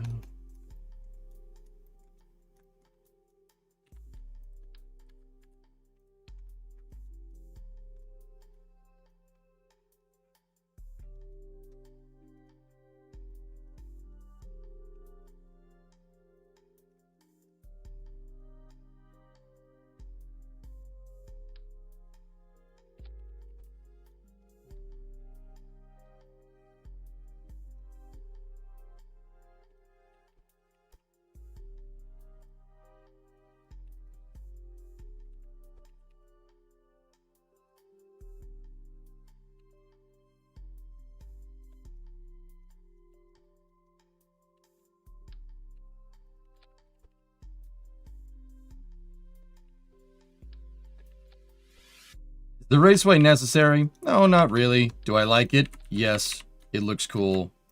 And does it hog up a bunch of parts? Yeah. Does that suck? Yes. But I like it, so I want to keep it.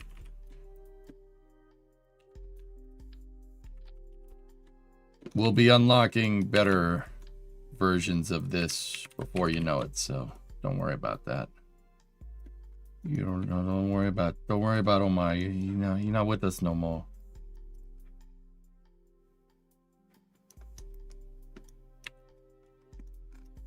No, flags are flags. They have that's the reason why they have different names, man.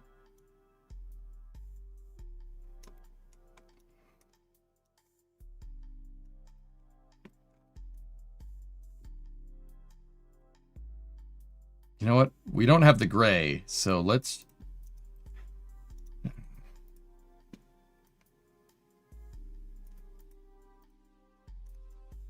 Yeah, that's fine.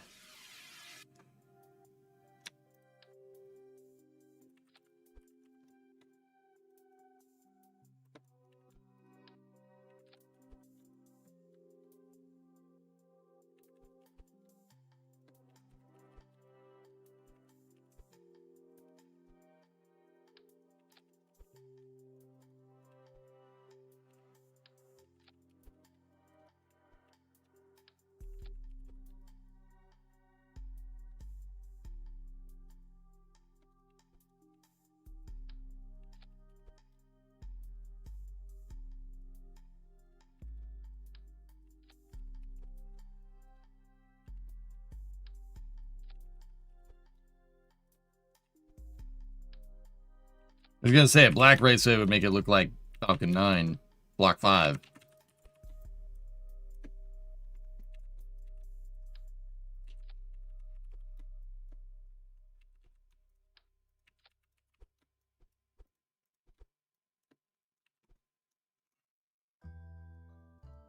I'm just worried that the rocket is too long and the raceway might eat up the part count. Even though I was like, I'm cool with it, but it might. We'll see. We'll see where it gets us. I think it definitely is going to eat our part count, which kind of sucks. But we'll have a bigger VAB in no time, and it'll be cool. Just think of it like, iteration. Now, what is this? Why am I putting all these flags down the side? Well, what this is supposed to do is mimic what's called a raceway. Raceways is an industry term in rocketry, which specifically would like for launch vehicles. What it basically is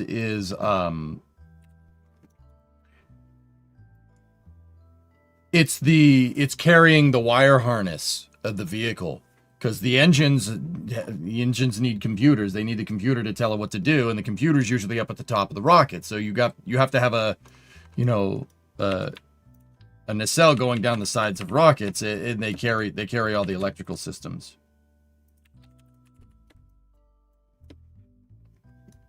Hey kid, I'm a computer. Stop all the downloading. Help you, computer.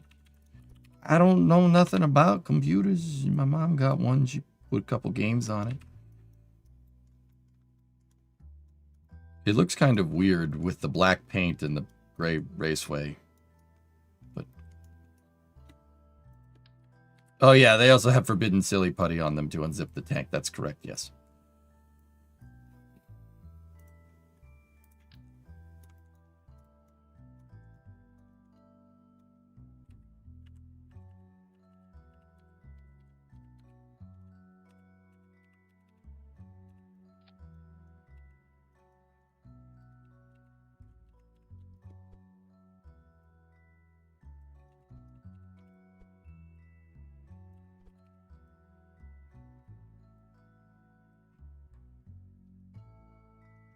Discovery, go at throttle up.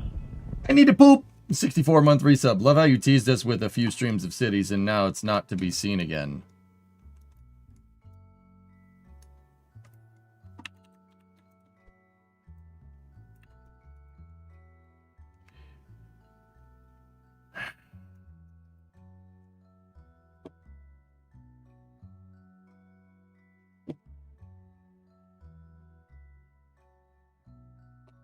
I'm sorry.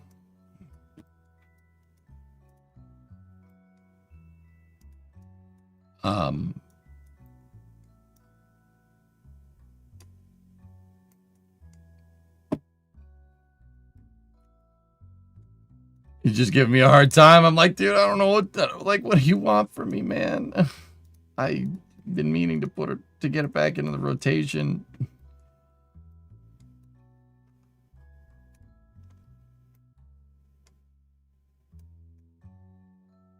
Like, what are you... yeah, no, I got you, man. I know you're just messing. I want to, dude. I'm just, yeah, kind of addicted to Battlefield right now. We'll get back to playing cities, though. Like, don't worry.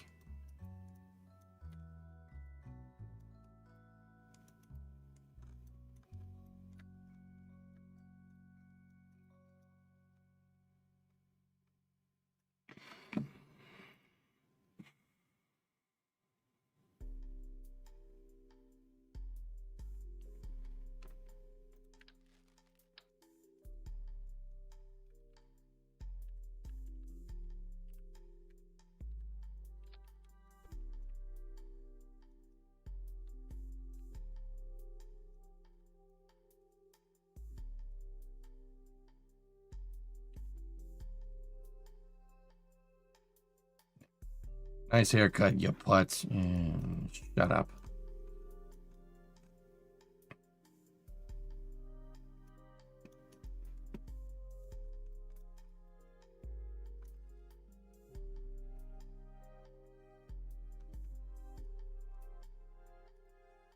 All right. We have to mess with our TWR here on these things. We have to do a TWR calculation. I also didn't do the stage passivation dumps, but that's okay. We don't have the part count to do it, so it's okay.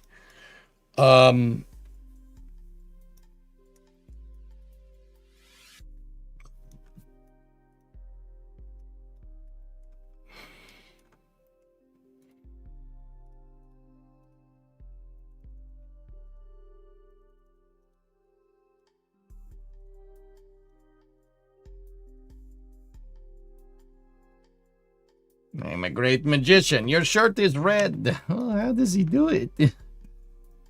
All right, let's bring up the math. You're going to learn something new today. It's called math, and without it, none of us would exist. All right, that was an old delta V calculation, so let's clear those out. All right, so thrust to weight ratio. We need to figure out T, right? So the thrust of this...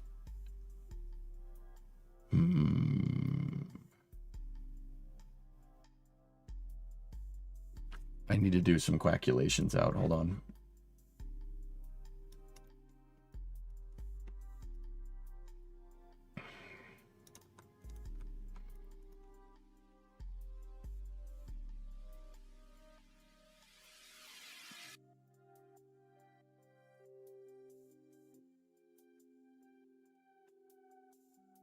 we set this to the center, they're producing 132 kilonewtons of thrust, or 132% of rated.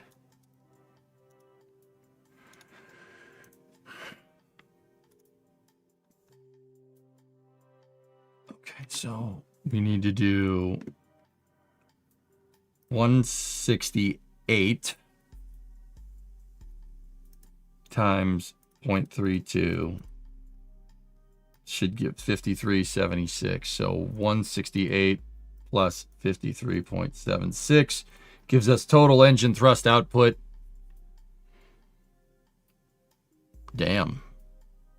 At 221, times that by 9, that gives us 1.99 meganewtons of liftoff thrust. So we can go back into our TWR formula here, get rid of that. So we have thrust equals 1995, I think is what it was, divided by the total mass of the vehicle. So that's 193.8, 193.8. Hey, Sebby, 111 month resub. Nice.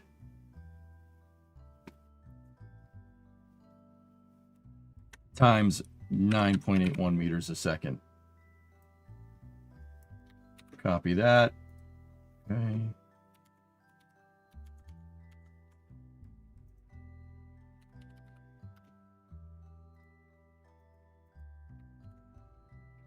It doesn't, whatever.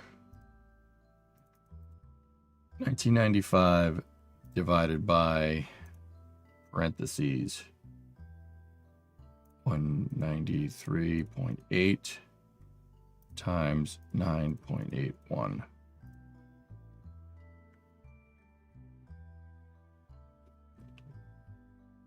1.05 off the pad. Yeah, that's no good. That's not good enough. These engines got to go further than that.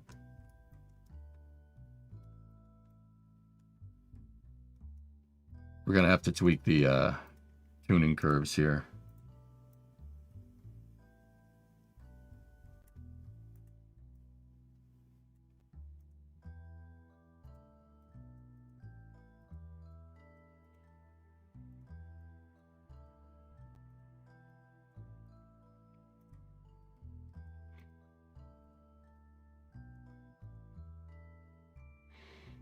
$150. Yeah, let's try that.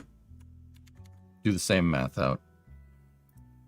168 times 0.5, 84. So 168 plus 84 equals. Yep. Calculator sucks. 168. Plus 84 equals 252 times 9. 2268. So we'll figure that into our new formula here. Or a new equation. 268. So basically what I'm trying to do is dial in the right engine thrust to be able to make sure the rocket goes up when it takes off. Kind of important. Got to go up. That's what this calculation is. So 2268 divided by 193.8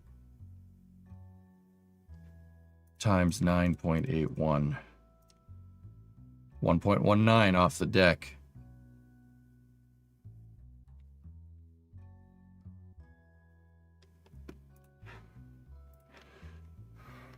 Yeah, copy that.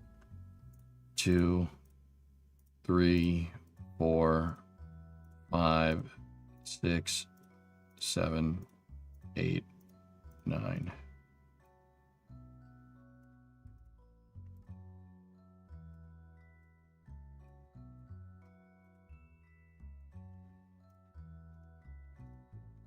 Okay, save.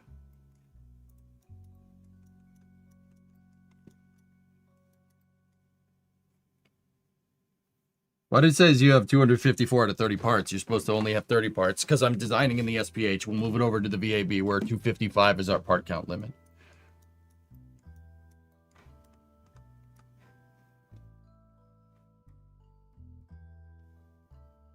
You know what?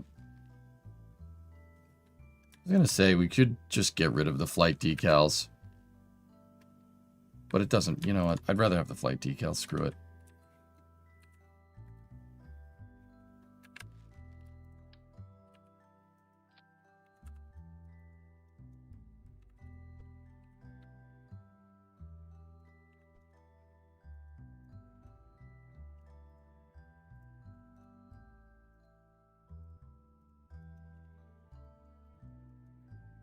Passion is essential.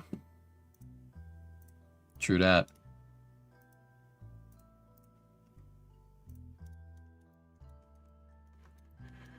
Oh, we got ourselves a chunky boy here.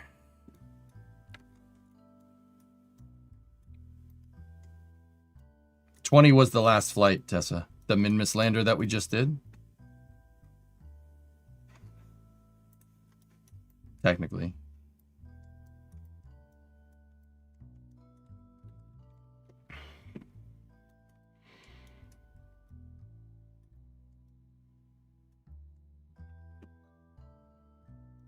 Cool. All right. Okay. Shut that off. Cool.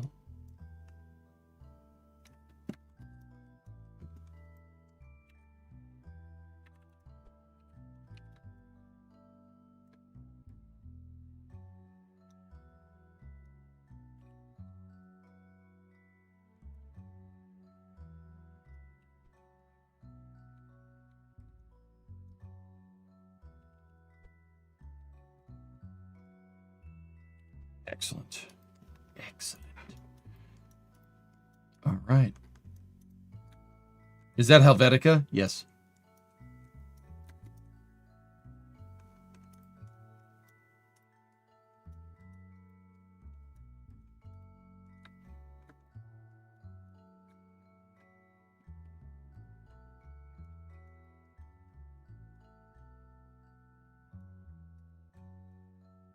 Not Comic Sans, man. Hell no. Hey, Hawks. Was it you that told me about Simon Fordham? That was you, right?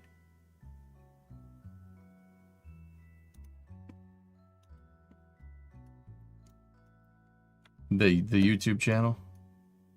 Fordman? Yes, sir. Good, yeah, because now I got addicted to that too, so appreciate that. Yeah. You watch the Chevelle one? It was pretty good. It's pretty good. It's pretty good rest though, considering.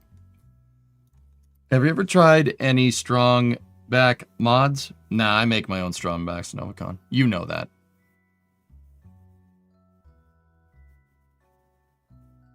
Sorry, not sorry. As soon as I was introduced to his stuff, I knew it had passed the addiction on. Yeah, and I passed addiction. I passed it on to everybody here. Damn, that kid's good, dude. He's real good. Real good. Dude, you know what I do when I'm working on the cars? Just have it on in the background, man.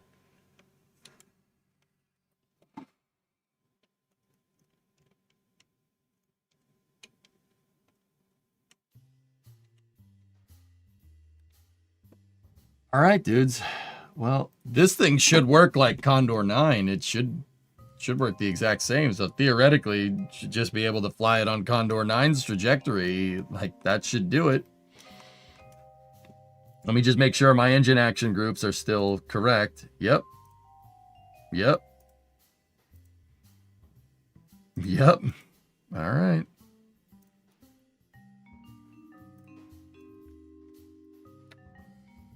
I'm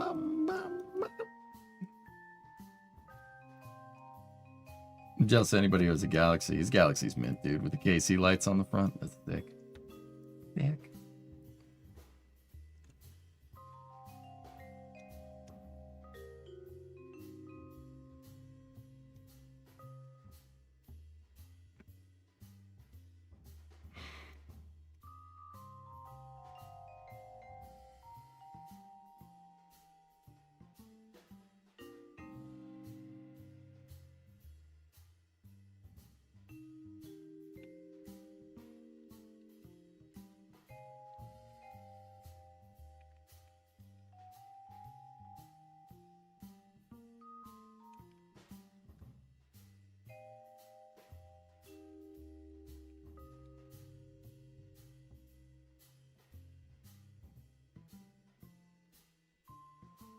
All right.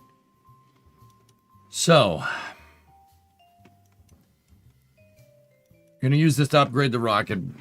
This is getting a little bit pricey, but this, like I said, this thing should haul, man. This is basically a really nice upgraded version of Condor.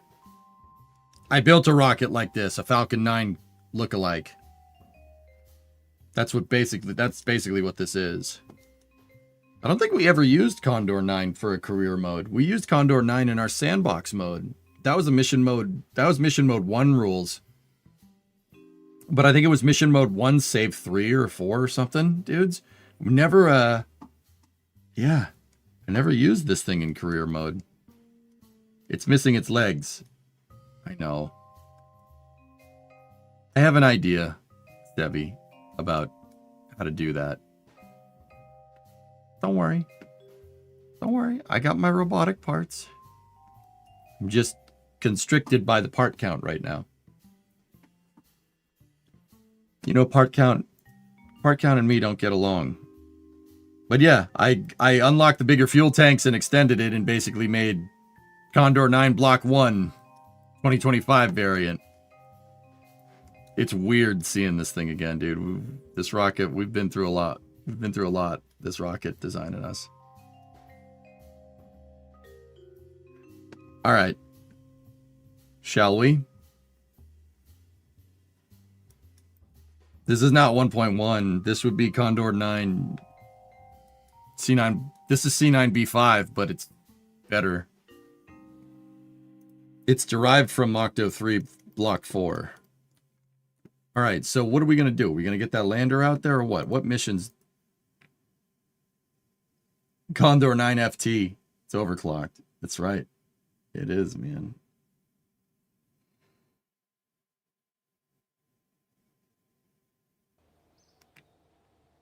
Why do we like Condor 9? Money!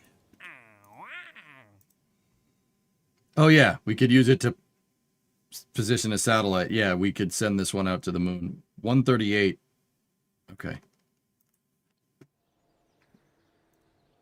81K, yeah, but we get the first, well, of course, we will get the first stage back with this thing. I will get it back. At least I'm pretty sure I will.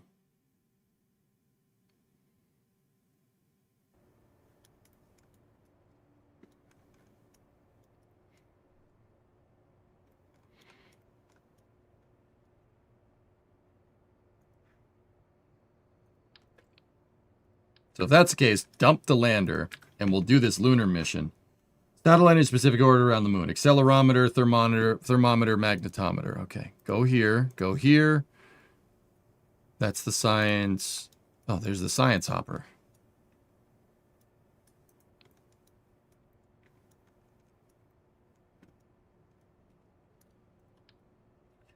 Taking landing gear off of it.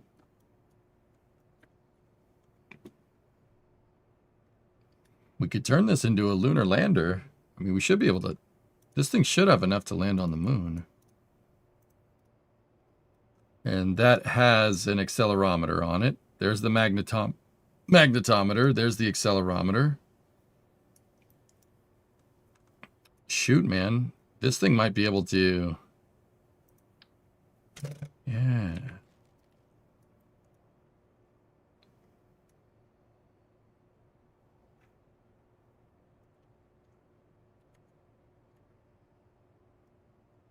Does it have a thermometer? It should have all the science equipment on it. Yeah, there's the thermometer. It's right next to the seismometer. So that has everything, and we could land that on the moon. We could land it in a crater, get some science, and then do the return science.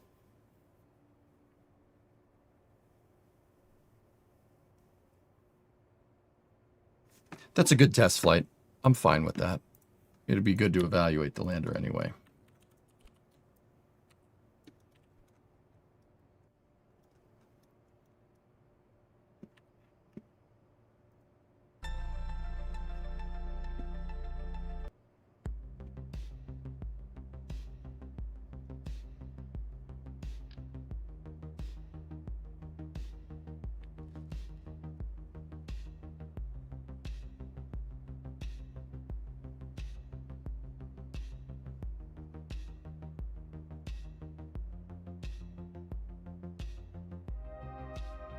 Double mystery goo.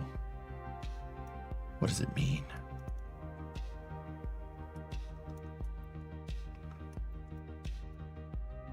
Okay.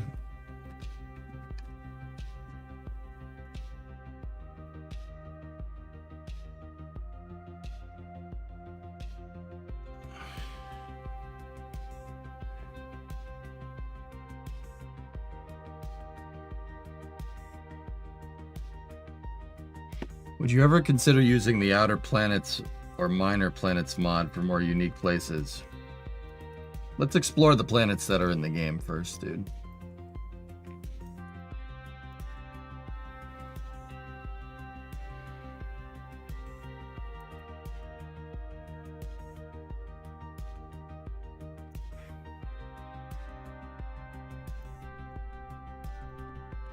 Oh, man, it's cool seeing this thing. I'm actually happy that I generally don't like to just build what I've built in the past, guys. I don't like doing that, but we never used Condor 9 for career mode. We never got that far. Or I never did it. I always did something else. Like, one time I used for the last career mode save, guys, what I did was use the Saturn 1B and the Saturn 5, and I put those things to work, which was actually really fun. That was cool.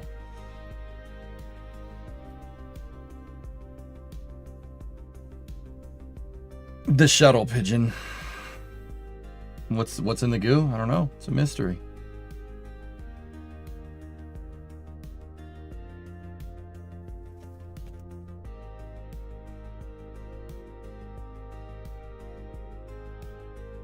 It's a return vehicle, Phenos. The lander has a return vehicle with a heat shield on it.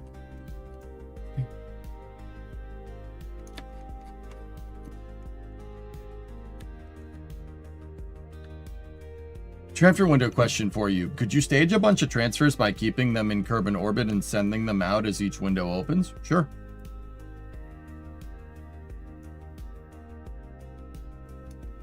Condor 9 will have a chance to strut its stuff. I don't have a chance to do something, man. You know what's going to be really strange, Nova? A Falcon 9 with an Orion capsule on top of it. That's going to look really strange. But we're going to do it, aren't we?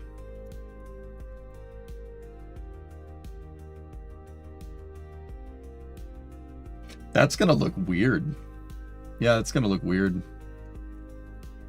When Condor heavy.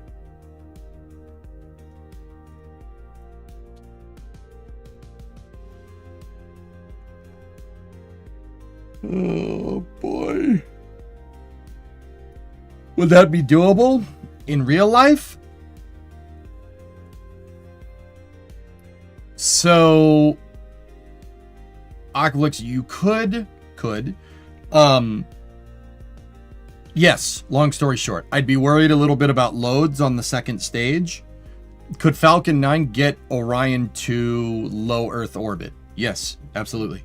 Sure, why not? You would need an adapter from the second stage. So you'd need to find a way to adapt the Orion service adapter, service module adapter, which is for a 5.4 meter diameter, if I'm recalling correctly. You would need a conic adapter to adapt Falcon 9's 3.7 core. So I don't think that's like undoable. Like, I'm pretty sure that's fine. It would take a second to get it right, but yeah, you could do that. And Orion would have to fire its service propulsion system to do the insertion burn. So basically, Falcon 9 can move it. It could move 20. The Orion capsule with the service module is 25 tons. It's a heavy capsule. With the launch abort system, it's even more. But Falcon 9 should be able to get that thing up in the air, jettison the abort system, etc., right? And the second stage will pretty much have to burn out on a suborbital trajectory. Not a problem. Whatever.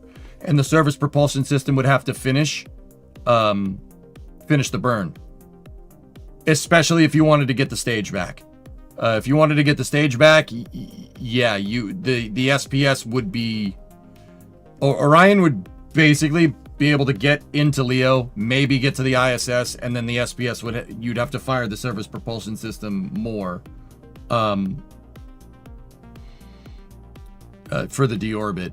It could do it. It could do it. Falcon 9 would have to do a downrange drone ship landing. It's not doing an RTLS with an Orion capsule up there. But yeah, it's doable, dude. Sure. On Falcon Heavy, it'd be easy.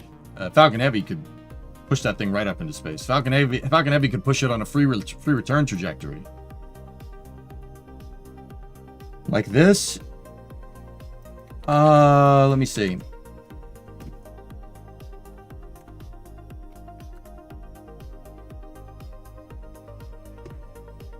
This one right here. That's the conic adapter that it would need. You'd need to adapt the Orion service mating attachment to the core. So you'd need something like that. It would look like the one on the right. But Falcon 9 could do it. You don't need Falcon Heavy. Falcon 9 could put it into low Earth orbit. In fact, I think it should, if you want my honest opinion. Been saying this for a number of years now. Falcon 9 could get Orion into Leo, and then you could get a lot more data on that heat shield. But yeah, I don't know. You could do it with Vulcan too, for what it's worth. We checked for all probe cores in places. Yeah, this is all fine and dandy, dude.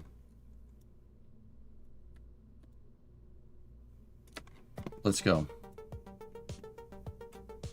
Let me check the staging. Yeah, we don't want that there.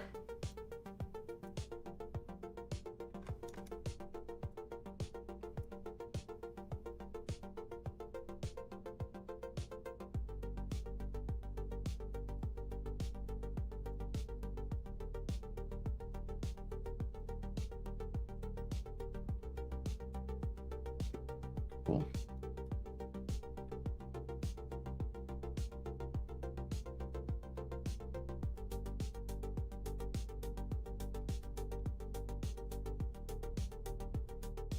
So this lander's going to go out to the moon, then we're going to land down on the moon. Have you determined the part limit for your new computer before it gets overworked? 3,000? It's pretty high, dude. Yeah, we can go big. All right, here we go.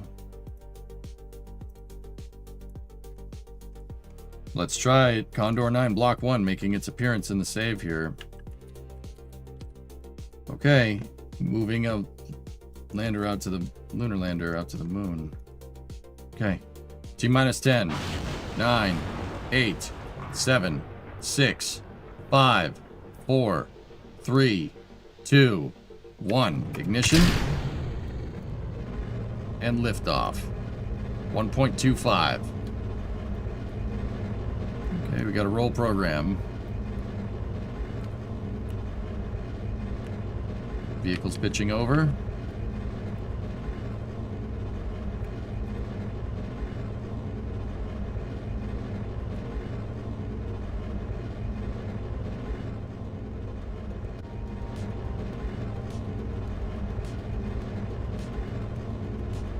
Rates look good.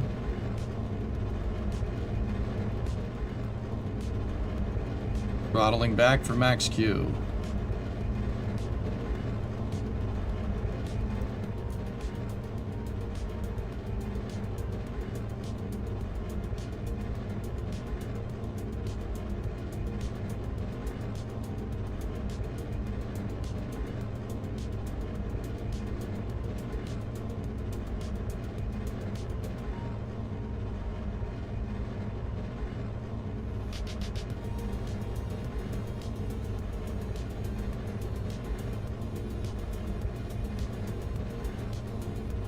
Max Q.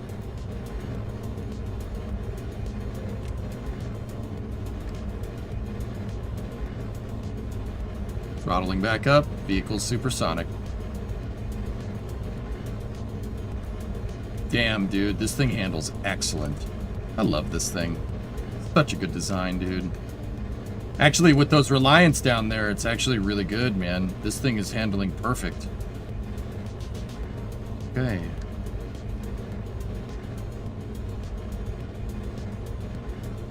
Yeah, my building techniques have gotten a lot better since the last time we attempted to build a Condor 9, so...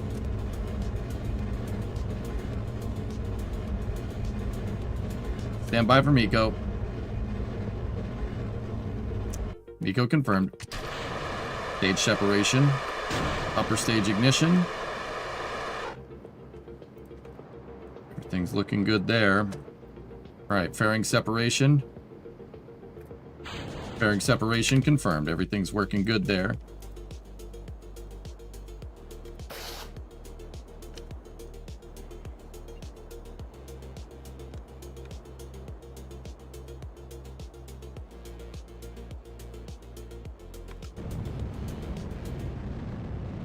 Boost back.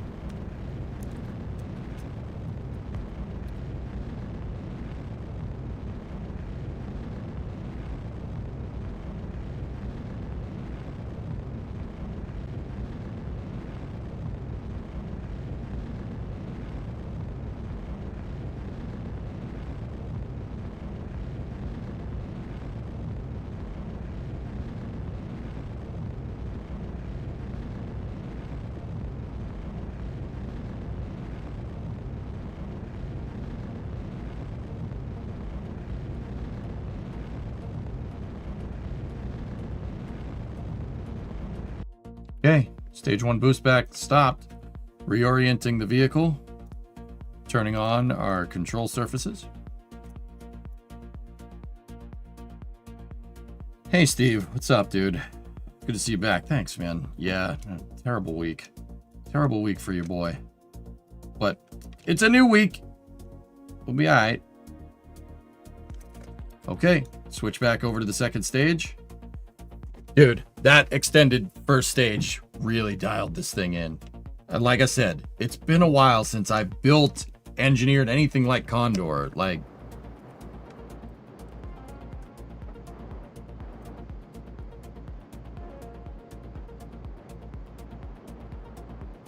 this, I mean, it's a good lifter.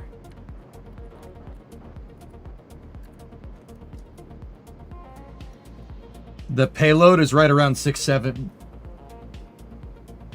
to 7 tons.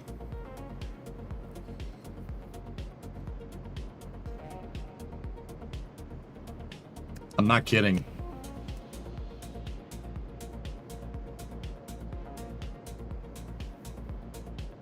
I didn't mean to do that. I'm sorry. Oh no. I did not mean to do that. I'm serious. That was not on purpose, man. I hate you. I'm calling the police. Okay, stand by for Seco. Gotta control our apogee a little bit here.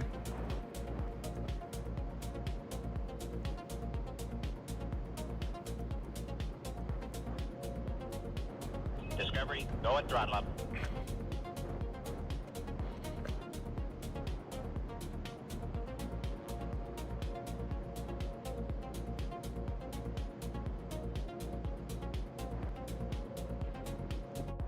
$110 by 103 nominal orbit insertion. Damn, dude. That first stage really made a difference. Hey, Thumper, what's up, dude? Well, EJ went to the barber. That's what I did. Actually, I did this, dude. I cut my hair. It's not bad, right? It's okay. Oh, this is space. I'm in space.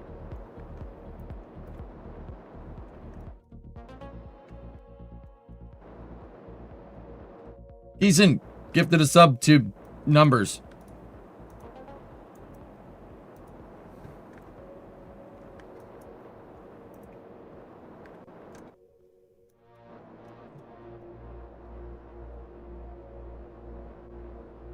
Not much longer, Wraith.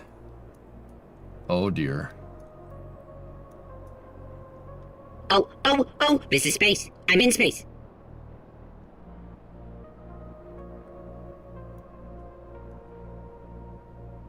Okay, start the landing burn.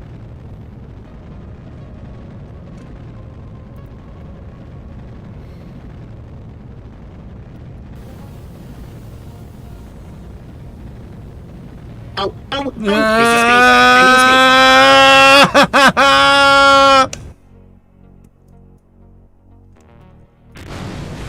We gotta fix that, dude. We gotta fix that. That's just silly. That's just silly. That's just silly. It's silly. That shouldn't do that. It's I mean, we had plenty of fuel. That's actually good. Yeah, much better performance from this, but we're 7,500 meters off target. That's not great. And also in the water. That's just silly. It shouldn't do that. It's just...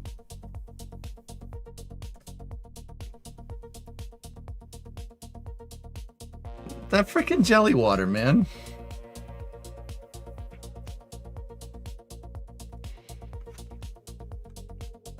Don't worry about it, Chris. Go and throttle up. It's a me! 36-month resub. Thanks. Yeah, with the Reliance, dude.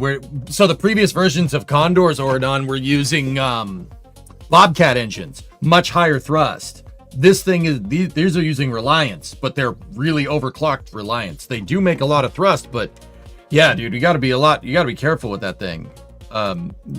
Dude, I'm thinking start the landing burn 5 kilometers up, which kind of does jive with Falcon 9. If you look at the altitude that Falcon 9 actually starts doing its landing burn, it's quite high.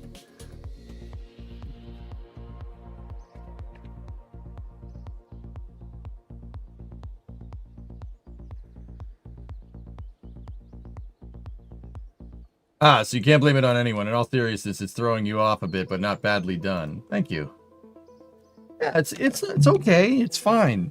Like, I just left my hair long on top, and that's it. See, it's just, that's all. It's not the best, but see, like, you know, it's just buzzed up here, so, you know, it doesn't look like there's not hair there or something. You know, it's fine. It's fine. Don't worry about it. I just remember your hair being a bit darker. It's probably the camera, Chief, because it's not very thick anymore.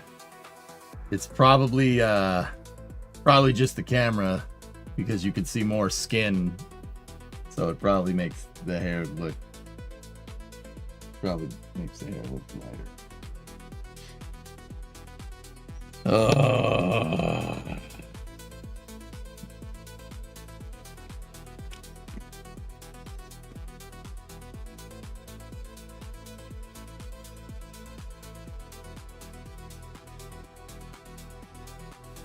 Yeah, it's him. Yeah, no, you get it.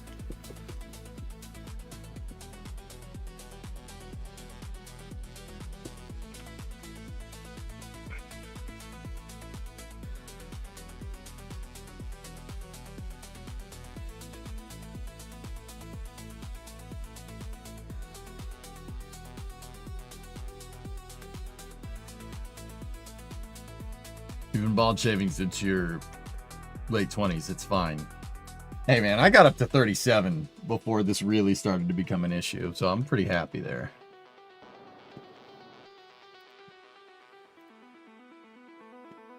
$11.83 left on this thing, man. All right, let's shoot the moon, dude.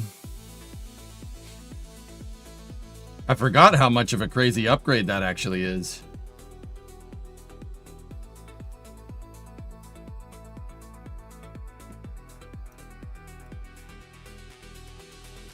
The 4 Rocco Max 64 tanks, that really...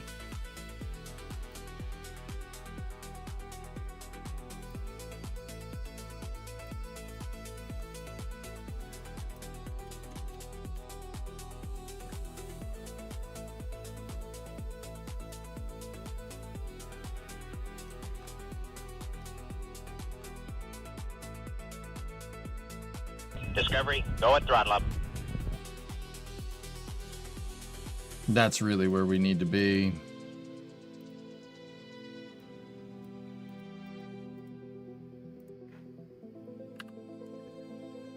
Okay. Hairstyle looks good. Thank you.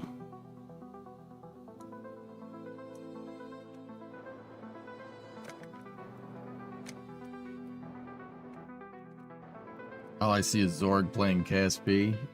John Baptiste Emmanuel Zorg.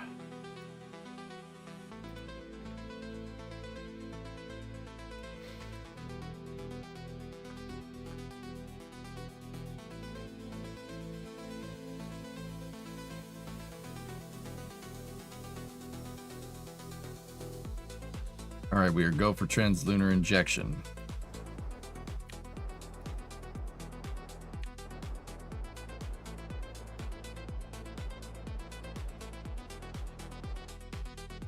"54-second burn, so we burn at about 30 seconds. So 5.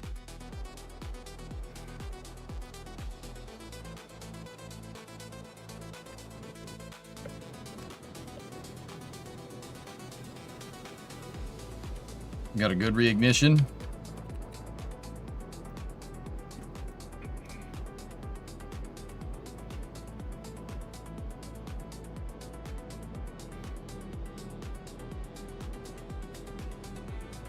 Yeah, Peter, that makes sense. What engine is that? Poodle. 350-second specific impulse. It's quite good.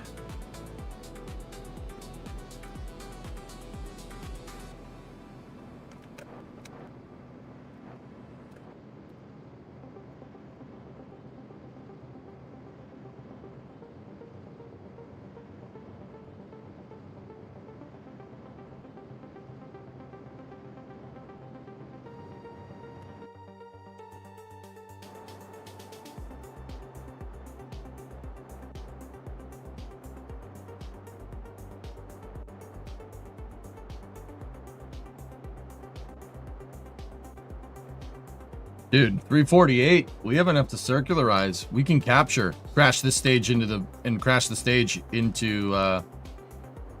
the planet.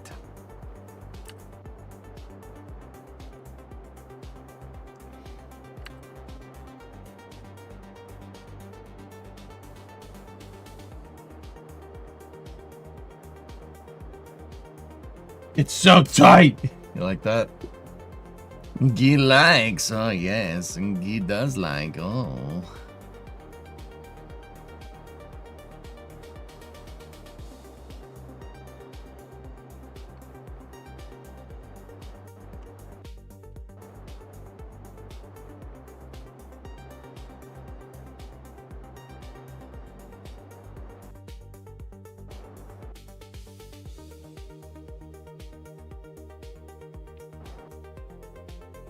Okay, good enough.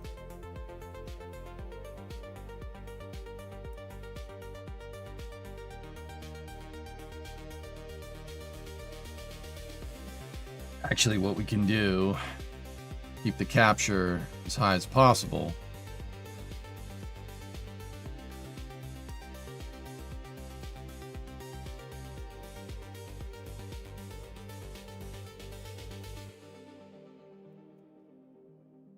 There we go. Line the P and the AP up like this.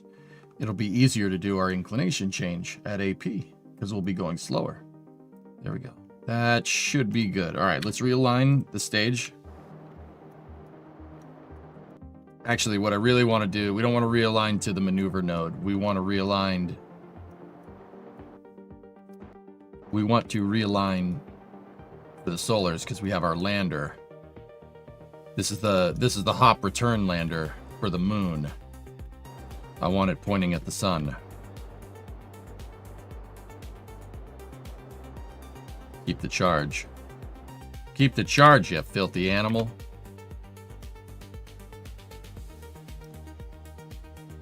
Okay. And just like that, we are out at the moon.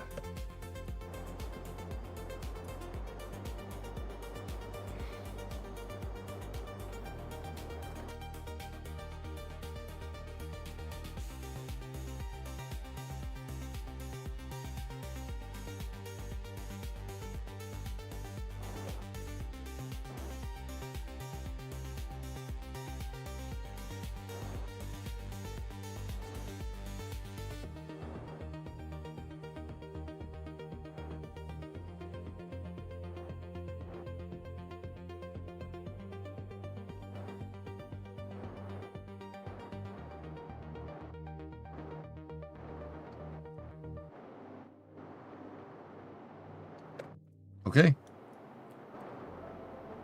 Stand by for capture.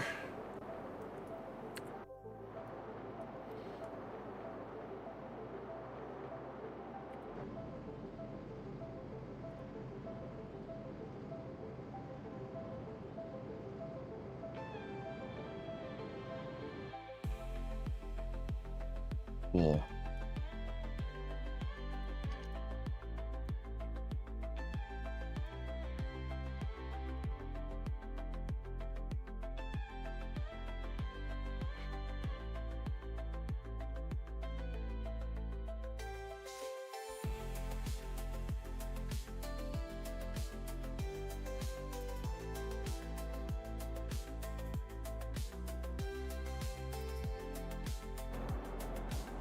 Okay.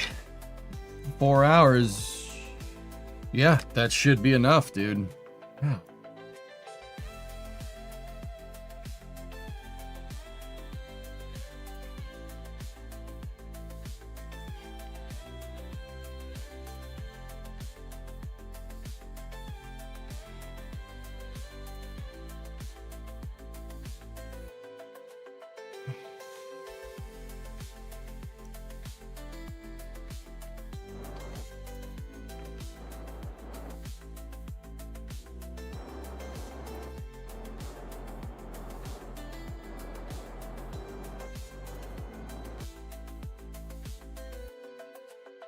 Around the moon, around the moon, around the moon, around the moon.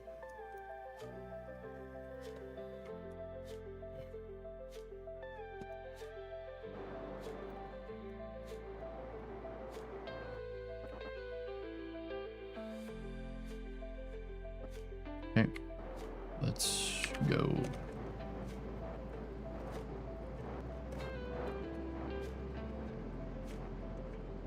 Stop. Stop it. Stop it.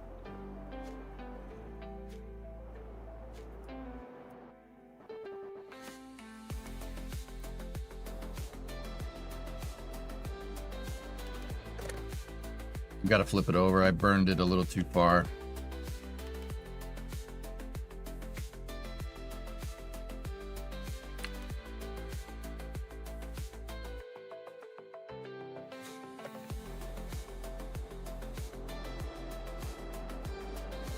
Actually, we have to dispose of this stage. That's what we got to do. So let's do that.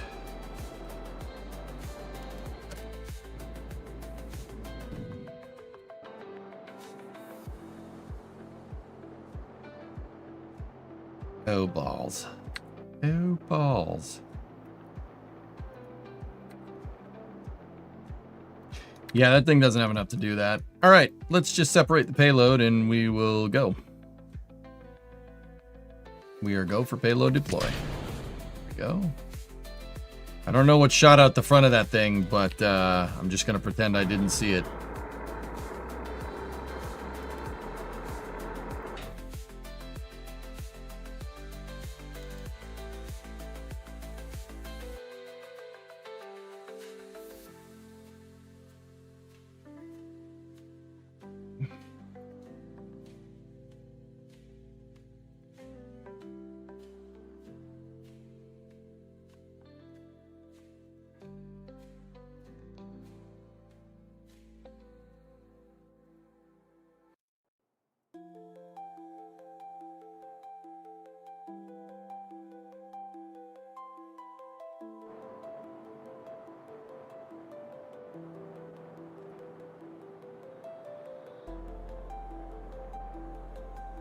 It's just ice. Don't worry about it.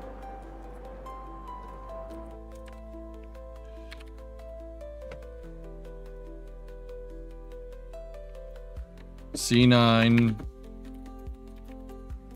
B1, Flight 21, S2. Cool. Enjoy the heat death of the universe.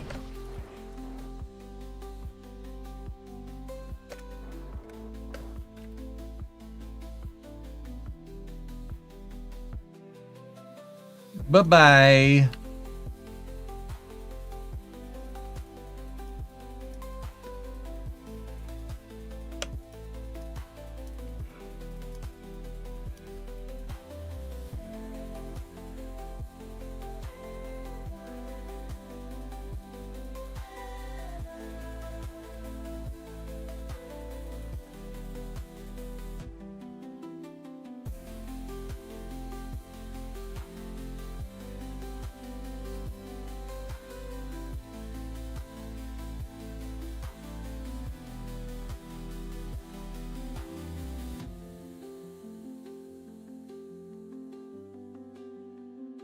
Okay, next maneuver is dialed in.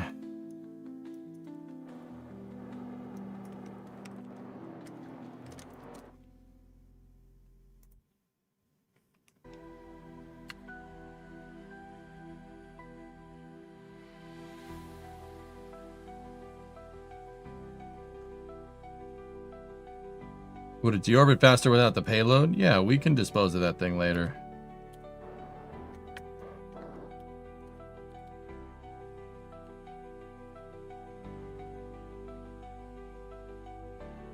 Okay, here we go.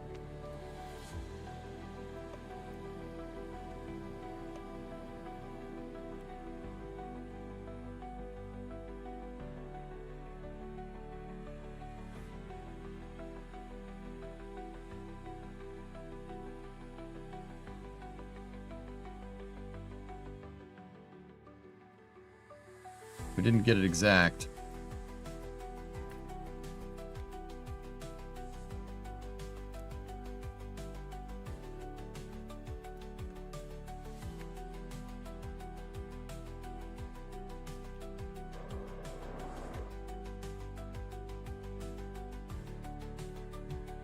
Nice haircut, thanks, Midge. Nice haircut, thanks, Tails Deacon.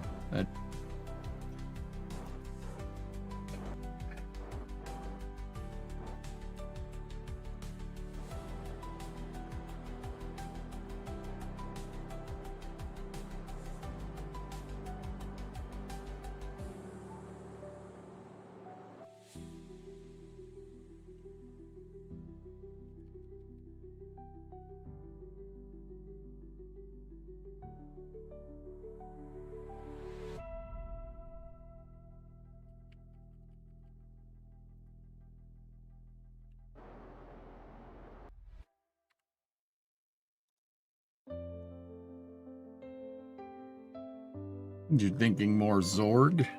Zorg's hair was way longer than this, guys. I don't... Whatever. Whatever. 2790, that's enough to get down and possibly even do a hop here.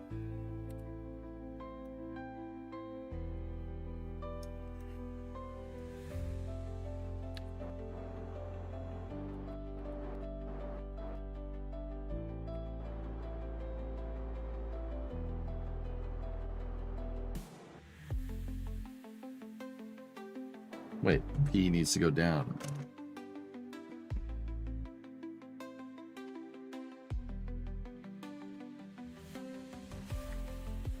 Well, check out my new freaking haircut.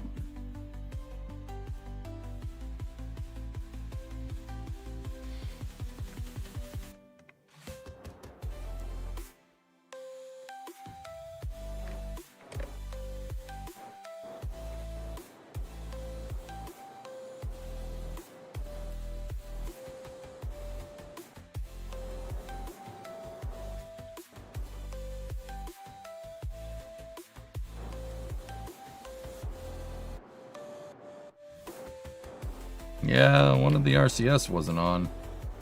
Sure, that would have been just fine. Okay, cool. There it is. There's the contract. We got to maintain stability and go. Go. Ah, there it is. All right, cool. Got a good amount of science from that. 1.2 mil. All right. Shall we go down to the surface, chat?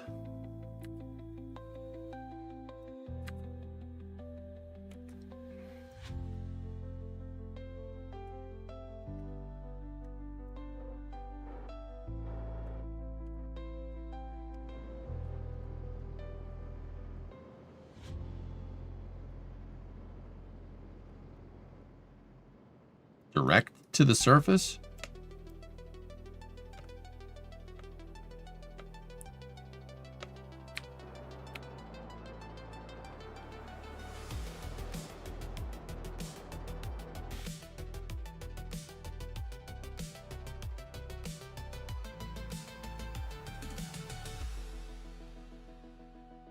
Is there a profit in descending? Well, science, dude. I was gonna go hop and science the snot out of this. We could also run the magnetometer up here.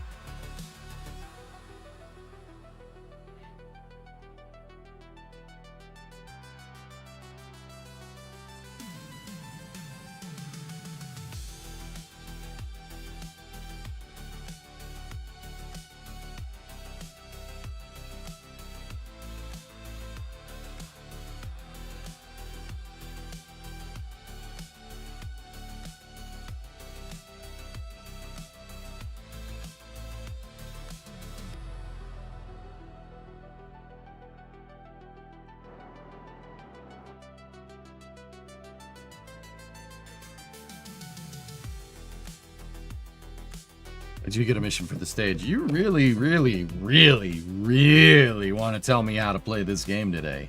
Why is it, Tessa, that I say what a mission that I want this thing to do, and you are trying to change the mission at every single turn? Why is this? You know that's like really bad practice for spaceflight. You don't change the mission on the fly.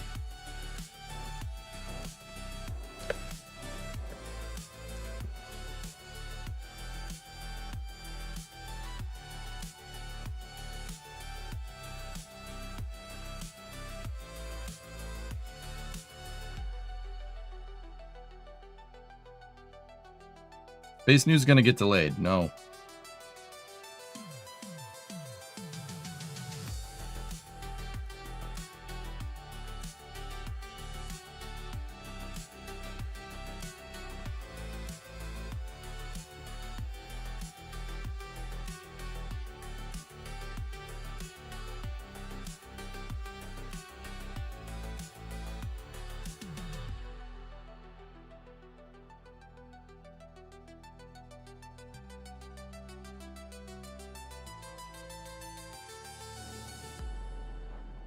Let me just get this thing down to the surface, and then we'll stop. And then I'll bring it home tomorrow.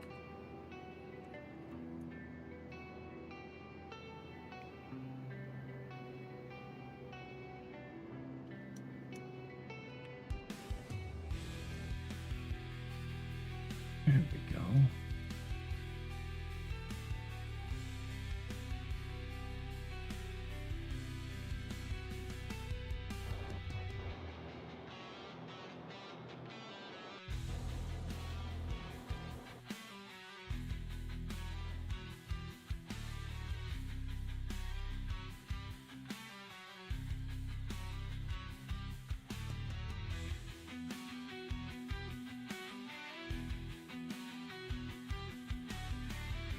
Not litho break.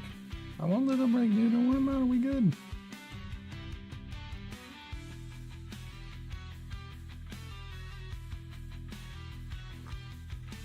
We just got to stay up here for a second because we got to get down there.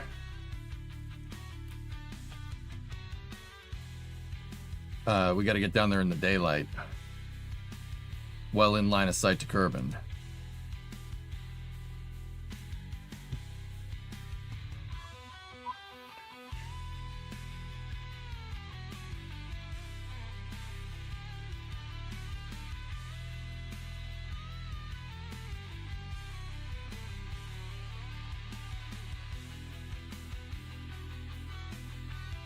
I see it.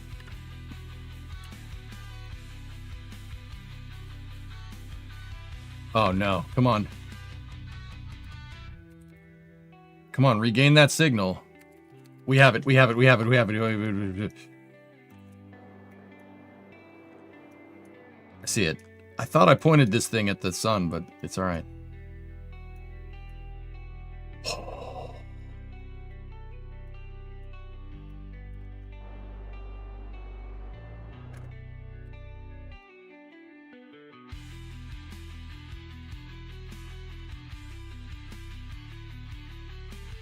That was weird. Yeah, that was a little too close, but it's all right.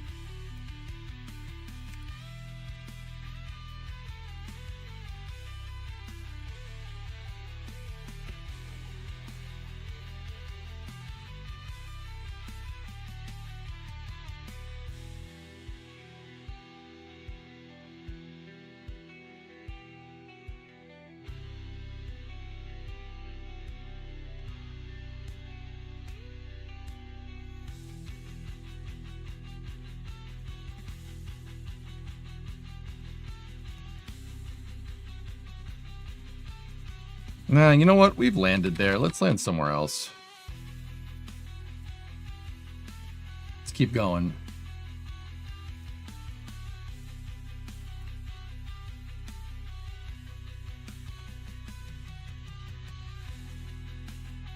Let's land in the other crater.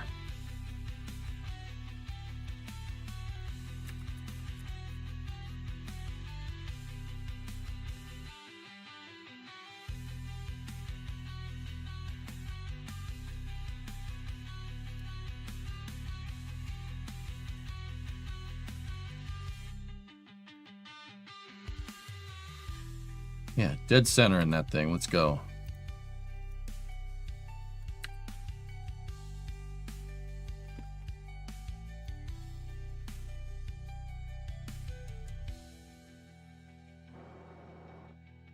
Hey, Nazalik.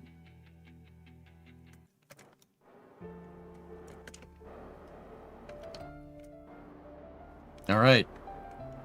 Engage powered descent, and then we will get us some space news, dudes.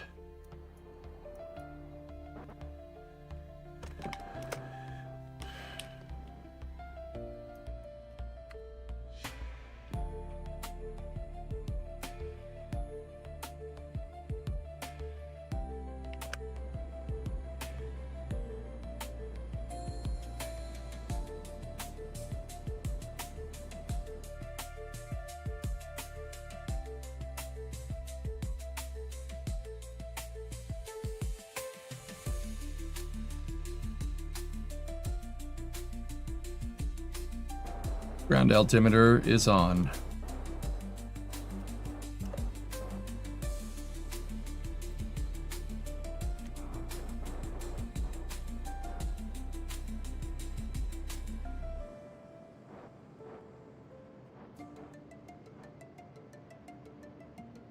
Let's land in this crater. Should be good. Should have started the burn a little bit earlier if we were going to do that, but that's okay. Sorry to derail, but apparently there's an MSC online mod. Yeah, it's... eh.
Forgive me if this is a stupid question, but is it possible to radiate heat directly into the moon's surface? Radiate? No, it wouldn't be radiation, it'd be conduction. I don't see why not. If the lunar regolith has metal in it, it should be able to conduct heat just fine, Peter. Especially if, oh, I don't know, there's a place in perpetual darkness.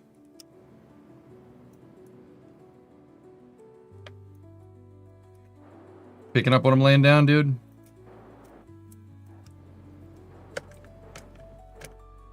Okay, coming down. 350. 300 at 30.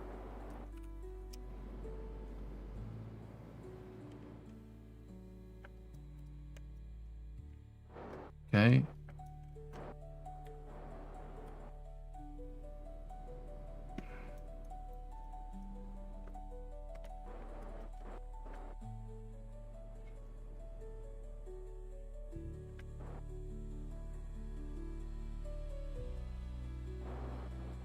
Touchdown. Had a little bit of lateral velocity, but we did end up finding actually a pretty flat area in this crater. Not bad. Not bad. Let's see what this says. We're in the northwest crater. Okay. Keep that experiment. Keep that experiment. Keep that experiment. Select all. Review. 21. 13, so that's 35. 38. 42. 50. 68-ish. 72. 78.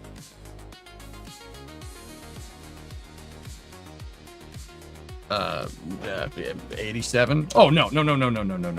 Don't you dare do that. I gotta shut the engine off. Got about 88 science. That's not bad.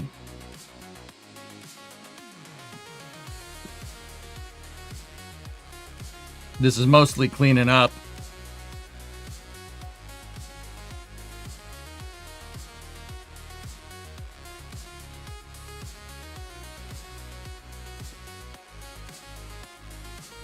I think it's the Moonsai 1 mission is fine. All right, so we'll just leave that there. And then part 22 of career mode tomorrow, guys. We'll get that science home. We've already landed in the northwest crater. It wasn't with one of the hoppers, but the cool thing is that we could hop out of the crater. We have plenty of Delta V to do at least 1 or 2 hops. So we can hop out of the northwest crater and get a little bit more science, but we got about 80, 90 science and change there. That's pretty good. Can you remind me why you go for retrograde orbit? In this particular case, Orion, I went for a retrograde orbit because that's what the contract stipulated. The satellite placement for the contract that paid out 200 grand wanted a retrograde orbit. All right, let's just check the missions here. Science data from the surface of Minmus. That's an easy one. Surface outpost on the moon.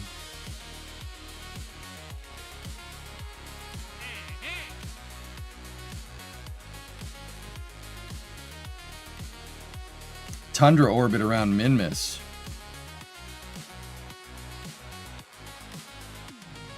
Yo, that pays, dude. That pays really good. I'm gonna get that mission.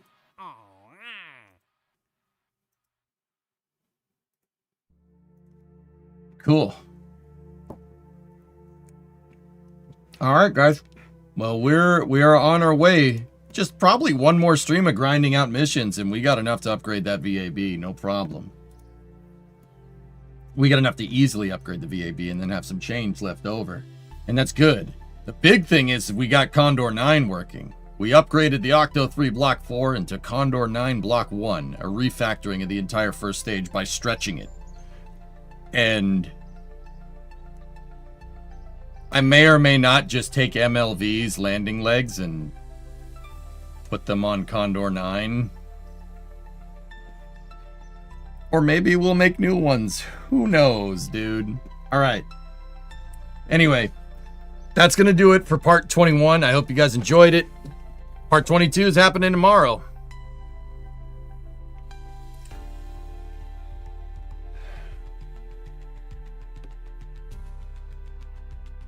And now for a super spicy space news. Yeah, I'm just going to take a couple minutes here to just go check on Bree. I will be back. This is not going to be a long break. You guys know the drill. We're going to jog the VOD over on YouTube. And we have a very interesting blog post from an ex-NASA engineer about the Orion program that I think you guys will appreciate. I think you'll appreciate it. Either that or you'll have an aneurysm. I mean, either way, we're all going to have a lot of fun, right? Right? Right.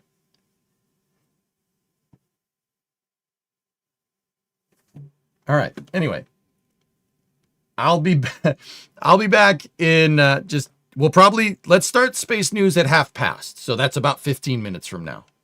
So I will see you in a moment. Stay tuned on YouTube, Stand by for a momentary loss of signal, as expected.